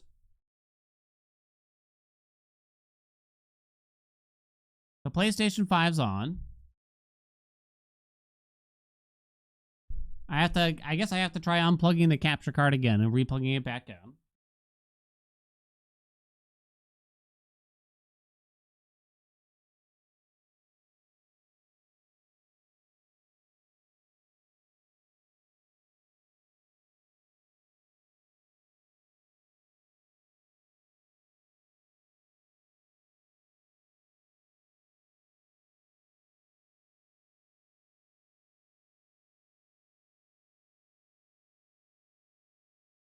Anything happen?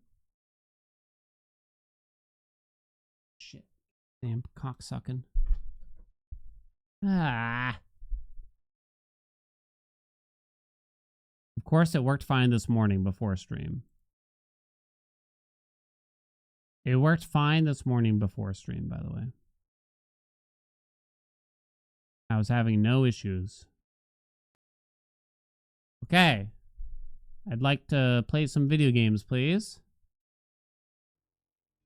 Are we good?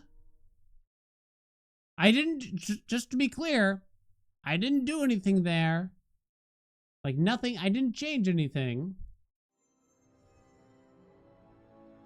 I just restarted it and now it's decided to work. So you can take all your critiques and shove them straight up your urethra. Because it's clearly a technical issue that is no fault of my own. No! What's the... Yeah!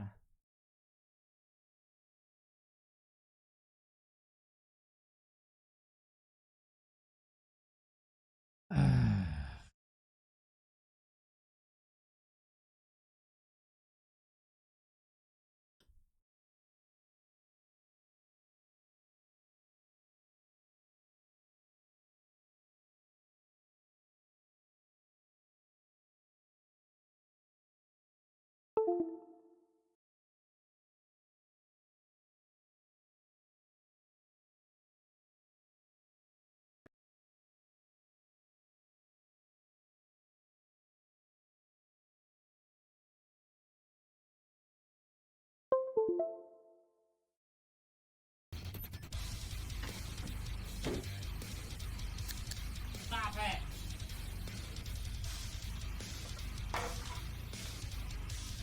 Stop it, Peaches! Don't give subs to the chair. Cheers, mates. You can't even see me. God damn it.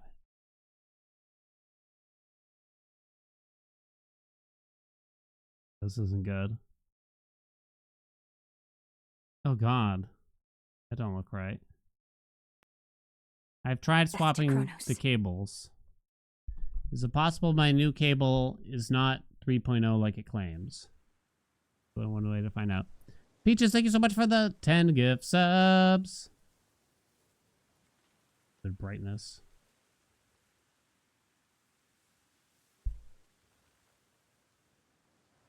Rebellia, what's up? Thank you so much for the 5 months. I have to play this game through OBS.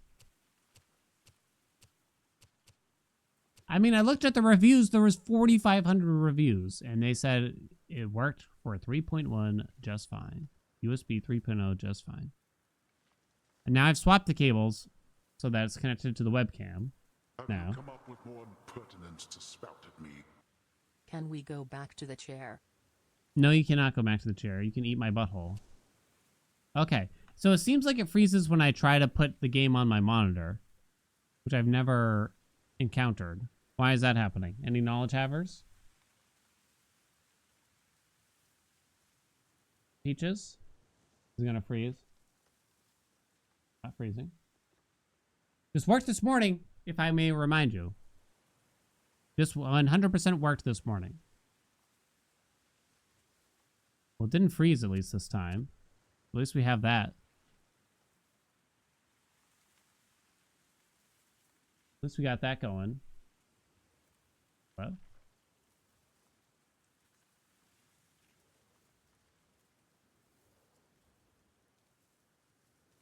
New plan. What's the matter with it? All right, let me try unplugging the HDMI cable and trying to plug it back in.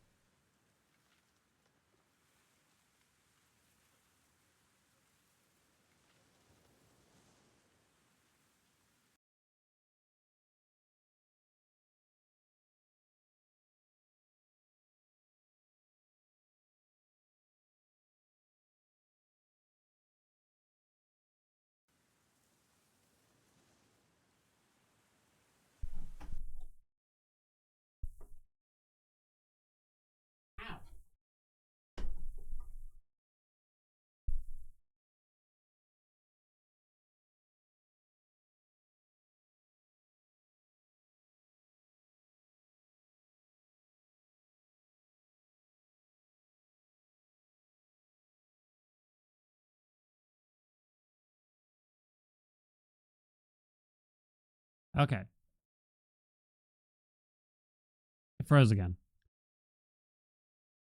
But I've reseated everything, so it's going to be fine. All right, let's restart the capture card. I'm going to fix it. Oh no.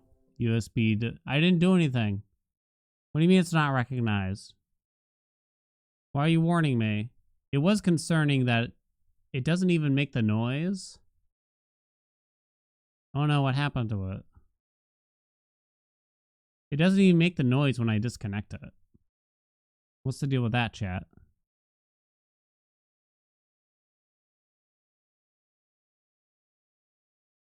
Shouldn't it make the noise?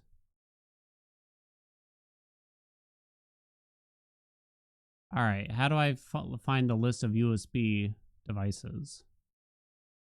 Exactly.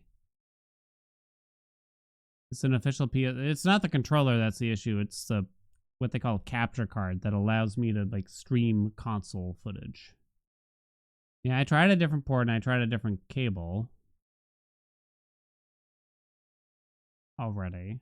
And it looks like that's not the problem because I swapped it with the webcam.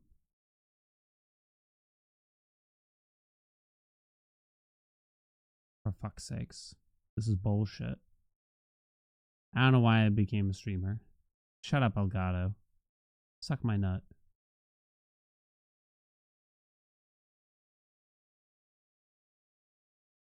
It's not even in the list of devices anymore. That's not good, is it?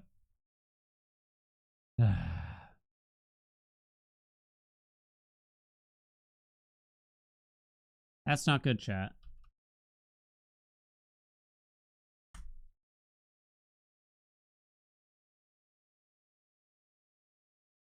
Device manager.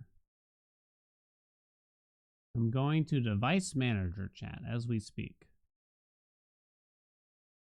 It says unknown USB device for some reason.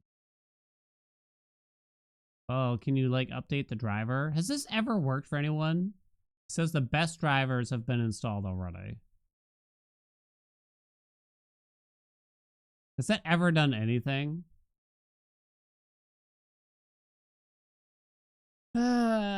Okay.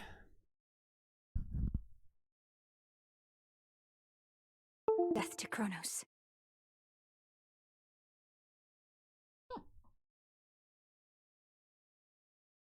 Perplexity, what's up?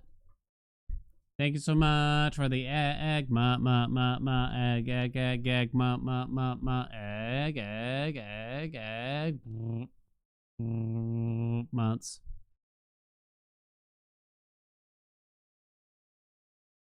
So it detected I unplugged it, but did not detect that I plugged it back in.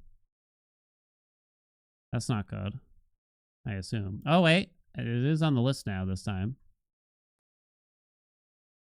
Hold. Hold. Sons of Sparta. Continue holding.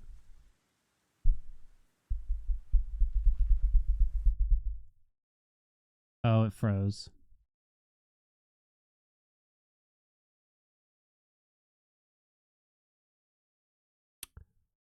All right.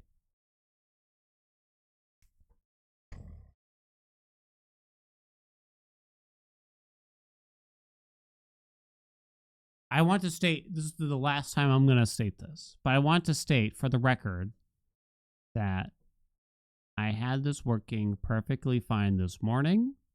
My new controller, with the capture card enabled. I had it both on my monitor. I had it on the OBS. I had it. It was working fine.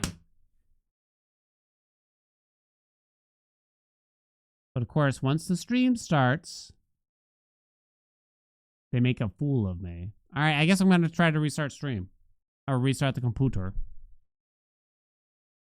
Because I don't have any other ideas after this. All right, chat, I'll be back.